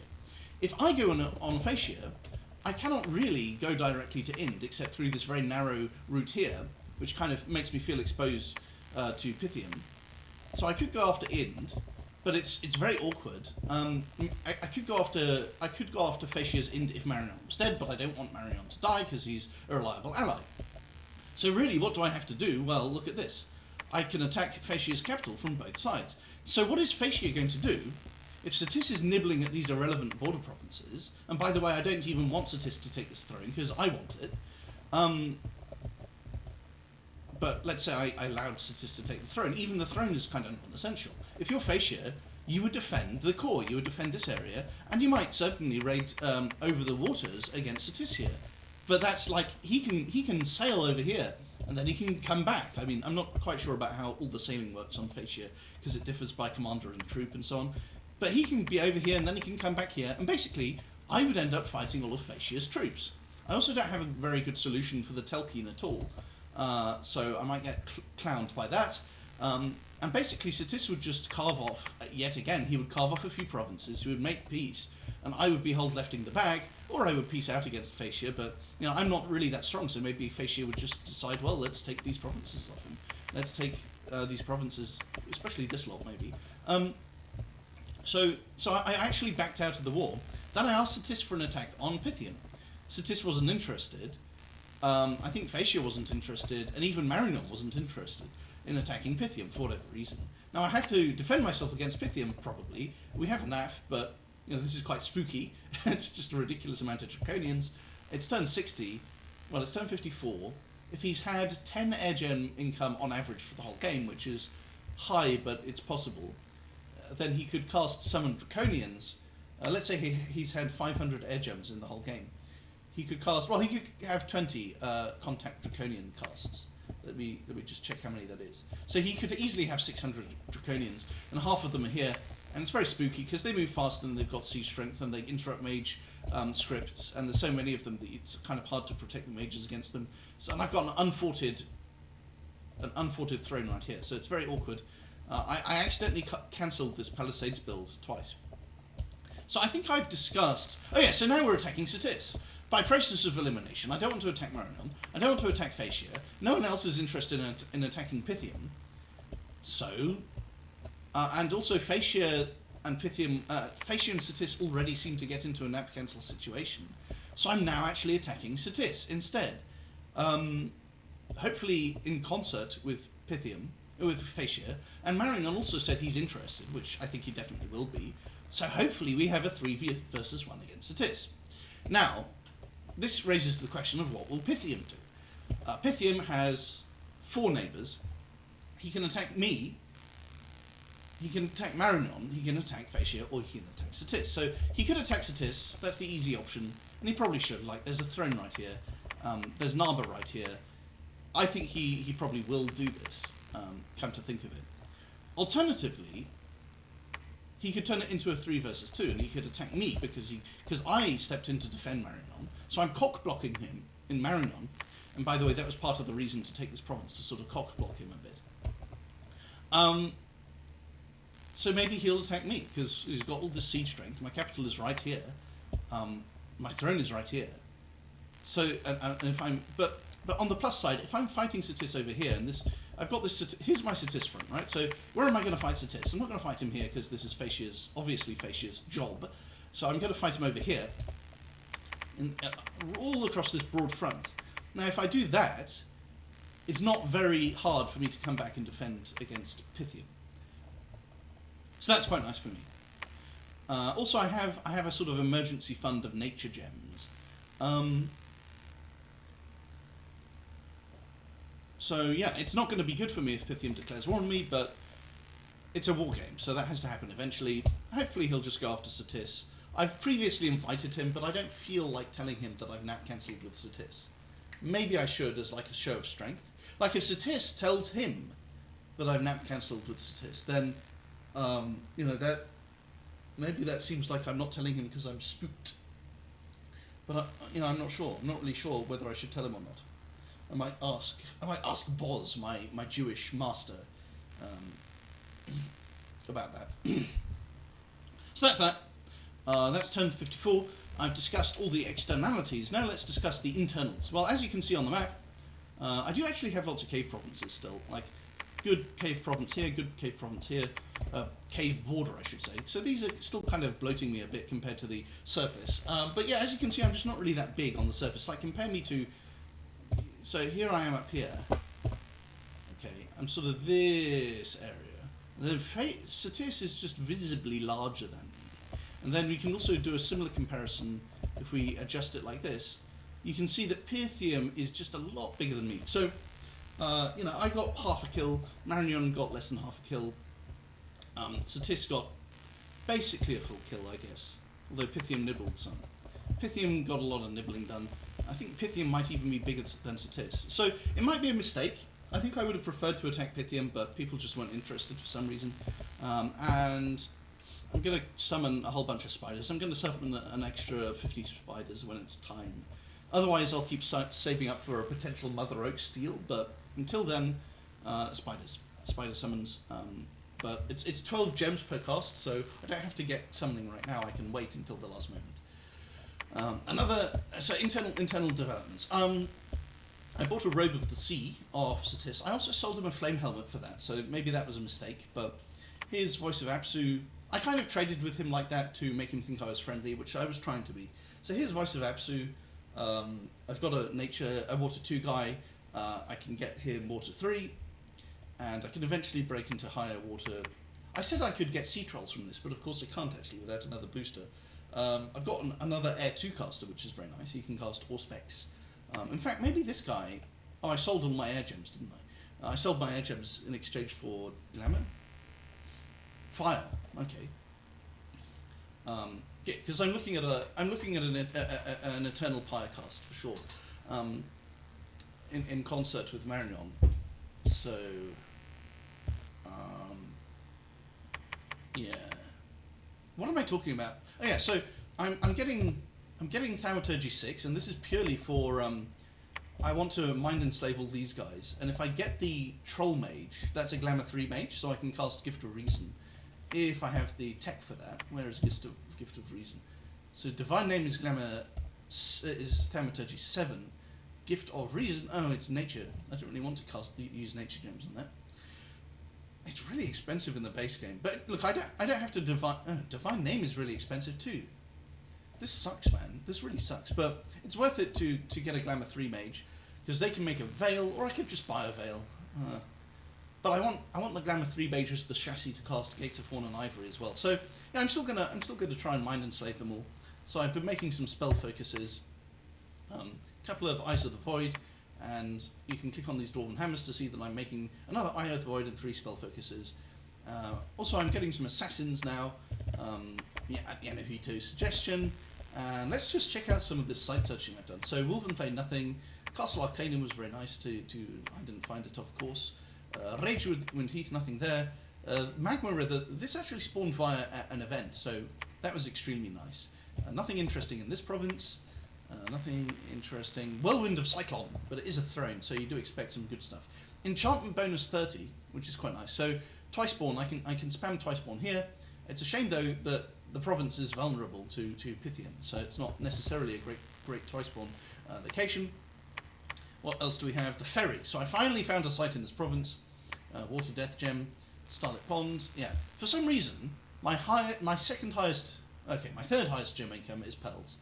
Well, it's completely. I mean, I have Arcane Probed everything, I guess, but it always seems to be Pearls. Pearls seem quite plentiful. Veil of the Silver Garden Pearls. There are some interesting ones, I swear. I'm just showing you everything. Deathmound Downs. So I've got Necromancers. I think I mentioned that in a previous video. Stargazer's Cliff. Fire. Why is it fire? Compound Door. But in the caves, there's some fun stuff like so many disease sites. The Iron Caverns. They're just 3 gems. Quite nice. Abandoned Laboratory. Glowing Mound. No, that's not interesting. Here's the Sages Guild. So I'm getting sages as well as the lizards. Mammoth Forest is very nice for all the nature gems. I'm casting Haruspex on this province finally. And here's one I found this turn. The Inverted Tower. This is what I wanted to show you. 4 Glamour Gems. Isn't that nice? And an Illusionist. So are Illusionists good? Well, at least they're cost effective.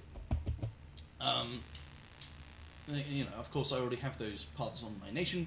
And Satis has a lot of lizards within a shield, so I've restarted crossbow production. That's it for turn 54. See you chaps next time. Hello. It's turn 50 something, and I declared war on. Well, I broke NAP with Satis a few turns ago. So next turn is the war with Satis, and it looks like they already started. There was a battle in Fascia. Okay, there's some magic face stuff going on. This is interesting.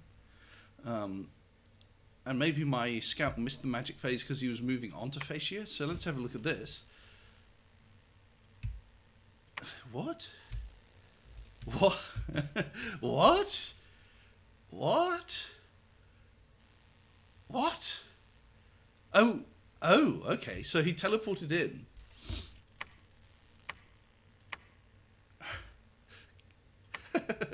What a Chad. Okay, so Satis is actually doing pretty well against Fascia then. Let's have a look at his script. I mean, it's pretty obvious what it will be. Large skill and regeneration. 67, 103 fatigue, but... Oh, okay, this is actually... How the fuck did this work, anyway? Why is he wearing this? This is like... unzips your testicles, plugs them. Iron Peaks, just a raid. So, ooh, hello. But this was a small force, and he managed to kill 5. Oh my goodness. This is actually a win for Satis, because this is all worthless. It's 2 mages that killed 5 mages and probably did some. Oh, okay, 5 mages out of this many is actually a pretty low kill ratio, but still, it's a gem burn. It's a filthy gem. Yes! We got all 5 of them. We got all 5. That's delicious. And we found a Rune Smasher, which is nice. And a Rainbow Armor. A Rainbow Armor, yes! I like Rainbow Armor for my Pretender God. So, we're a little bit late to the war. Because actually, turn 57 is the first turn that battles can occur on. And, oh my god, did I pick the wrong side here? That's too funny. That's too funny. Yeah, so I was going to go in on Sinaf. Look, if I go on Dun Vale, then it gives It's kind of distracting his forces from this direction. But if Satis wants to invade Fascia, that's actually, you know, do I really want to spend my efforts protecting Fascia? Not really. I'd rather go after Knaf. So, Knaf and Zox, I think those are my two targets, although this river is extremely annoying. So yeah, I declared war on Satis. I actually wanted to attack Pythium, but no one agreed to it, and Pythium is stacking these troops right on my border, which is really annoying, but you know, that's life. Marignon and Fascia both didn't want to attack Pythium for reasons that are unclear to me. So we're going after Satis instead, and you know, that's the turn. It's possible Satis is trying to you know, make Fascia peace out. We finally have this Palisades up. What else do I want to say? There's not really much to say. I'm so glad, though. This is really useful, actually, because you know what this guy does? Once I Gift of Reason or Divine Name him, he gives me Glamour 3 access. This is a Glamour 3 mage. Normally on Machaka, to get Glamour 3, you have to train these until you get a Glamour random, which takes about, you know, you usually have to make about 3 of them, I guess, which is 12 recruitment points on a otherwise basically mediocre mage. It's got Heretic, it's got Causes Unrest, it's only got Stealth 40, and you have an Any Fort Spy. Oh, and that reminds me, I've never made any of these. The Any Fort Spy is stealthier than the Cap-only Spy. I mean, seriously, Allwinter. So I'm going to make some Ears of the Lord, because I want to spy on people. My income is now limited. That's nice. So, who has the honour of taking these fellows back? I guess it's Candoro, because he's not very useful without any gems. So Candoro is going to take these guys back. All of the lizard shamans are going to go zooming over into... Zooming, please. It's this guy who's not zooming. Who else is not zooming? Someone is not zooming here. It's the Blasier. So maybe Gobrucius, but I kind of like Gobrucius. I guess Gerus is so slow, he can only get to Shiriyama. So now they can all move to Brightwoods, and we can, you know, meet up, put a big stack in Brightwoods. And if Satis takes the Wolven Plain, it's okay. It got pop-killed at some point, anyway. It's actually not okay, because it means he'll push his dominion even further. I like having the temple, but oh well. What else do I have to say about this situation? Well, let's check out the... We found a Sparkling Fields. Finally, I knew there was a... Oh, and a Wellspring of Secrets, and a Sink Marsh. Goodness. See?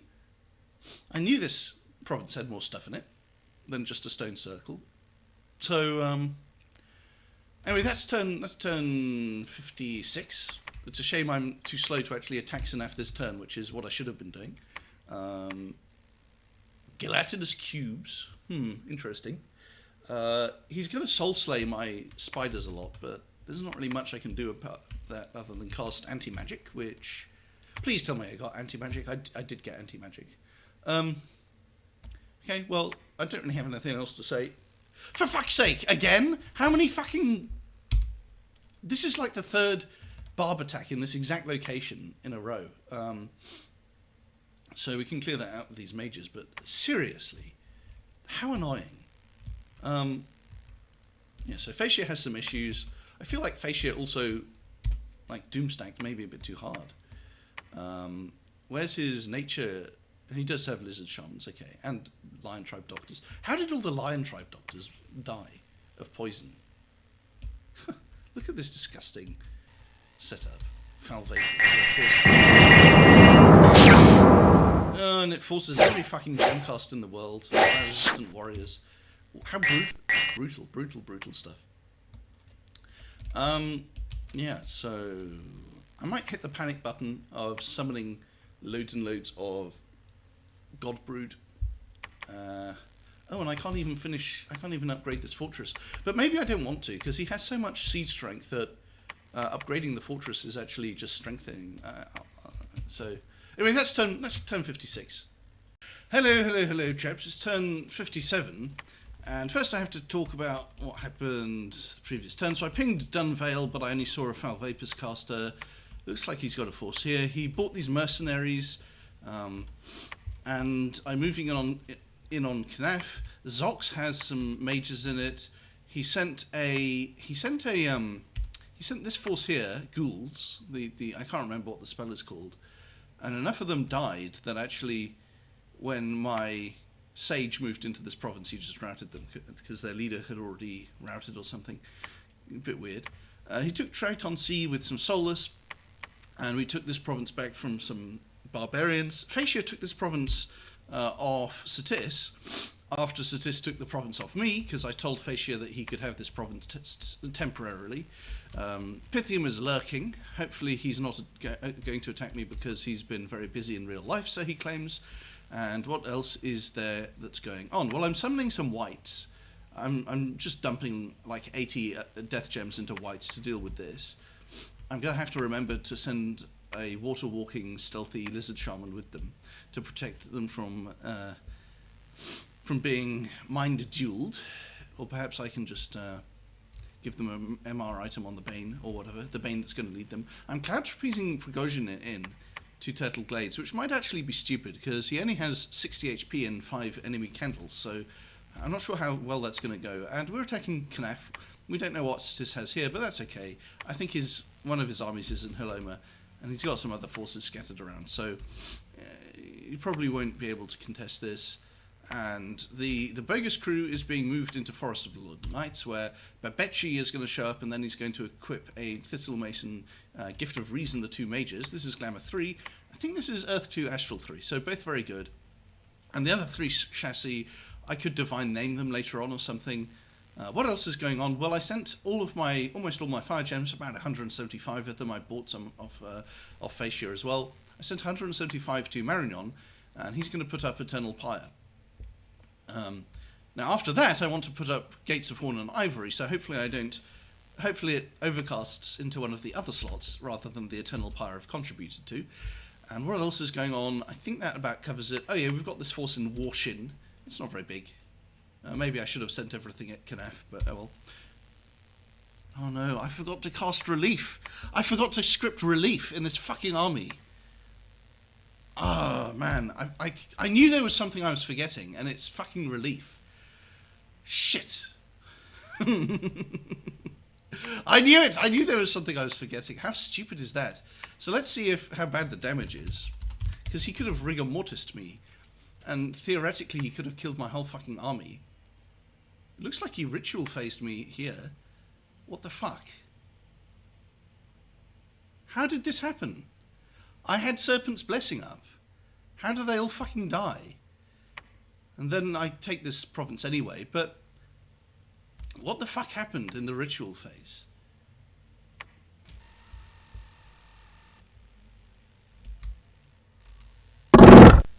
Oh, it's Wind of Death. What the fuck? With the Ring of Returning? Ah! Okay.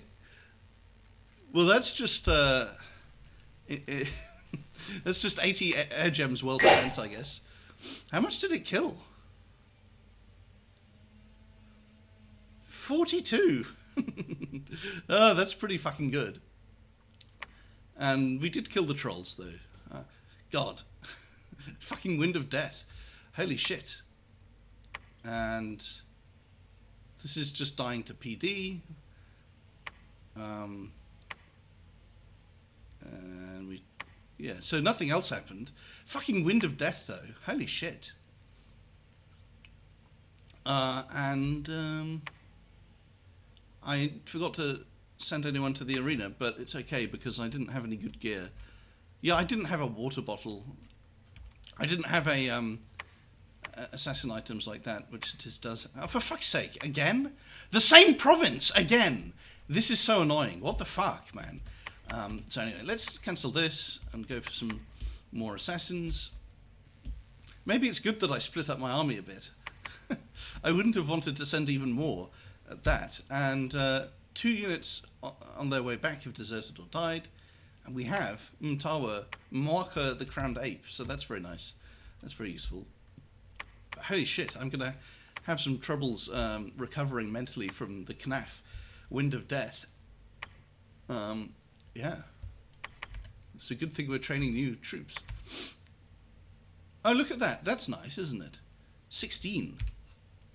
It says 2 units on... Oh, 19 mounts have made their way back home. Okay, so 19 compared to... It looks like we get a discount on half. So 42 Black Hunters died. And how many... The problem is that he can actually do it every single fucking turn. So that's a big fucking problem. We can't mind duel it because it's not astral. And all of our shit's fucked. Oh, that's so devastating.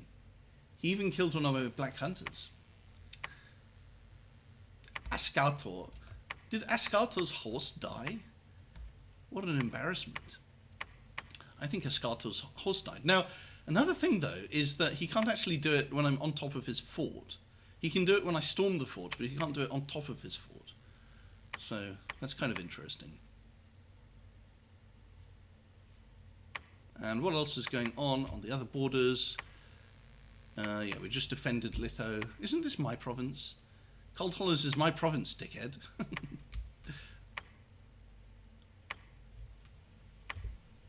So,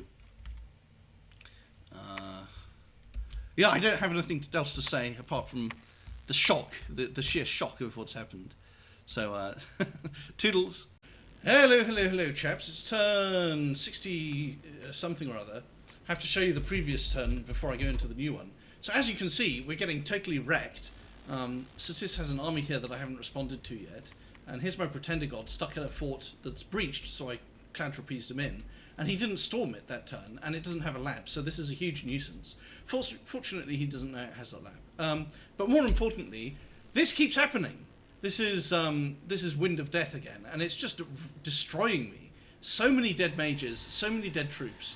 It's beyond belief. And if you look at my Draconians, where are they? I don't think these are...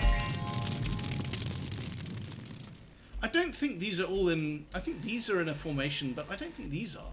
I think these might have just been individuals. And anyway, so these are ghouls summoned by a ritual. This is all magic phase. Here's the Wind of Death caster with 31 protection and a ring of returning, and he's terribly annoying. And I just love the fact that he has blood slaves. For no reason. Yeah, so I'm almost salty about this because it's such an asymmetrical mechanic. I'm almost tempted to cope by calling it cheesy, but I have abused assassinations in this game so hard. Not in this particular match, but in other Dominions matches, I've spammed the hell out of assassins. In one game, I had 12 assassins that were fully kitted out with, like, lifelong protections and wall climbing gear. And I think I killed, like, 50 enemy commanders and just totally destroyed them. So I can't really complain about this happening. But this is very annoying. Like, look at this shit, man. All of the Draconians go here, and then this just... He's probably going to cast it twice. Okay, it looks like he got Gift of Returning. Let's actually check that. Unit overview. Where is he?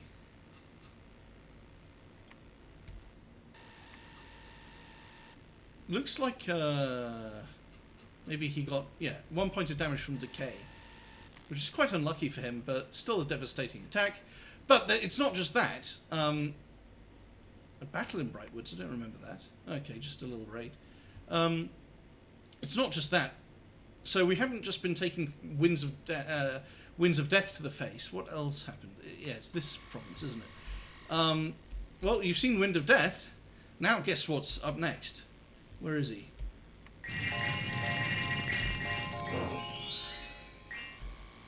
Yeah, here he is. He's a Death 3, Skull Staff, Communion Master, and Bone Grinding! Bone Grinding. We love Bone Grinding. How many times did he cast it? Managed to cast it twice. So I probably should have used Magic Duel. I could have saved myself a bit, but you know, this is the results of that battle. Not even a real battle. He did lose 9 shamans, so at least that's something, but it doesn't mean anything. Look, my whole army has been wiped out. I've lost like so many troops. So now we're running away, and now we have to deal with this army eventually. So hopefully I organised enough defences on my cap. It wouldn't surprise me if I didn't, especially since he can do Wind of Death. The Wind of Death Cloud Trapeze there this turn as well, so this coming turn. These forces are relatively irrelevant, like Warshin is just like this, whatever this is. What else is going on? Oh yeah, and the reason I've totally lost the will to fight in this game, and I've totally given up on surviving, is Pythium has, of course, cancelled NAP on me, it's kind of unsurprising. He did want to attack Marignon, and I said, well, if you want to attack Marignon, I'll have to go through me first. And of course that increases the likelihood that he'll attack me, doesn't it? And that's what he's done. I was hoping he would attack Satis. Facia asked him to repeatedly, and he just didn't, which is maybe prudent. I mean, I've been quite foolish this game, and also I've just been outskilled by this Wind of Death bone grinding shit. I shouldn't call it shit. See, that's the cope. That is the salt coming through right there. But anyway, clearly I just don't have what it takes to be in round 3. So I'm quite happy to bow out at this point. Although, I'll be trying to hand over some provinces to Facia and maybe Marignon, except Marignon is going to get killed by Pythium. Oh yeah, so what happened with Pythium is I actually agreed a peace deal with him where he gets these cave provinces and like 5 of these. He doesn't get Stormwoods, but he gets like 4 other provinces or something up here. So, he's taking a huge bite out of me for free. He's taking a throne, and it makes things worse for me, and I'll probably still die to Satis anyway.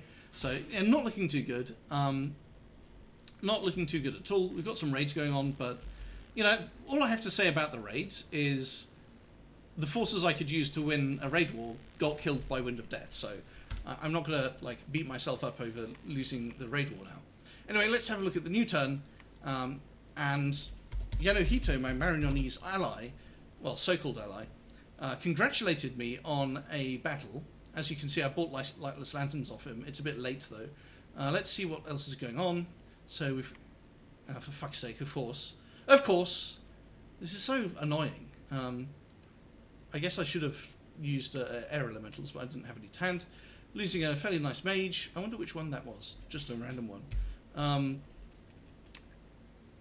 Oh, that's not good. We lost one of our cap-only assassins. We did kill this, though. That's quite nice.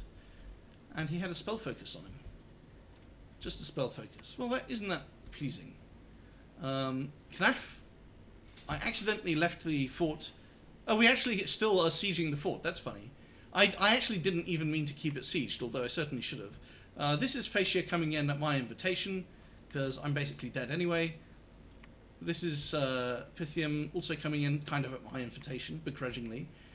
Port Strong, now Chilad Caverns. Rid, I think, might be a real battle, so let's not spoil it, let's actually watch it. Oh no, Rid is not a real battle. Yeah, this is just me making sure I don't get raided. Gerthurg, yeah, I don't even care about that. Boar Woods. There shouldn't really be a battle there, should there?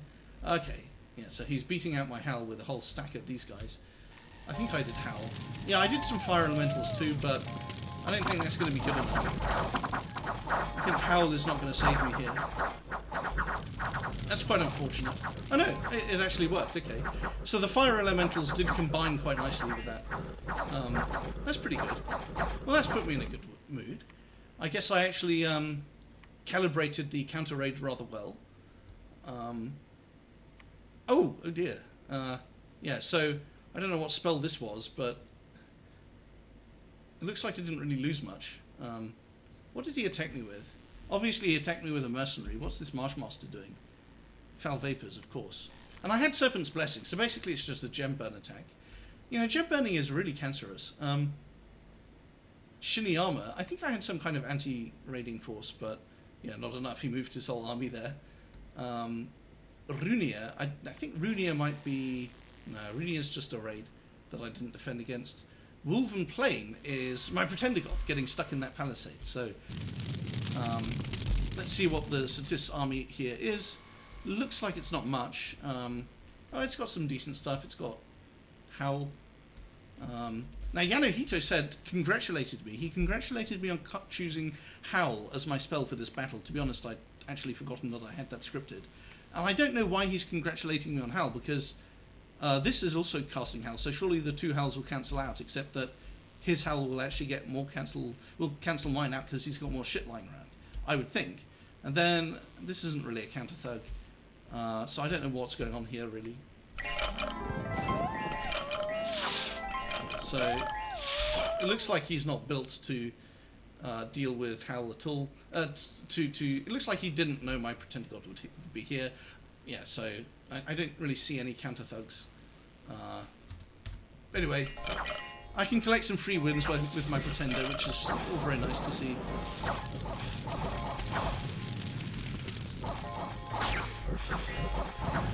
And Magma Eruption, holy shit. Flame Eruption. I didn't know Magma Eruption was that good. I mean, when you're Earth 7.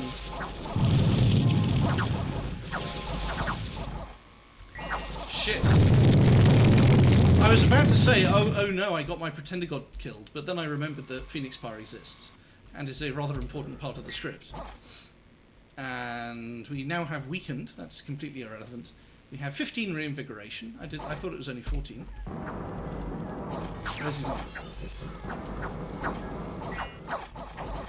Was that Shatter? Oh, it was Disintegrate. You know what? I forgot. Disintegrate can actually kill non-incarnates.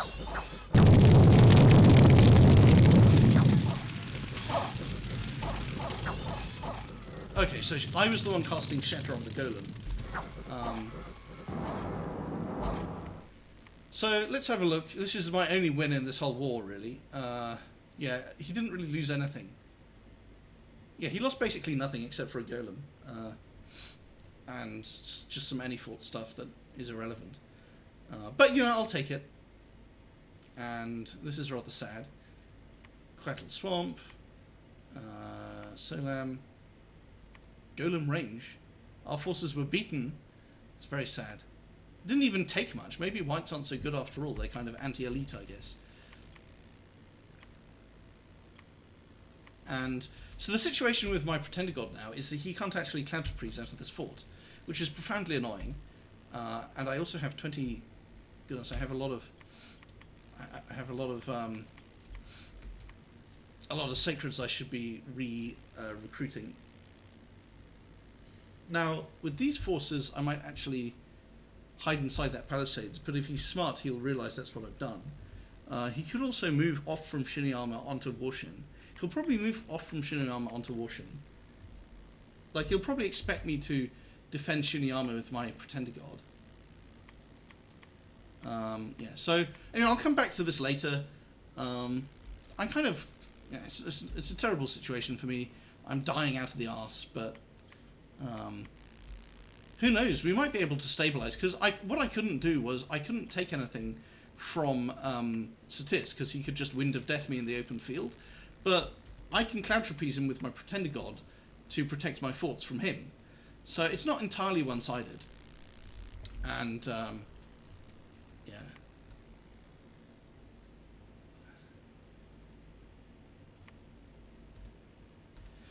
So that's turn 62, and I'm definitely on my way out. Don't really have anything else to say. The broader strategic situation, I forgot to say two things. So Facia actually pieced out from the war with Satis, but it's not really a betrayal, it's because we were just losing 2 versus 1. Marignon maybe should be criticised, because he actually told me he would attack Satis at the same time as me, and then he didn't, and he said, oh, I need Enchantment 7 actually, presumably for Anti-Magic and Serpent's Blessing, which is true, he does need it, but he could have raided with his angels, and that would have been fine. It would have helped.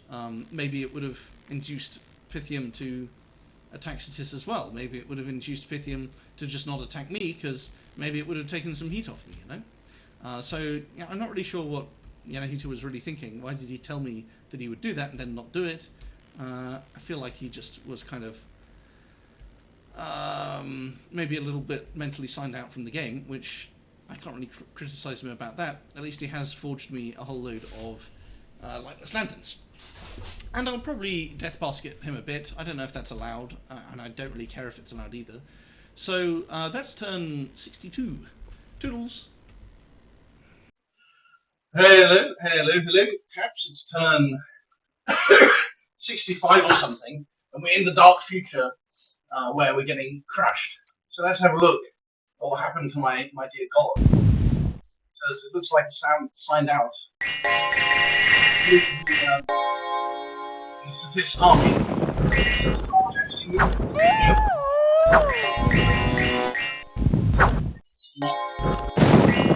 This is and it's just already And he does have 15 rings. Then he's on 199. So how much does this do? Oh, 20 armor negating. Armor negating, but it's on damage, so you have to damage. But this guy has 32 damage against 29. So we got to ruffle these guys up. Everyone's there in that respect. He didn't have the correct answer. A very nice set of gears. Surviving very long. We're already on 1 HP. So that's true. And let's see how much damage we did. A pathetic amount. So very competent from Statistic player, and that's really all she wrote. I've still got some mages and some troops bottled up, but it's really the end of everything. And Statistic went and took this fortress first, just to sort of push to exclude Pythium. So that's all there is to that. That's the end of my game. Turn 67. Yeah, I basically took a bad war. But I don't really care because Wind of Death and Bone Grinding are kind of spells that make you think, well, you know, I'll just lose them. And this was my last active Dominions game since 2024 when Dominions 6 came out. I got back into the game and obsessively played it, and my enthusiasm sort of this ended up being my last active match. My enthusiasm gradually waned over time. I think you know, I have these biannual cycles of enthusiasm for Dominions. So I'll probably start. I probably won't play it for a year after this. And I can't really be bothered to think of anything else to say. I've also got this little palisade here, which is kind of funny. The last holdout. And I kind of persuaded Pythium not to attack me that much. And he's been screwed over a little bit by that. So I might death basket him a bit. It might be against the rules, but I don't care. So that's turn 67, and I think it's the last one I'll ever show you, probably, because we can't bring back the god because we just don't have enough priest levels. Kind of a flaw in this nation. It's probably a good nation, but I don't really know what its late game strength is. I guess it can cast Iceborne, it's got decent magic access and good sacreds. Should be enough to work with. But yes, this is just good. So that's turn 67. And I think that will be the end of this series. So, toodles. Hello. It's the end. Machaka has fallen.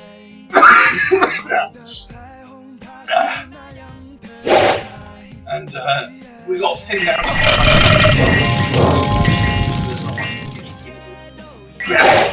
But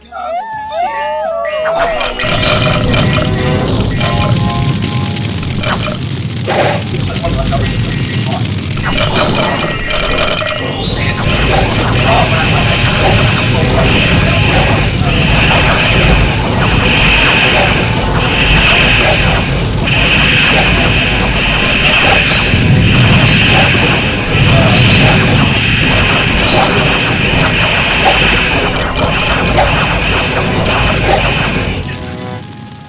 oh, but I don't have any of my buses.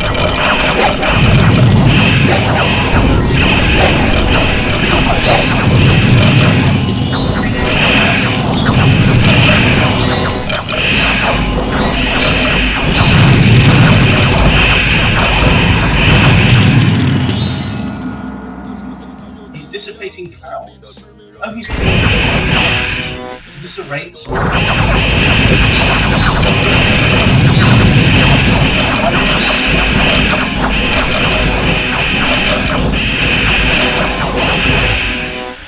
That's interesting. So they use, when they go for this item, it looks like they lose 1 from every cloth. That's kind of interesting.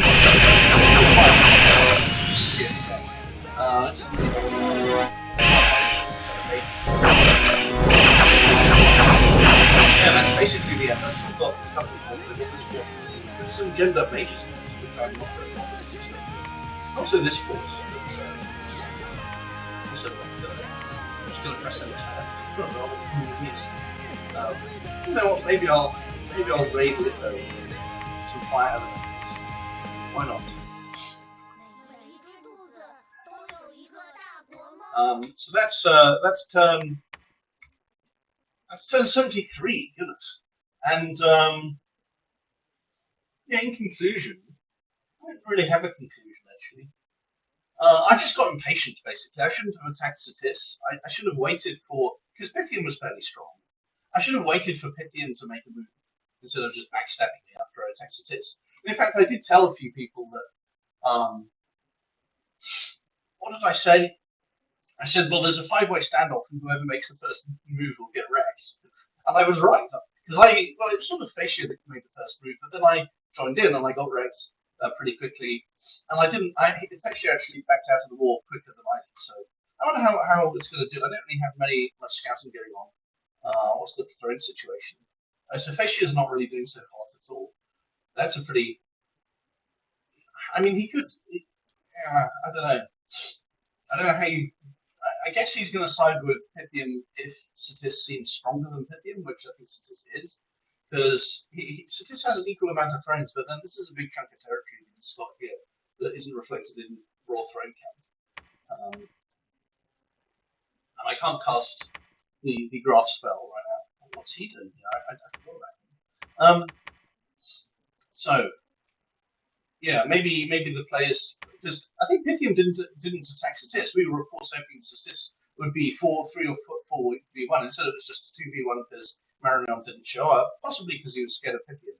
So I guess I kind of hope that Pythian loses to Satis, because then it sort of vindicates my decision to attack Satis, and it means that Pythian threw the game a little bit by attacking me. Although I had already lost horribly to Satis, but Pythian should have backed me up. And I didn't ask Pythian to do that because it would have seemed weak, but Facia did make that request repeatedly. Pythian went for the more cautious play of just taking out Marignon for free, which I guess makes a fair amount of sense because he's promoted himself to a very strong second place out of only 3 remaining players. So I guess it's a decent play, but I still hope he loses just to slightly vindicate myself. Yeah, so what should I have done differently? Well, somehow I never counted the Wind of Death. Although I can't remember if I showed you all of the Wind of Death battles. I think I didn't. But I think I came in. I had 15 Draconians that I was hoping would land on the Wind of Death caster when he counter-pieced him. But he came in with this spell. What is it? Carrion Reanimation, and it's up to 100. It's up to 200 soulless. I think it was 100 in practice because there were only 100 corpses. And he also equipped Bloodslaves on the mage. So, and also the mage has Twist Fate.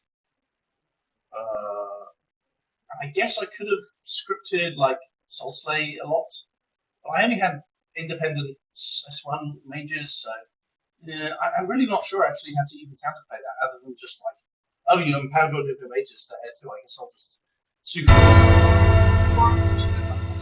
But I probably should have split the forces up. But I wanted to actually take a fort, and it's not even the. And also these rivers. These rivers are actually the reason that I couldn't really do that, because how are you supposed to raid when you've got these rivers in the way that don't obstruct the enemy because they're swimming? So that's really why. That's why I felt the need to go for just a fort and Doomstack, so my Doomstack got wrecked.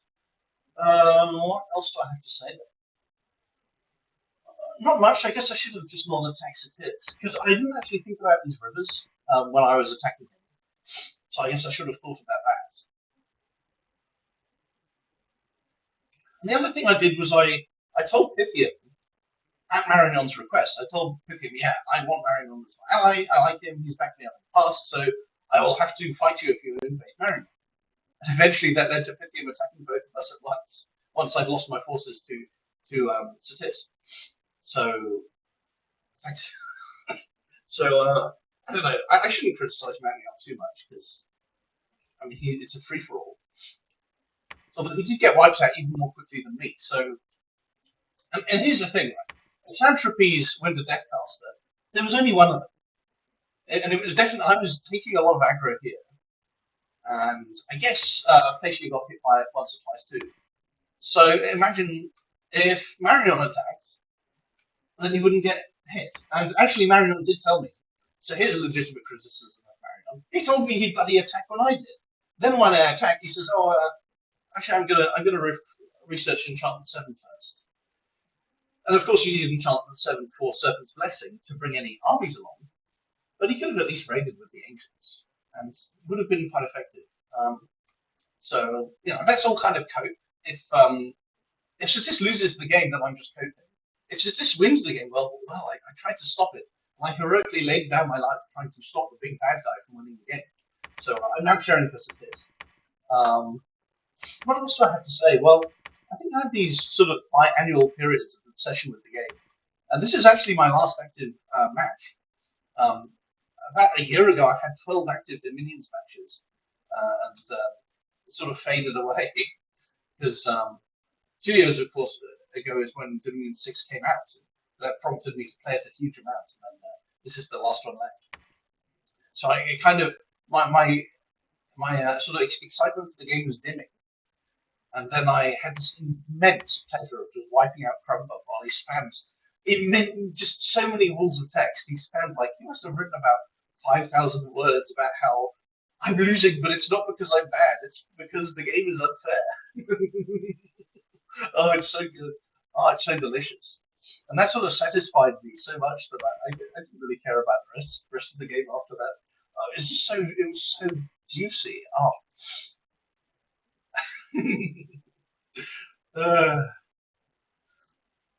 No, I'm not bad. It's unlucky and it's unfair, and I'm being ganged up on, and they think it's funny.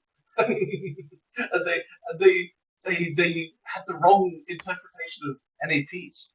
So it's just so juicy. So I guess yes, Pythium. I mean, Statis does fall off late game. Maybe that's part of why Pythium made his decision. Because this is the last big power spike for Statis. After that, there's a couple of other things you can do, like Lichcraft, I guess, would be an obvious choice with the National Booster. You can always, and he's got lots of territory to have independent mages. He's got Astral Mages here, Astral Mages here from, I guess that's National Lizard Shamans, actually, so that's useful for him. But he's got Sages in Stumbledown Passage. So this isn't going to fall off late game, but actually, yeah, he does have Gift of Health. That's another reason why invading was stupid, actually. I had all these site searching done, and I had a huge store of Glamagen. I had 300 of them. I could have cast Gates of Horn and Ivory. And it wouldn't have measured up to these other globals, but it would have at least have been something. And me and Marion were going to get Eternal Pyre as well. So that would have been good. I think we did cast Eternal Pyre. It's just taken down now because he died. So I guess I just should have been more patient. Oh well. And maybe Pythium, especially if he gets backed up by Facia a bit, will and you could buy Facia's loyalty. You could say, well, if we attack Statis together, you can have one of my thrones a couple of turns into the war, so to guarantee that I'm not throne rushing and we're just taking out Statis. That could be quite interesting. So we'll see how that goes. I guess because Pythium's a little bit smaller, but not by much, because he's you can see that he's got a fairly big territory, right? I think he rules this area, doesn't he? Yeah, that's Marino. So, and he's got angels, so that's a pretty good late game. He's got the Grand Communion, so eventually he'll be able to dispel Gift of Health, for example, another oath. So that will be quite good. So I'm gonna even though I want Statis to win because it would vindicate me, I'm gonna actually predict as of turn 73 that Pythium is gonna win. So let's see. That's all for this game. Toodles. Hello, chaps. It's turn 77, and we can definitely still win. I have a mage here, and 21 income, and 3 mages here, because there were 50 knights here that killed my mages here, and also the laboratory burned down, so still besieged by some knights. But we can definitely still win, even though there's a turn limit of... I think the turn limit is 90, so... I spoke to Facia, and he's not fighting. He doesn't want to arbitrarily decide which of the big players wins the game by attacking either of them. So he's informed them that he's just going to basically press end turn, and so it's Pythium versus Statis. And unfortunately, I've been too lazy to scout it, and I can't change that now. So I don't really have anything to show you, but we do know that there was a mind hunt here, which is mildly interesting. That's Pythium, of course. We can also check the globals, and looks like nothing's actually happened in that regard. Probably because Pythium is summoning... well, his mages aren't Grand Communioning. They're actually moving around and fighting. And also, he's summoning angels instead of dispelling stuff. So this is the only fight between Pythium and what's his face that I have to show you. Obviously, Pythium has auto communions. He also has lots and lots and lots of draconians, and apparently some other elementals. I wonder how he got those. Maybe from one of the special summons. I forget what they're even called. The Kings of Elemental Earth. So on the one hand, we have that force, draconians and mages. On this side, we have where is it? Gifted Cheated Fate, Astral Marshmaster, Priest. No foul vapors, except what the hell is this? So this is a twice-spawned, transformed. Is this the Wind of Death caster? Let's see. Well, he only has 9. I'm going to screenshot that so that I can ask what the hell it even is. Lost an eye. How? I mean, this must be transformation, right? And he would only... It has to be... It can't be the... Do Wind of Death kills show up here? I mean, what's his XP? His XP is only 63. I feel like this is a... I just don't know what this is, actually. I really just don't know, so I'm going to have to ask him. It looks like a pretty cool Communion Master, but that's not really what he's doing here. I mean, let's watch. So, obviously, he's going to be a Communion Master, and he has... Okay, so he's casting Wind of Death using the Communion.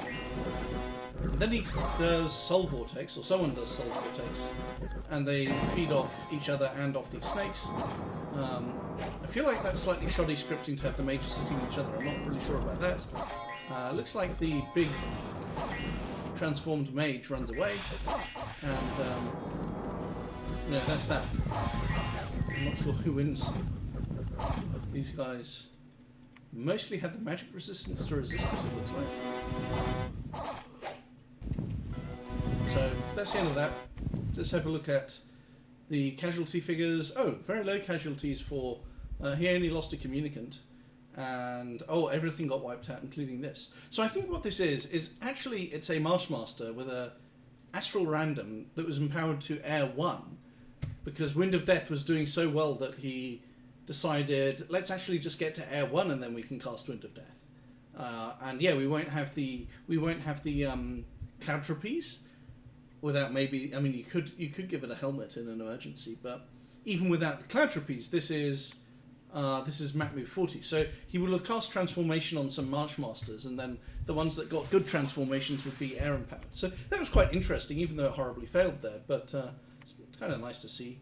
And what's the throne situation? So throne situation hasn't changed. So that's turn 77. Toodles.